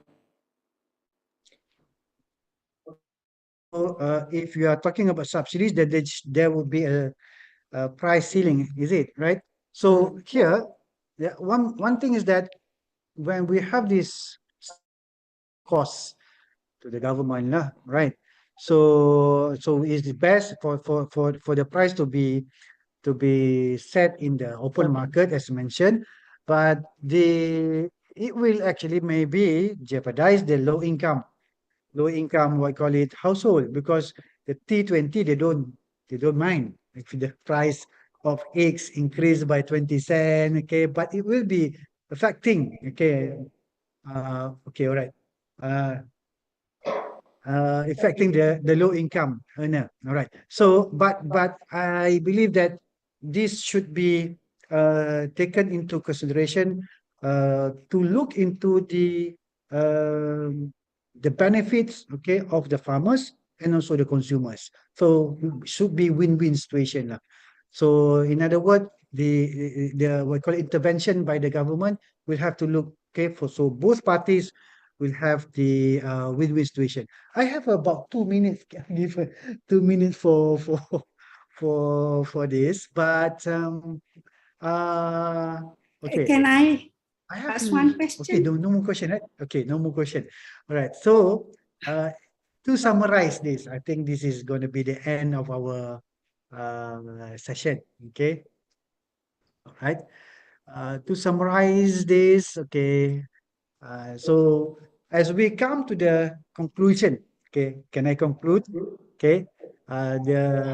Today's insightful session on consumer well-being in Malaysia. So we have explored various critical aspects, very critical, okay, but it's for the best of Malaysia, affecting consumers in our country. So our distinguished speaker is Associate Professor Dr. Doris Patmini Selvaratnam has provided us with comprehensive overview of the challenges and opportunities within the consumer landscape, backed by data. Okay, so we are not sembang kencang, but backed by data and also real-world example. So we began by understanding the fundamental elements of consumer well-being, as mentioned. So it's not only materialism, but also rooted also in family values and so on, right? Including access to basic needs, equal opportunities in education, and also employment, and the importance of financial stability, health, and security. So Dr. Dori then highlighted the Malaysia's current economic landscape, where rising inflation, okay, and the increasing cost of living are primary concerns of the Malaysian. So this is very, very important to be taken care, because this can topple a government, okay, of the issues of rising costs. All right. So with over 60% of consumers cutting back on its non-essential spending, it is clear that financial security remains a top priority. So they are not cutting on the savings, but they are cutting on the non-essential, okay, expenses, right? So we also discussed about the healthcare sector, particularly challenge in affordability and access for the aging population. So we are all going to go for that sector, right?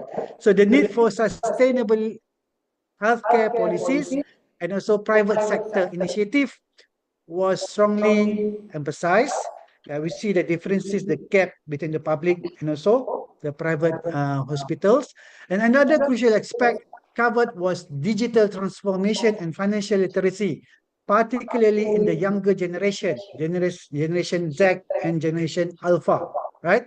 While digital financial tools are gaining traction, Malaysia still lags behind in savings culture compared to other Asian countries. Okay, bridging this gap is the key to long-term consumer empowerment. And then environment concerns, okay, particularly security and the impact of climate change, were also discussed. We explored how technology and also innovation can help mitigate these risks while balancing the potential consequences on consumer health and job security. Finally, we examine the role of government policies, private sector initiative, and NGOs such as MACFEA, okay, and MACFEA, okay, and CFM and FOMCA. I remember MACFEA only, right? So sorry, okay, all right. And in promoting consumer well-being, right? While government subsidies and targeted program play a vital role, collaborative effort between stakeholders remain essential for a more holistic and also sustainable impact. So, in conclusion, today's discussion has reinforced the importance of multi-stakeholder approach in addressing consumer well-being, whether through policy interventions, digital literacy, financial planning, healthcare accessibility, or environmental sustainability. It is evident that every sector has a role to play. So as we move forward, let us continue fostering dialogue, innovation, and collaborative solution to ensure that Malaysian consumers are not only protected, but also empowered, okay, to navigate to ever evolving economic and also social landscape. On behalf of MACFEA and also our esteemed participants, I would like to extend our deepest appreciation to Associate Professor Dr. Doris Padmini for her invaluable insights and expertise. Thank you to everyone for your engagement, questions, and also contributions. Okay, we hope today's discussion has provided valuable perspective and actionable takeaways. With that, I conclude today's session, wishing everyone continued success in advocating for consumer empowerment and also well-being. Assalamualaikum warahmatullahi wabarakatuh. Thank you, Prof. Thank you. Okay, a huge thank you to Associate Professor Dr. Doris Padmini Salvaranam, and also our moderator, Associate Professor Dr. Nurahli Rizwan Shah Muhammad Dali, for the insightful and engaging session 4 of the Consumer Country Report from Malaysia. Okay, the session has truly broadened our understanding of the challenges and also opportunities faced by the consumers in Malaysia. We had some fantastic discussion, and we truly appreciate the contribution and perspectives shared by our speakers today. So now, before we proceed to our lunch break, let's have a quick moment of a group photo. All right, so dear participants, kindly turn on your cameras for the photo, which will serve as a great memory for today's event. All right, may I invite the technical team to handle the photo session? Right. Everybody, please open your camera. Shoot on your camera. Unable to start video. Block you. Get one block. Right.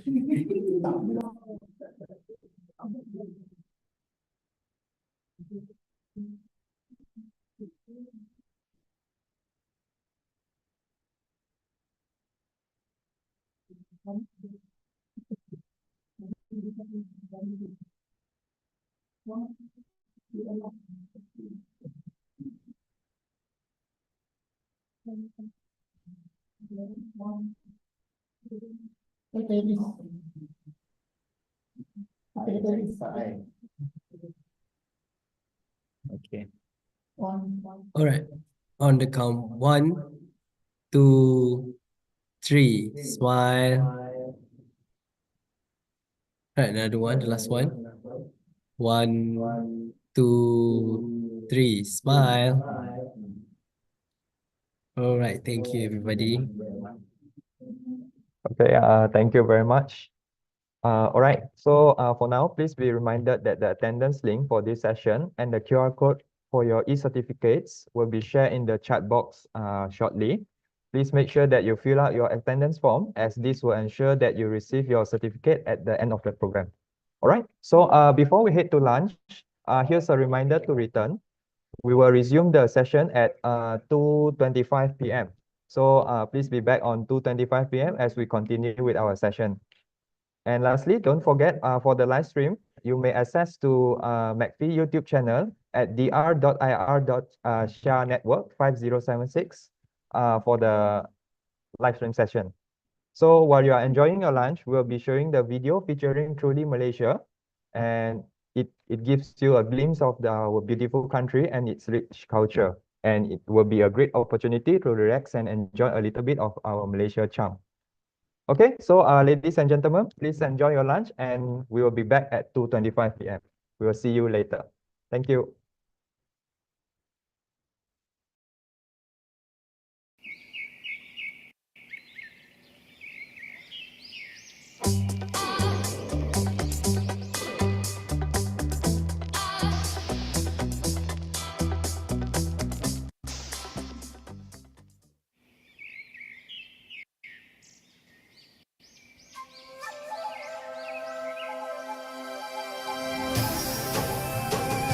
Malaysia is truly Asia. It's a land with rich heritage for you to explore. Sandy beaches, friendly faces, surreal experiences everywhere.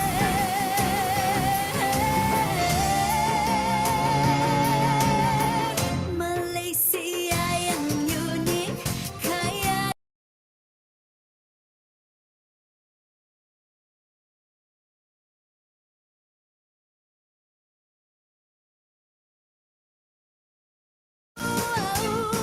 Hey, hey, hey, hey.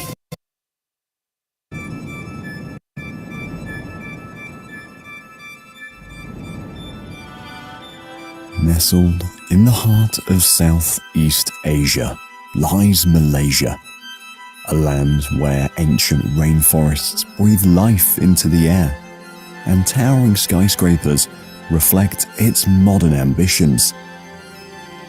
From the bustling streets of Kuala Lumpur, where the iconic Petronas Twin Towers soar, to the serene beaches and lush jungles of Borneo, Malaysia is a mosaic of natural and cultural wonders. Its shores are caressed by the South China Sea, revealing underwater worlds of astonishing beauty, while its interior is a mosaic of cultures: Malay, Chinese, Indian, and indigenous peoples, each contributing to the vibrant tapestry that defines the Malaysian identity.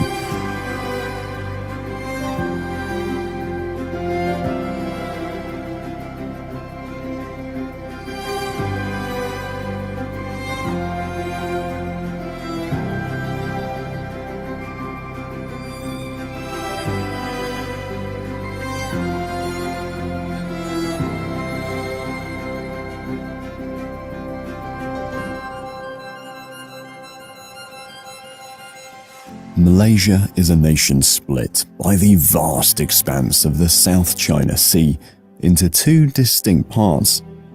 Peninsular Malaysia, or West Malaysia, shares borders with Thailand to the north and Singapore to the south via a causeway and a bridge.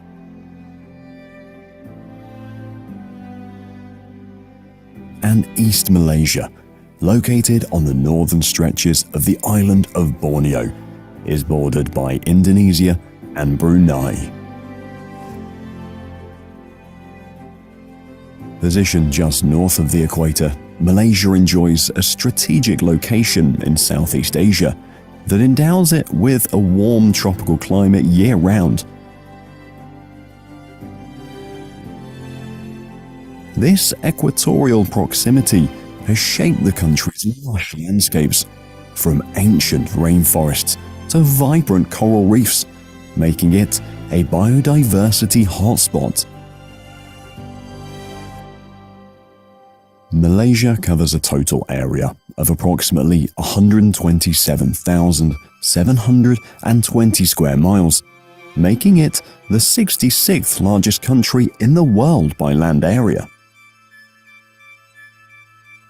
This area is divided between Peninsular Malaysia, which accounts for roughly 40% of the country's land area, while East Malaysia covers the remaining 60%, showcasing a diverse range of geographical features, from coastal plains to mountainous regions.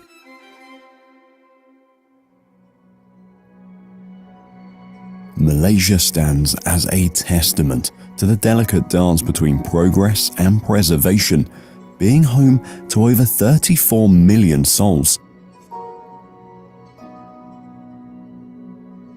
The narrative of this country is further enriched by the voices of its people, artisans, conservationists, and everyday citizens, who play an integral role in preserving their natural and cultural heritage.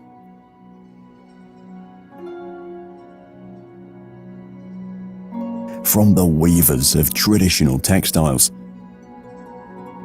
to the guardians of the rainforest,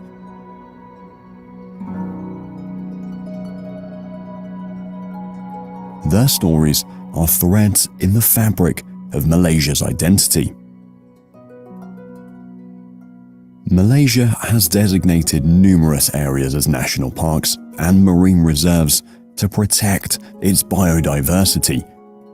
These include Taman Negara, one of the world's oldest tropical rainforests, and the marine park on Sipadan Island, known for its extraordinary underwater life.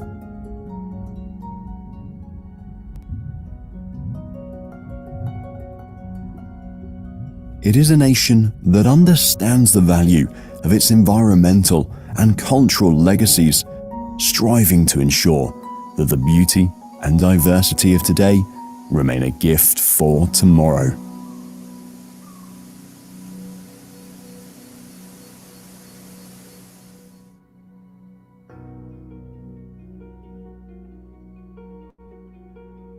Nestled within the state of Penang, Bukit Mertajam offers a tranquil escape into nature's embrace.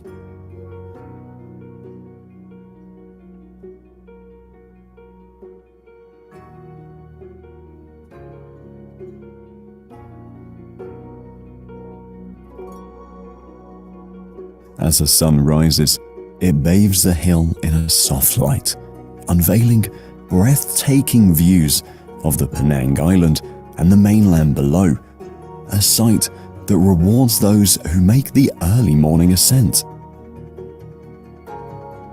The hill is not just a place for physical exploration, but also a retreat for the soul, offering moments of serene contemplation and a respite from the hustle and bustle of urban life. This hill, part of the larger Bukit Mertajam Recreational Forest, serves not just as a green lung for the state of Penang, but also as a sanctuary for a variety of flora and fauna. The dense forest canopy shelters numerous species of birds and insects, while the undergrowth teems with the vibrant life of smaller mammals and reptiles, many of which are unique to the Malaysian peninsula.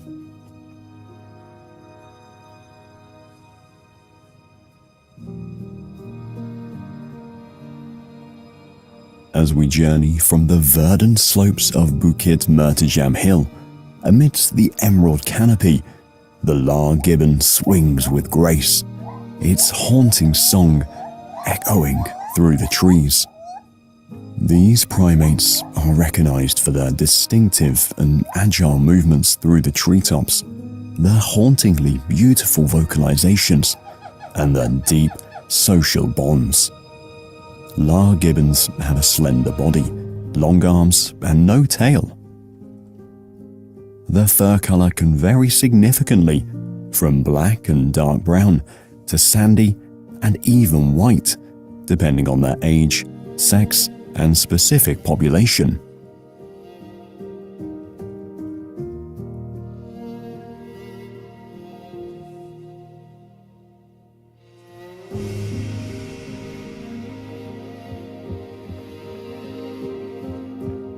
Agile and slender, these gibbons possess an extraordinary ability for brachiation, swinging from branch to branch with their long, powerful arms in a fluid, rhythmic dance that captivates the observer.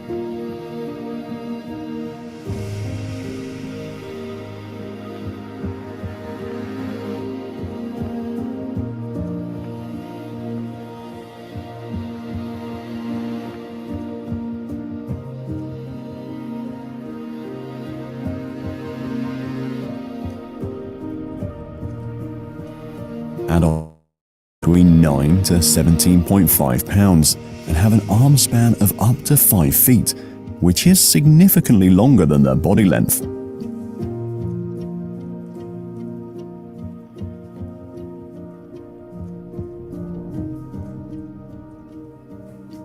Lar gibbons are known for their strong family bonds. They live in small, monogamous family groups consisting of a mated pair and their offspring. This social structure is somewhat rare among primates.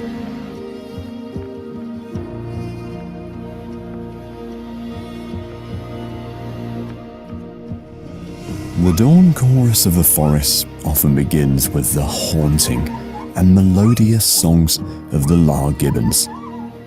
Mated pairs perform complex and loud vocalizations that serve various purposes, including strengthening pair bonds, defending territory, and communicating within the family group.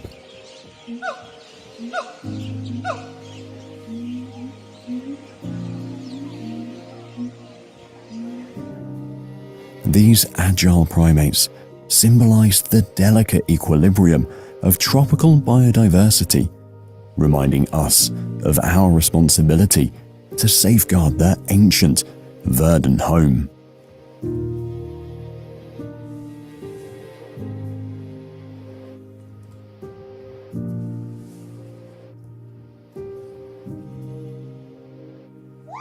As their melodic calls fade into the dense canopy of Malaysia's ancient rainforests, our journey shifts from the verdant embrace of the jungle to the serene beauty of the sea.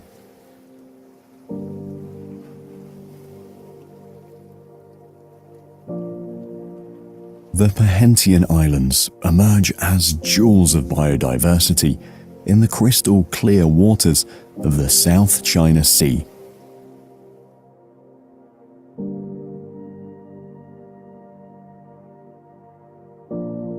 This pair of islands, Perhentian Bazaar and Perhentian Kasil, each offers its own unique allure. These islands are characterized by their white sandy beaches, lush jungle interiors, and warm tropical waters.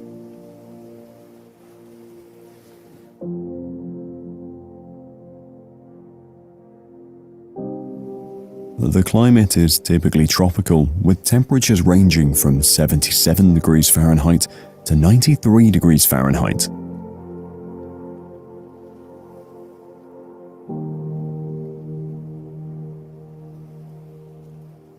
Beneath the surface of these inviting waters lies an underwater wonderland, with the coral reefs teeming with life and color.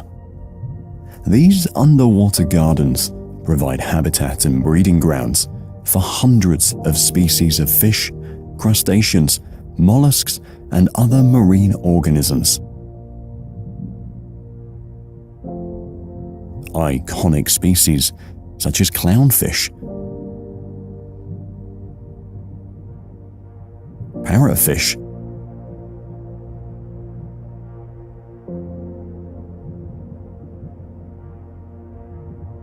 and angelfish weave through the corals.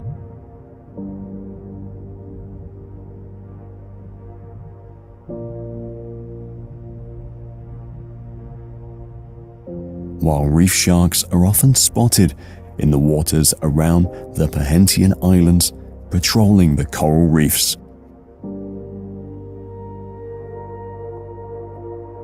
Ascending from the azure depths to the verdant peaks of Peninsular Malaysia, we arrive at the Cameron Highlands.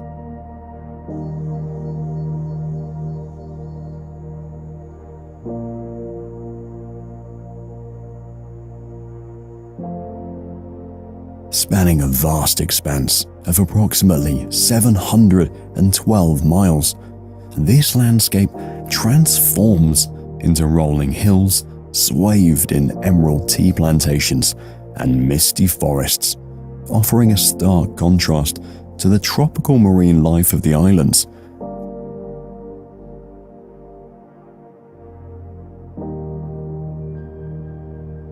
But an equally mesmerizing display of Malaysia's diverse natural beauty.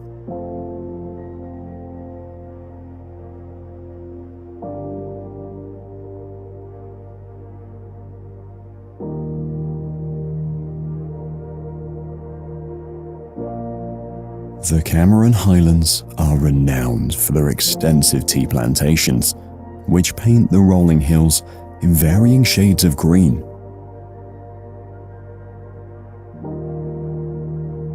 Beyond tea, the Highlands are also famous for their strawberry farms, vegetable markets, and flower gardens, showcasing the region's rich agricultural bounty.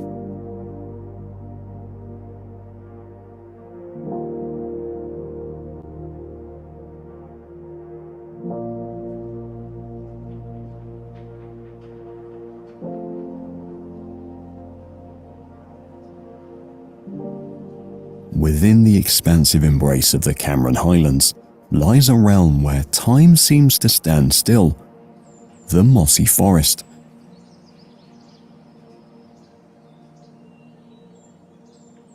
Cloaked in mist and clouds, the mossy forest is an otherworldly scene straight out of a fantasy movie.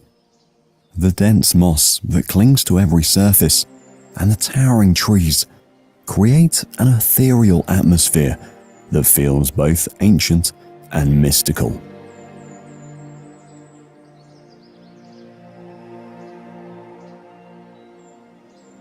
The air, cool and moist, carries the scent of the earth and the sound of silence, broken only by the distant call of birds or the rustle of leaves underfoot. The high humidity and lower temperatures create a unique microclimate where a diverse array of flora and fauna flourishes, showcasing a fascinating array of plant life.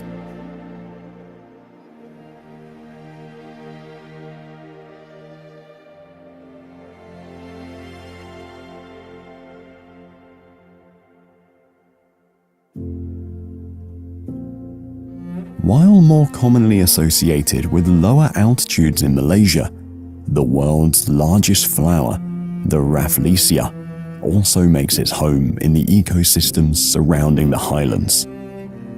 This parasitic plant is known for its massive, foul-smelling bloom, a rare but remarkable sight.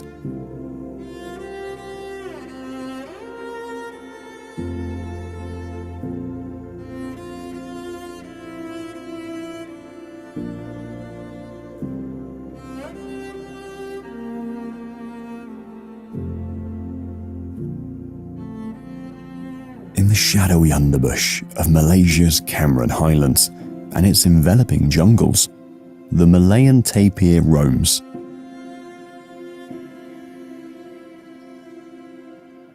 Exhibiting a blend of curiosity and caution in its behavior, in its distinctive black and white coat, stands as a remarkable survivor from a bygone era, closely related to both the horse and the rhinoceros, despite its unique appearance.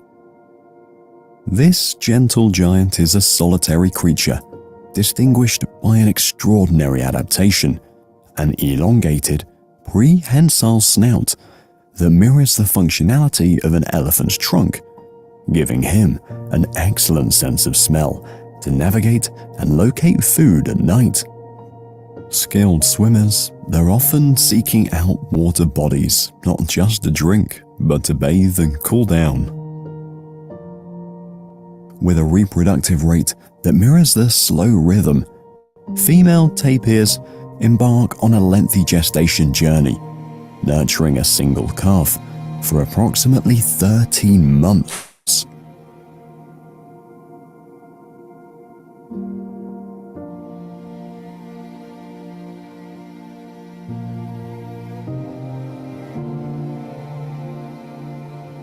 Nestled within the emerald embrace of Langkawi, Dayang Bunting Lake is the second largest freshwater lake and is shrouded in myths and legends, covering an area of about 50 acres.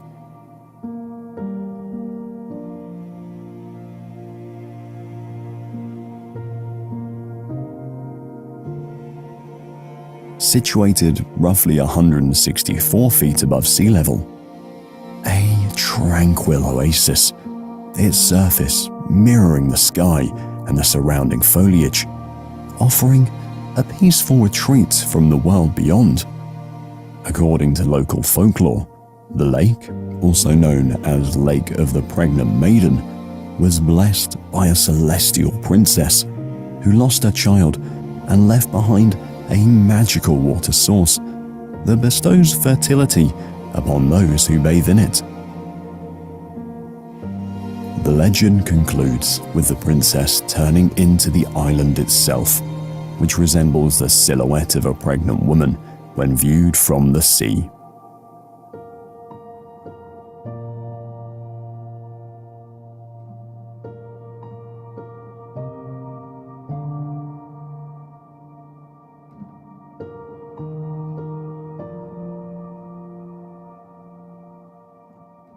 Deeper into the dense canopy of the surrounding tropical forest, amidst the symphony of bird calls and the rustle of leaves, a gentle and elusive inhabitant of Malaysia's rich biodiversity comes into view: the dusky leaf monkey. Characterized by their serene nature and striking appearance, dusky leaf monkeys are particularly noted for the distinctive white patches around their eyes, which contrast sharply against their dark fur, giving them a thoughtful, almost spectral appearance. These primates have a unique reproductive cycle that deeply reflects their gentle nature. Females give birth to a single offspring after a gestation period of about 6 months, a precious interval that culminates in the arrival of a baby with strikingly different coloring, bright orange or yellow, a stark contrast to the muted tones of the adults, which gradually darkens as they mature.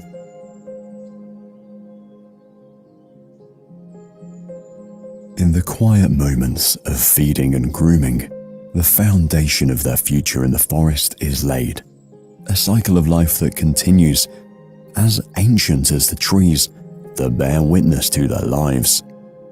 Weaving a narrative of community and harmony, they're living in groups of 5 to 20. Their societies are anchored by a dominant male, surrounded by several females and their young. These families carve out territories within the canopy's embrace, yet peace prevails, with cohesion at the heart of their existence.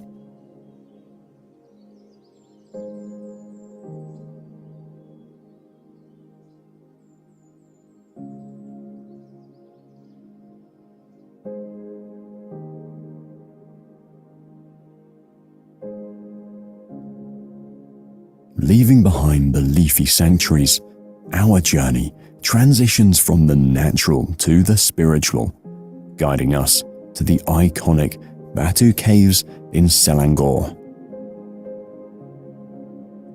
A series of majestic limestone hills housing ancient cave temples stands as one of Malaysia's most revered religious sites. Located just north of Kuala Lumpur. Carved into the 400-million-year-old limestone, these caves have become a focal point of Hindu worship and culture outside of India, drawing thousands of devotees and tourists alike.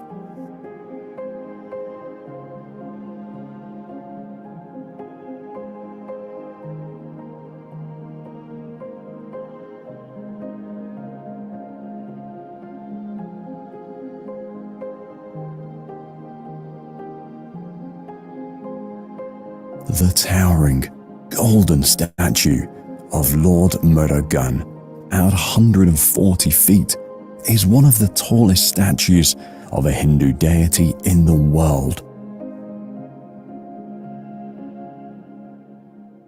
This awe-inspiring figure stands at the entrance, the temple dedicated primarily to him, setting the tone for the spiritual journey ahead. A steep flight of 272 rainbow steps leads up to the main cave, known as the Temple Cave, where the ceiling stretches over 100 feet high, opening up to a space filled with natural light, Hindu shrines, and intricate wall paintings that narrate epic tales. Amidst the echoing chambers of the Batu Caves, a spectacle of faith unfolds annually during Taipusam, drawing thousands of worshippers and tourists to witness the profound devotion to Lord Murugan. Devotees embark on a journey of faith, carrying kavadis and embracing body piercings as a testament of their devotion and the enduring tale of good triumphing over evil.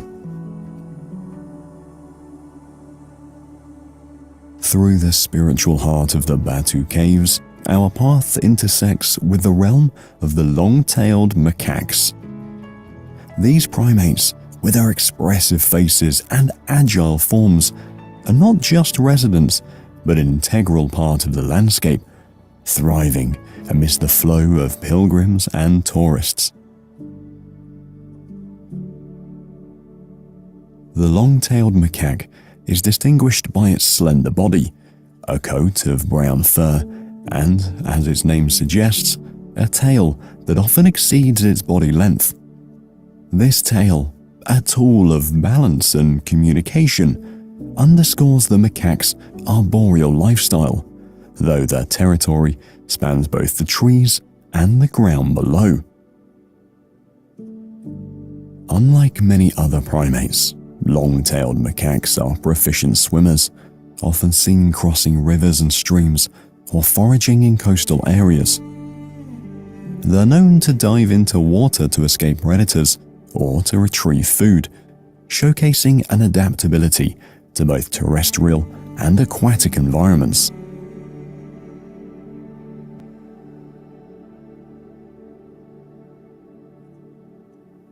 Interacting with humans, from whom they've learned to solicit food, the long-tailed macaques are exposing their role as opportunistic feeders.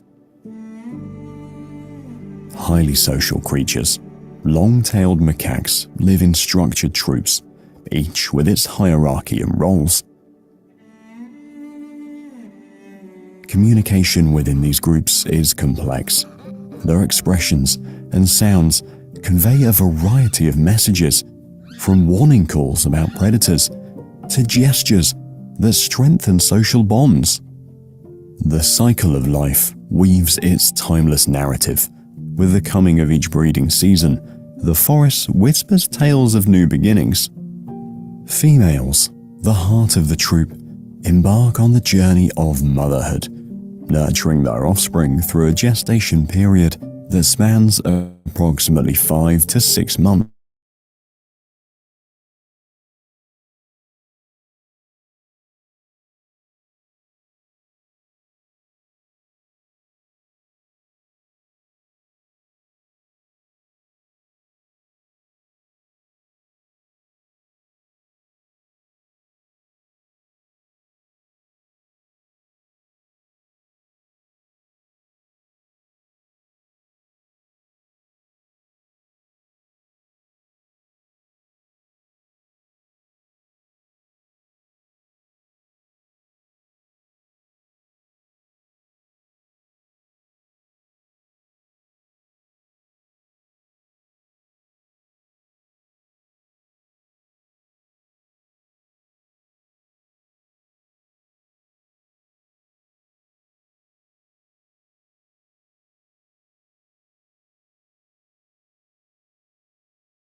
Okay, testing. Testing. It's my voice. I don't think I can hear my voice. Yeah, testing. Ada. Cuba testing. Ada. Ada. Oh, okay. All right, ladies and gentlemen, welcome back. I hope that you had a refreshing break and are ready for the final session of today's program. We are now entering the summary session of the MACFEA Inter-Regional Intellectual Discourse Year 2025. This session will provide a summary of the key points, similarities and differences discussed throughout the sessions, and we will also highlight suggestions for future cooperation. We are excited to hear the summary session from the President of MACFEA, Professor Dr. Ahmad Hariza Hashim, to share insights on potential collaborations as we move forward. Before we dive into the session, please allow me to remind you once again on a few housekeeping items to ensure everything runs smoothly. So for the microphones, please ensure your microphone is muted during the session to avoid any background noise. You may unmute it when the Q&A session begins or being invited by the moderator to speak. And if you have any questions or comments, feel free to use the chat box, and our moderator will try to address as many questions as possible during the Q&A portion. And if the host asks you to turn on your camera, kindly cooperate to make the session more engaging and interactive. Please also refrain from using inappropriate language, creating background noise, or any disruptive behavior during the session. Let's keep the environment respectful for all participants, and thank you for your cooperation. And lastly, don't forget that you can watch this event live or revisit the session again at any time on the MACFEA YouTube channel. Just click in at dr.ir.shanetwork5076. All right, so without further ado, let's move on to the summary session where we will be hearing from Professor Dr. Ahmad Hariza Hashim, the President of, and he will be providing us a comprehensive summary and suggestions for future collaboration. We look forward to an insightful and impactful conclusion to our discussion today. All right, dear participants, please join me in welcoming the President of MACFEA, Professor Dr. Ahmad Hariza Hashim. Prof.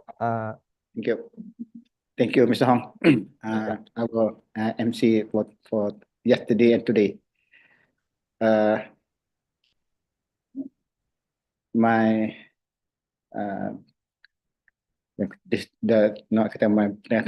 beloved to all participants of the MACFEA Inter-Regional Intellectual Discourse 2025.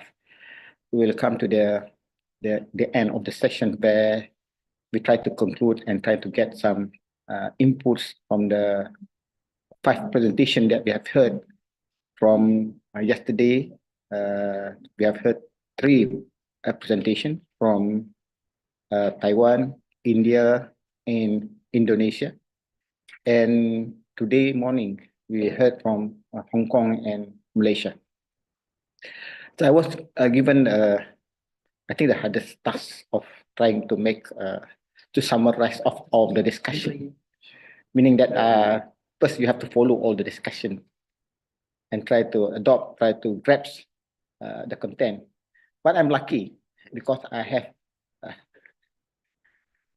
we have together with me all the good repertoire to manage to grasp all the points, and they shared with all the things that they have, we call that, they have written and shared. And one good thing about that, we have AI to help us with this. So I won't take a long time for the resolution and for the summarization. And what I will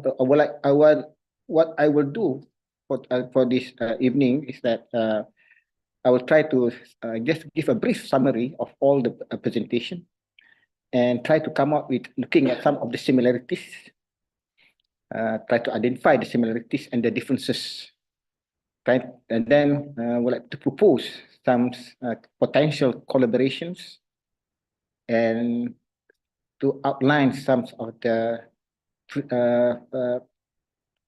frameworks for consumer well-being that have been touched by all the 5 speakers. Okay, let's start with Taiwan. The presentation by Director Huang, it touches on, it's a long discussion, I know, but it's long presentation, but I cut, make it short. The key issue is on online shopping dispute, aging population challenges. I think this is also what happened in Hong Kong. Inflation and cross-border e-commerce difficulties faced by especially the elderly. The same goes for Hong Kong consumer. Some of the initiatives taken by the NGO involved, consumer education program, that's a common thing that they are normally done by many of the NGO. International MOU, trying to come up with an MOU as proposed also by our colleague from Hong Kong in the morning, mentioned also in the morning about international MOU, especially for cross-border disputes, yeah? Because due to after the pandemic, when the border start to open, many people take the opportunity of traveling, and when they do traveling, they buy a lot of things. Then there's the issue of cross-border dispute happens. So by having international MOU, they try to resolve this dispute, and also advocacy for price transparency. And we heard about 7 days cooling period, etc. And what they hope out of that of this discussion is to strengthening cross-border cooperation, improving digital literacy, and enhancing consumer protection frameworks. We have a long presentation from our colleague from India, Professor Alka. She touched many things, especially from academician. Normally when academician talk, they talk a lot, and normally they provide a lot of information. They share a lot of information. But since we have certain things that we need to highlight, similarities and differences between all the countries. So it might be that some of the important thing I'm not going to touch, but here's some of the key issues mentioned by the Prof. Alka is economic pressure, digital divide, especially among the rural and the urban area, healthcare costs, and obviously on environmental sustainability.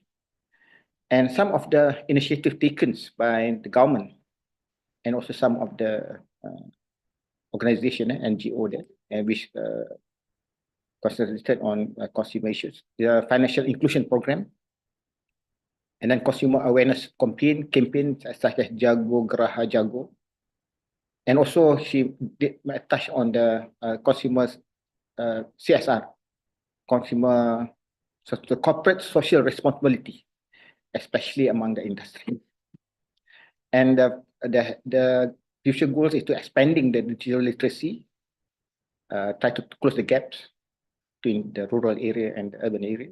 And as we all know that the digital AI development in India is very tremendous, quite very fast and very well advanced. Promoting sustainable consumptions amongst the consumer, and simplifying consumer complaints mechanism, as what proposed by our counterpart from Hong Kong, and when it comes to shopping online. So in Indonesia, by Madam Mrs. Adjani, the key issue is on aging population. This is also faced by our counterpart from Taiwan. We mentioned about aging population. So Indonesia, we talk about inflation driven by food prices, not aging, yeah. Inflation driven by food prices, digital transformation challenges, especially between urban and rural area, and also among the low incomes and vulnerability because of the food prices might affect the life of those low income consumers. Some of the initiative is provided by the government and also by the association is Housing Affordability Program, Fuel Efficiency Initiative, and trying to look back at their consumer protection laws. So the aims is to strengthening the data privacy law, which is because of the expanding of this payment through digital payment and the issue of data breaches. So try to strengthen this data privacy laws, improving digital access. Not all can have access, especially rural area, in terms of digital, and also balancing short-term subsidies with long-term income growth strategies. The one that we heard this morning on by our presenter, Mr. Francis Ho from Hong Kong, is stated about the aging population and the issue of housings, especially for this elderly, especially when they are old, these nursery homes for the elderly and specialized home for these people. And he talked about digitalization risks, AI-driven fraud, and KOL, key. I forgot about it. KOL stands for key opinion leaders. And I think what the same thing happening also in Malaysia. They use artists. They have a lot of followers. There are a lot of so they were used to promote a product, and also sometimes to promote financial products. That's what happened. Okay. And sustainable consumption varies. We know Hong Kong is a urban state, so this the issue of housing is quite tremendous because of the number of population is quite high, and the number of land, they are very limited land, so the house price is has increased tremendously. So, and also with regard to due to this, might be because of issues of sustainable consumption, where the awareness is high, but the understanding is about what is actually sustainable consumption is low. So some of the initiatives taken is consumer education forums, cross-border healthcare solution, and advocacy for AI and e-commerce regulation. And the future goals is enhancing elderly care as by having one, not a special place, like more or less like a special place for this elderly, centering digital finance regulation, and also include focusing on the online dispute resolutions and promoting sustainable consumption. For Malaysia, as highlighted by my colleagues, Professor Dr. Doris, Associate Professor Dr. Doris, we look at the issue of rising cost of living.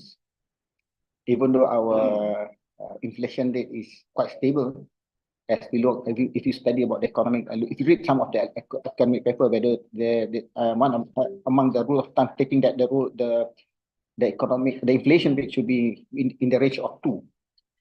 So Malaysia is around 1.8, that comes to 1.7, 1.8. But then still, the price of other products is quite beyond the reach of some of the people. Therefore, the issue of inflation, and then the digital transformation and healthcare sustainability. Many efforts has been taken by the government, also by some of the NGOs. For example, targeted subsidies under the Rahmah program, e-kasih, that kind of things, digital financial tools, and consumer empowerment programs. So the goals is to strengthening the financial literacy among the consumer. To try to avoid them being scammed, especially on online frauds, addressing cyber security risks,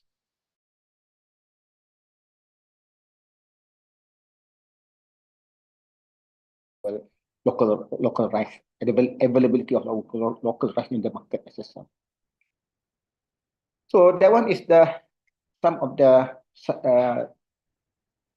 contents, the important gist of the presentation presented by our esteemed speakers. So here I'll try to list some of the similarities in consumer challenges and initiatives from the digital transformation and e-commerce growth. All 5 regions experiencing rapid digital transformation, all the countries. with e-commerce and digital payment becoming integral to consumer. However, this growth has led to increased consumer dispute, fraud, and data security concern. All these are things that be highlighted because we experience similar things in terms of the digital, especially after COVID. During COVID, it make the process of digital transformation becoming faster as what being planned by the countries.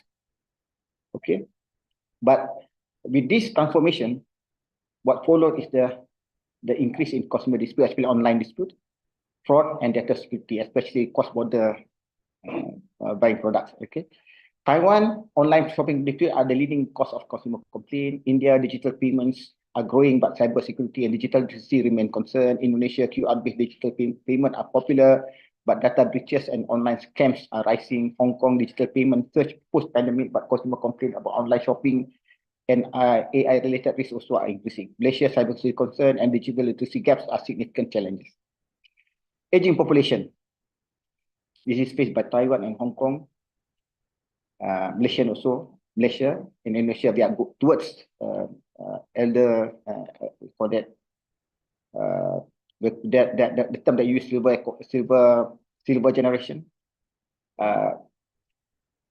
The low income group in India. So Taiwan elderly consumers struggle with digital literacy and are vulnerable to fraud. Hong Kong, the aging population require better elderly care and healthcare access. Cross-border transaction. India, rural population face a digital divide, limiting access to e-commerce and financial services. Indonesia, low-income group rely on government subsidies to cope with inflation. Malaysia, the aging population increases demand for elderly care and medical services. So all the 5 countries did mention about the roles played by the government in some of the initiatives taken and advocacy programs to improve consumer protection and well-being. In Taiwan, consumer education programs, MOU for cross-border dispute resolution, what they have proposed. Indian financial inclusion program and consumer awareness program. Indonesia, housing affordability program and consumer protection law. Hong Kong, consumer education forums, advocacy for AI and e-commerce studies and consumer empowerment programs.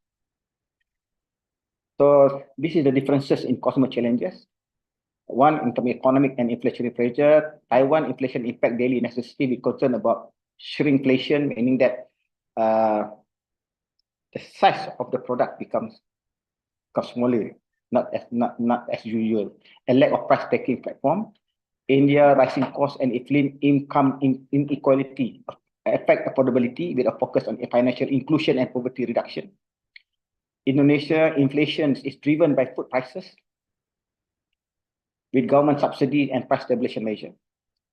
The inflation in Indonesia is quite low because they mentioned mentioned by our presenter is 1.7% in it. If I'm not mistaken, Tazalina. It's 1.7% in Indonesia. 1.7. But the continuation of one low income, as mentioned, is also not a good thing actually. Hong Kong inflation is less emphasized, as mentioned by our speakers, because the focus more on elderly costs, care costs, and cross-border healthcare growing concern. Living and inflation are major concern with targeted subsidies to address financial stability. In terms of digital divide, Taiwan focused on improving digital literacy for elderly consumer. India tried to bridge the rural area to a financial literacy program. Indonesia, rapid digital expansion, but data security and privacy risks are significant. Hong Kong, high digital adoption, but concern over AI, misinformation and privacy persists. I remember one of the things that mentioned, I don't know whether it's Taiwan or Indonesia or India or Hong Kong about, I think it's in Hong Kong about over information. Too many information and not able the ability to process by the people, especially those with lack of knowledge in terms of on certain products. So we lack of knowledge, but there's a lot of information together. The process has make people make people try to rather than they use their knowledge, but they have difficulty in trying to choose what are the best knowledge, what are the best information for them to use in their decision making. In terms of Malaysian cybersecurity concern and digital literacy gaps are significant challenges. In terms of consumer protections frameworks, Taiwan focus on cross-border dispute, as I mentioned earlier. India, multi-stakeholder approach involving governments, private sector, and NGO. Indonesia, strong government intervention to subsidy and regulation measure. Hong Kong, advocacy for stronger AI and e-commerce regulation. Focus on elderly consumer and Malaysia targeted subsidies. This is what I mentioned, and consumer empowerment program. Because even though the levels is quite okay, but there are certain elements that need to be improved in terms of to ensure that we get a more higher consumer empowerment index. In terms of potential area for collaboration between all the country, first is cross-border dispute resolution, cross-border dispute resolution. Try to establish an international MOU, which proposed by, suggested by our Taiwan, also by our colleague from Hong Kong this morning, which can facilitate smoother dispute resolution across border, but then whether MACFEA is a suitable NGO to have this MOU, there's a big question mark. I think that in terms of MOU, that the best is between G2G or between the agency with an NGO which have more, we call that more power in terms of helping consumer. And then digital literacy and consumer education. There are a lot of things that we can do together in terms of the digital literacy and consumer education. We can learn each other within countries. Many of us have experience in doing this consumer education and digital literacy, especially for specific groups.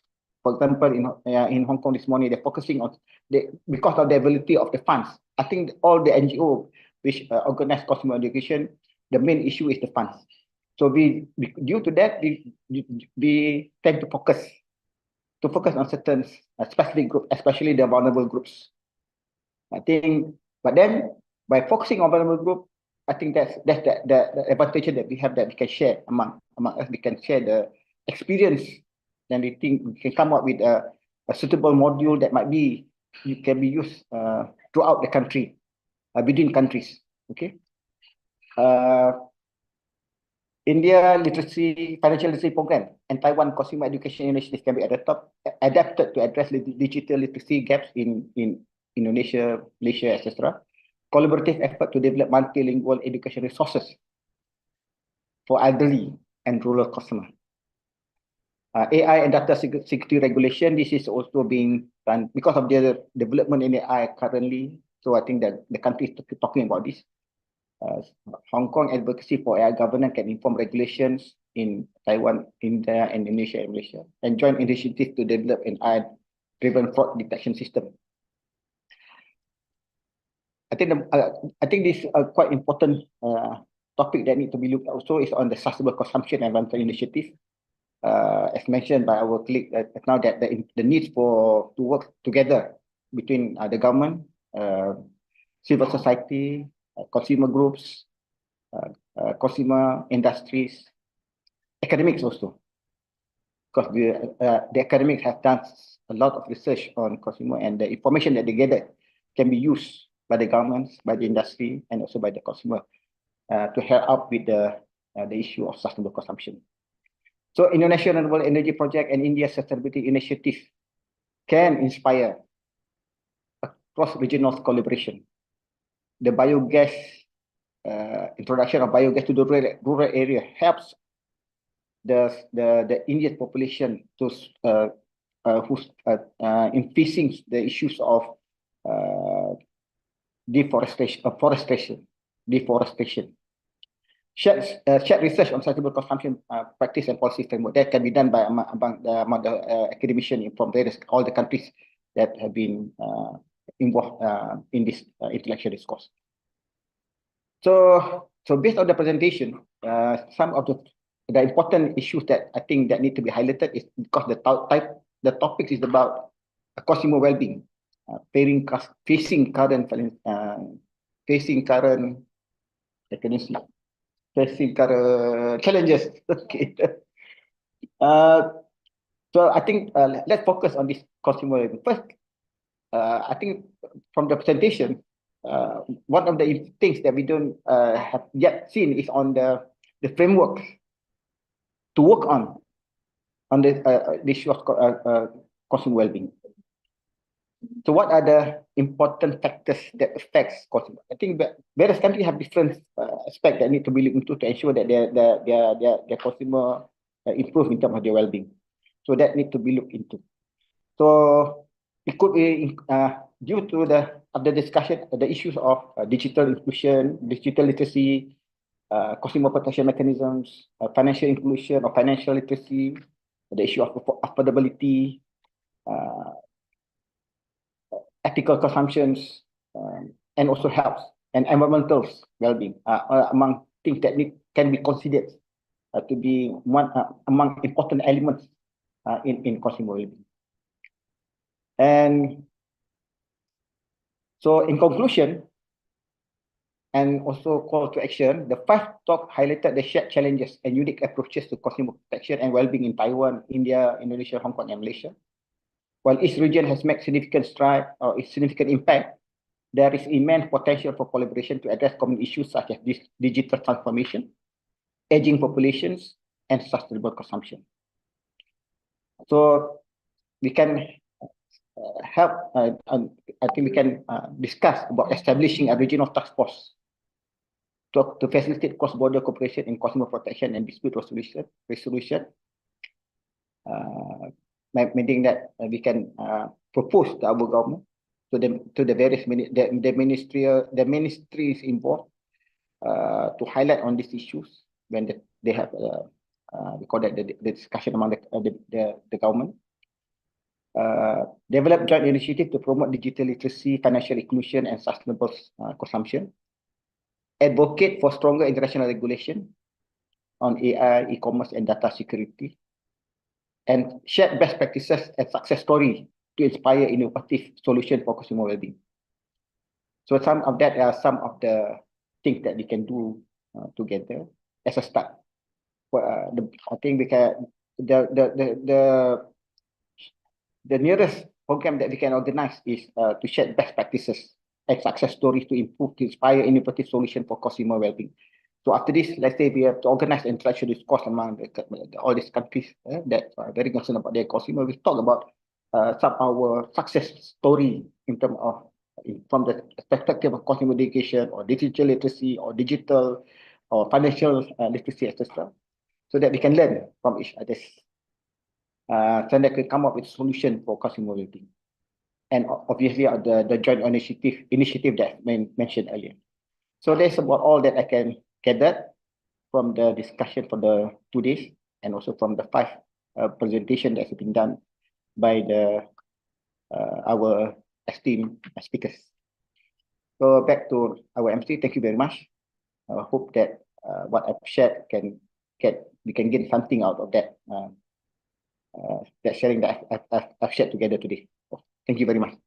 Back to you, Mr. Hong.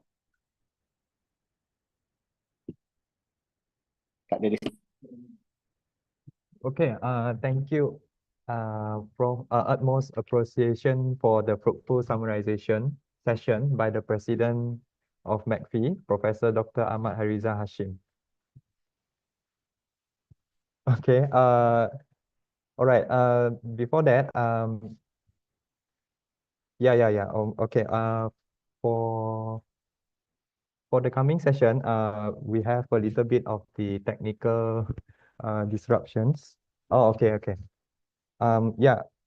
So for the coming session, we will have a short break of 5 minutes as we solve the technical issues for the moment. So yeah, we will be back in 5 minutes. Yeah, thank you for your cooperation.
to Malaysia, where the sights are surreal.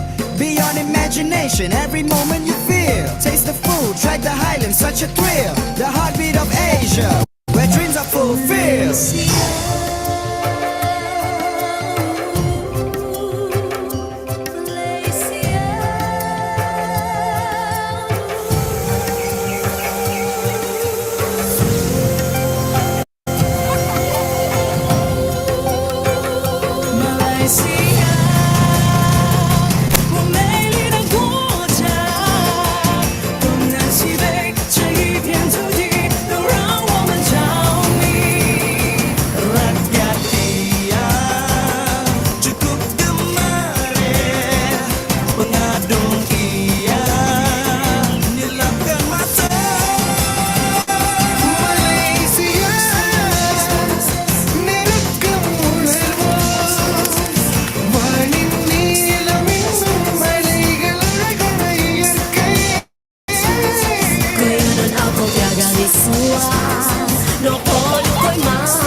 Malaysia, truly Asia.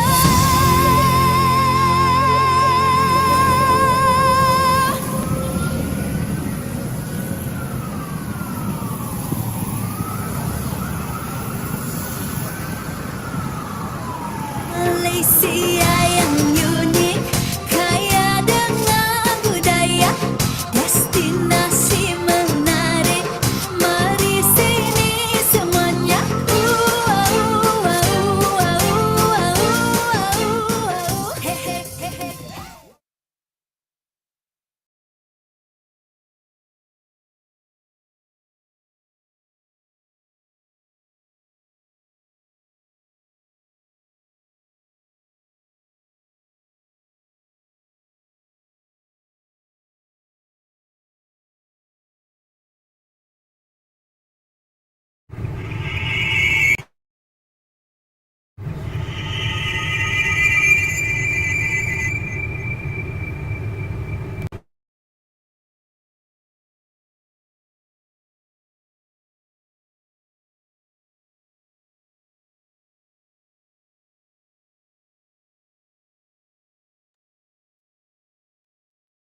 Okay, ladies and gentlemen, sorry for the sudden disruption.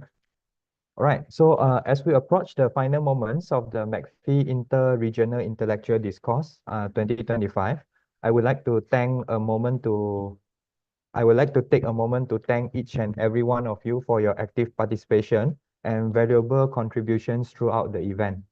We have had insightful discussions, shared ideas, and gained critical perspective on the theme consumer well-being in facing current challenges from experts across Asia.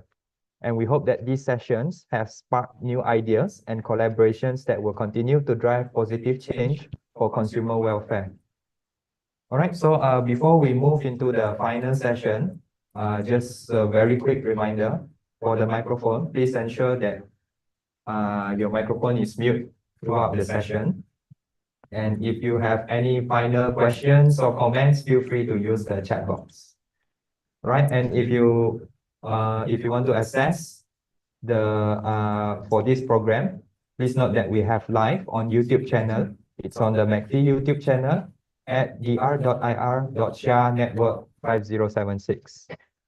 All right, so now without further ado, it's time to hear the closing remarks for today's event. And we are honored to have with us the advisory and also the founder of MACFEA, Professor Dr. Farida Haji Hassan, who will deliver the closing remarks and share her final thoughts on the importance of collaboration and the road ahead.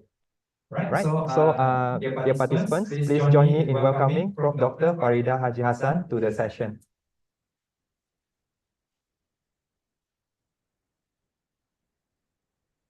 Okay. Yeah. Okay. Thank you, Mr. Hong, MC.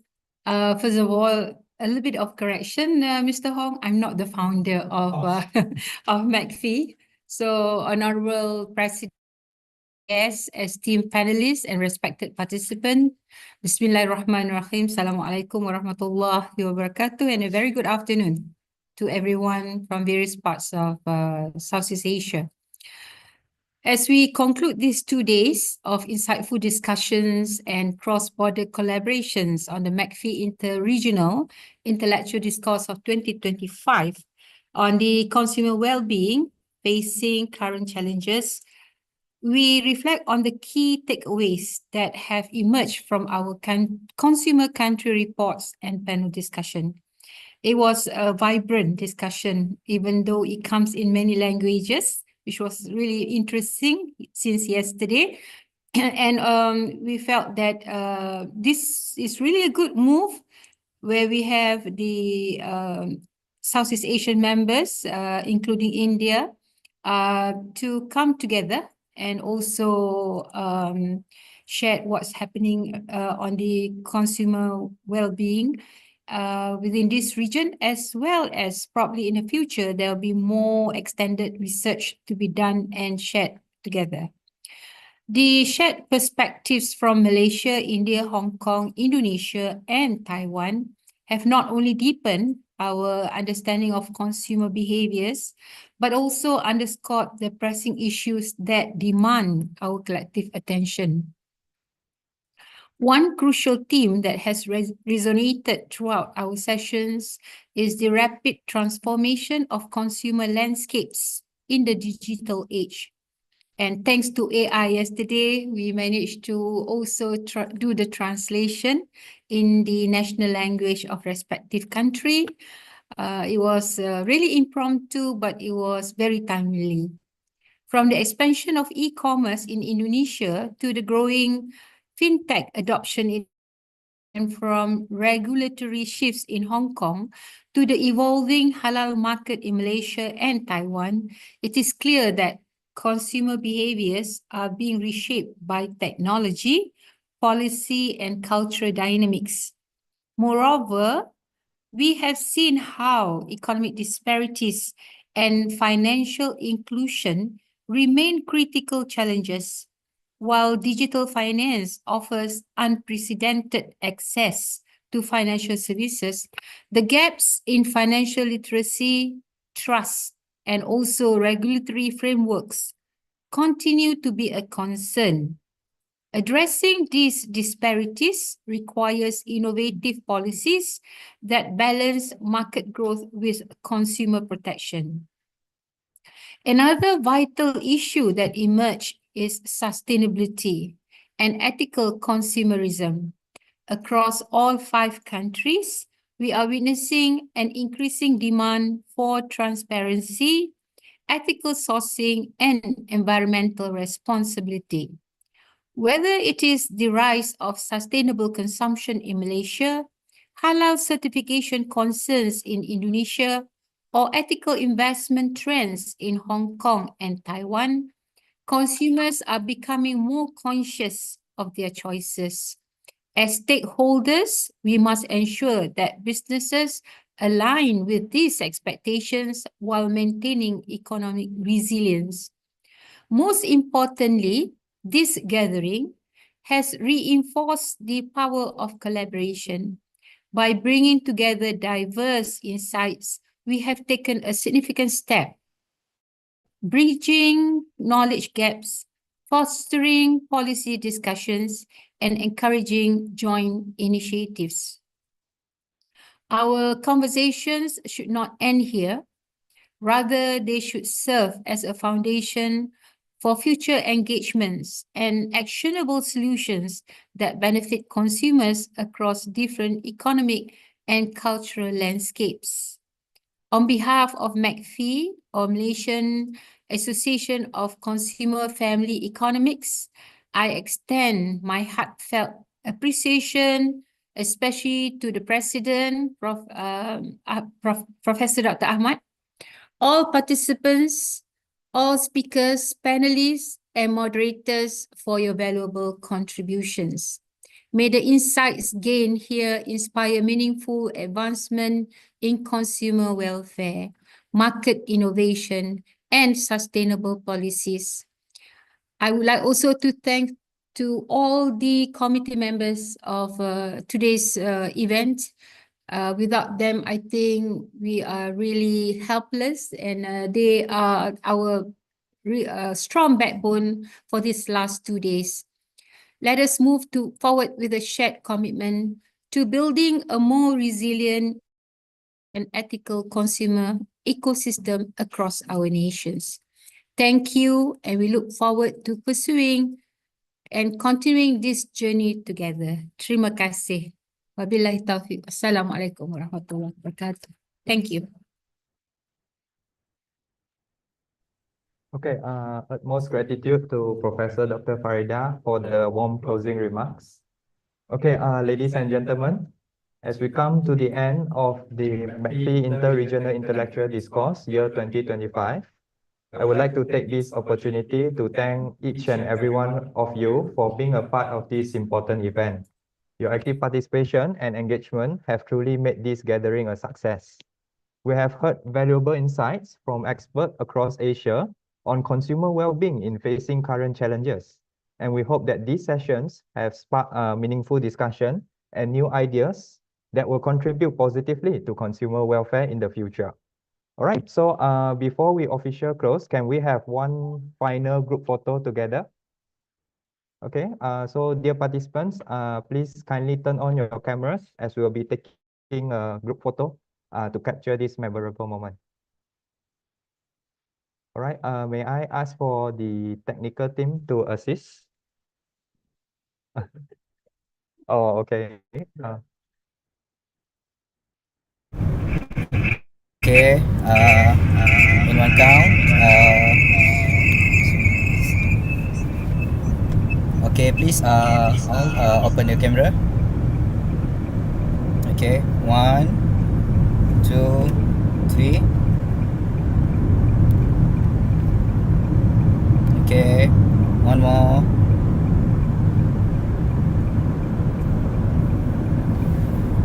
Okay. Okay, one more. 1, 2, 3. Okay.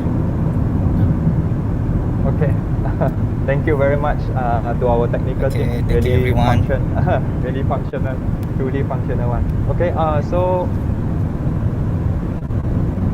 yeah, before we end this session, please note that the link for your attendance will also be displayed on your screen. Please fill in the provided after the event. All right. Finally, I would also like to remind that once again, if you want to watch the program replay or catch up on any session that you might have missed, you can visit our YouTube channel MACFEA at dr.ir.sharenetwork5076. All right. So do share the link around with your colleagues and your networking. All right. So for closing, once again, thank you for joining us for this important discourse. And we sincerely hope that the insights shared today will guide and inspire positive actions towards safeguarding consumer rights and improving consumer well-being. On behalf of the Malaysia Consumer and Family Economics Association, I would like to say that this program has officially come into an end. Thank you again, and we look forward to see you at future events. Wishing you all the best, and yeah, goodbye.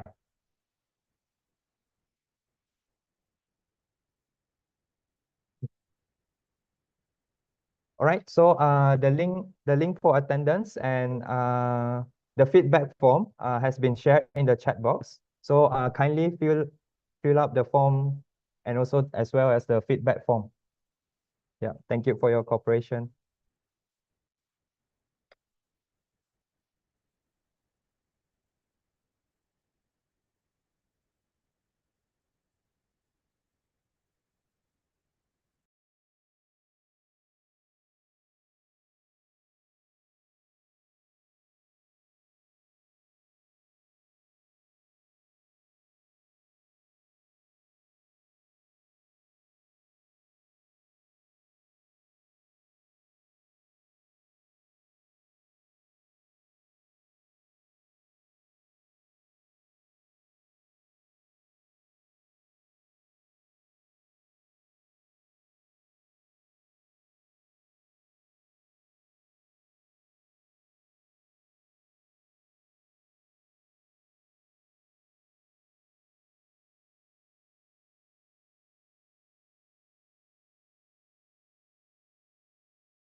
Malaysia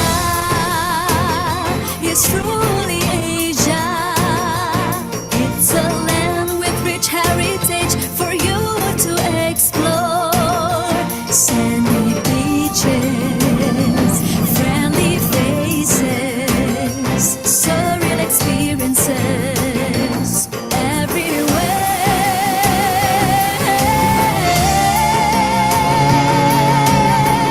Malaysia yang unik, kaya dengan budaya, destinasi menarik. Mari sini semuanya.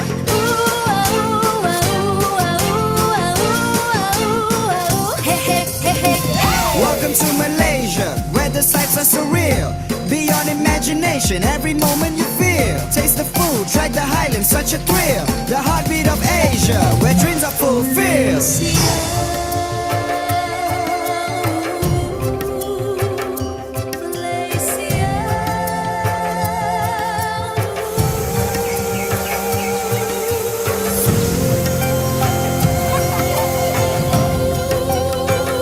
Malaysia，我美丽的国家，东南西北这一片土地都让我们着迷。Rakyat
is truly Asia.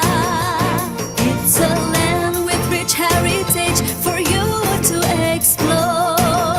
Sandy beaches, friendly faces, surreal experiences everywhere.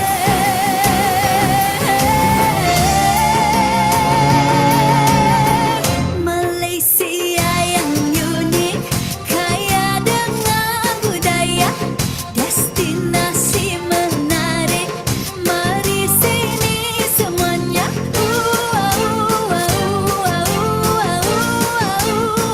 Hey, hey, hey, hey. Welcome to Malaysia, where the sights are surreal. Beyond imagination, every moment you feel. Taste the food, track the highlands, such a thrill. The heartbeat of Asia, where dreams are fulfilled.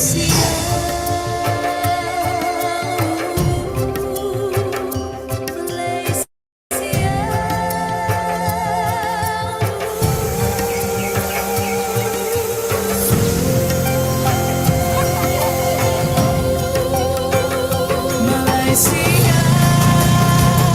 我美丽的国家，东南西北这一片土地都让我们着迷。Rakyat dia cukup gemar, pengadung ia nyilangkan mata. Malaysia, milik kamu hermosa.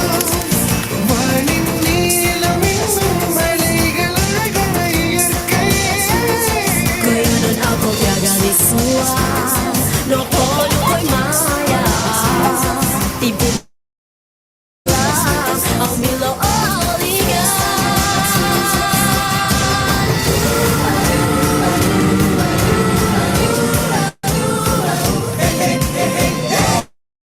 Malaysia yang unik, kaya dengan budaya, destinasi menarik. Mari sini semuanya.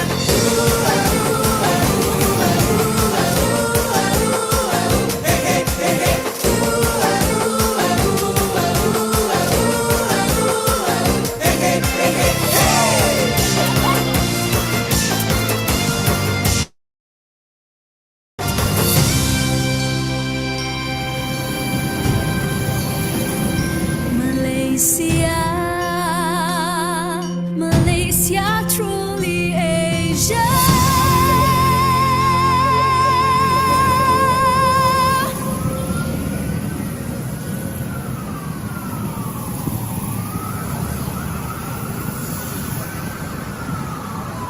Malaysia yang unik, kaya dengan budaya, destinasi menarik. Mari sini semuanya.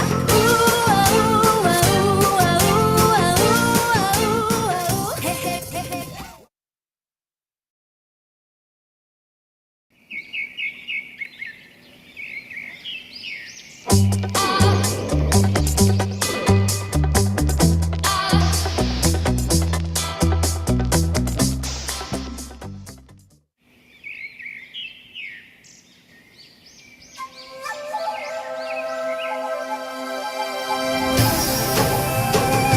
Malaysia is truly Asia. It's a land with rich heritage for you to explore. Sandy beaches, friendly faces, surreal experiences everywhere.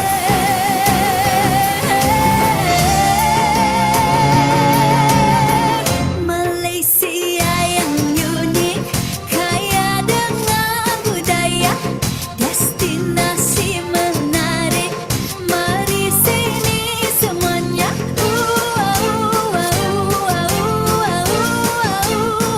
Hey, hey, hey, hey. Welcome to Malaysia, where the sights are surreal. Beyond imagination, every moment you feel. Taste the food, track the highlands, such a thrill. The heartbeat of Asia, where dreams are fulfilled.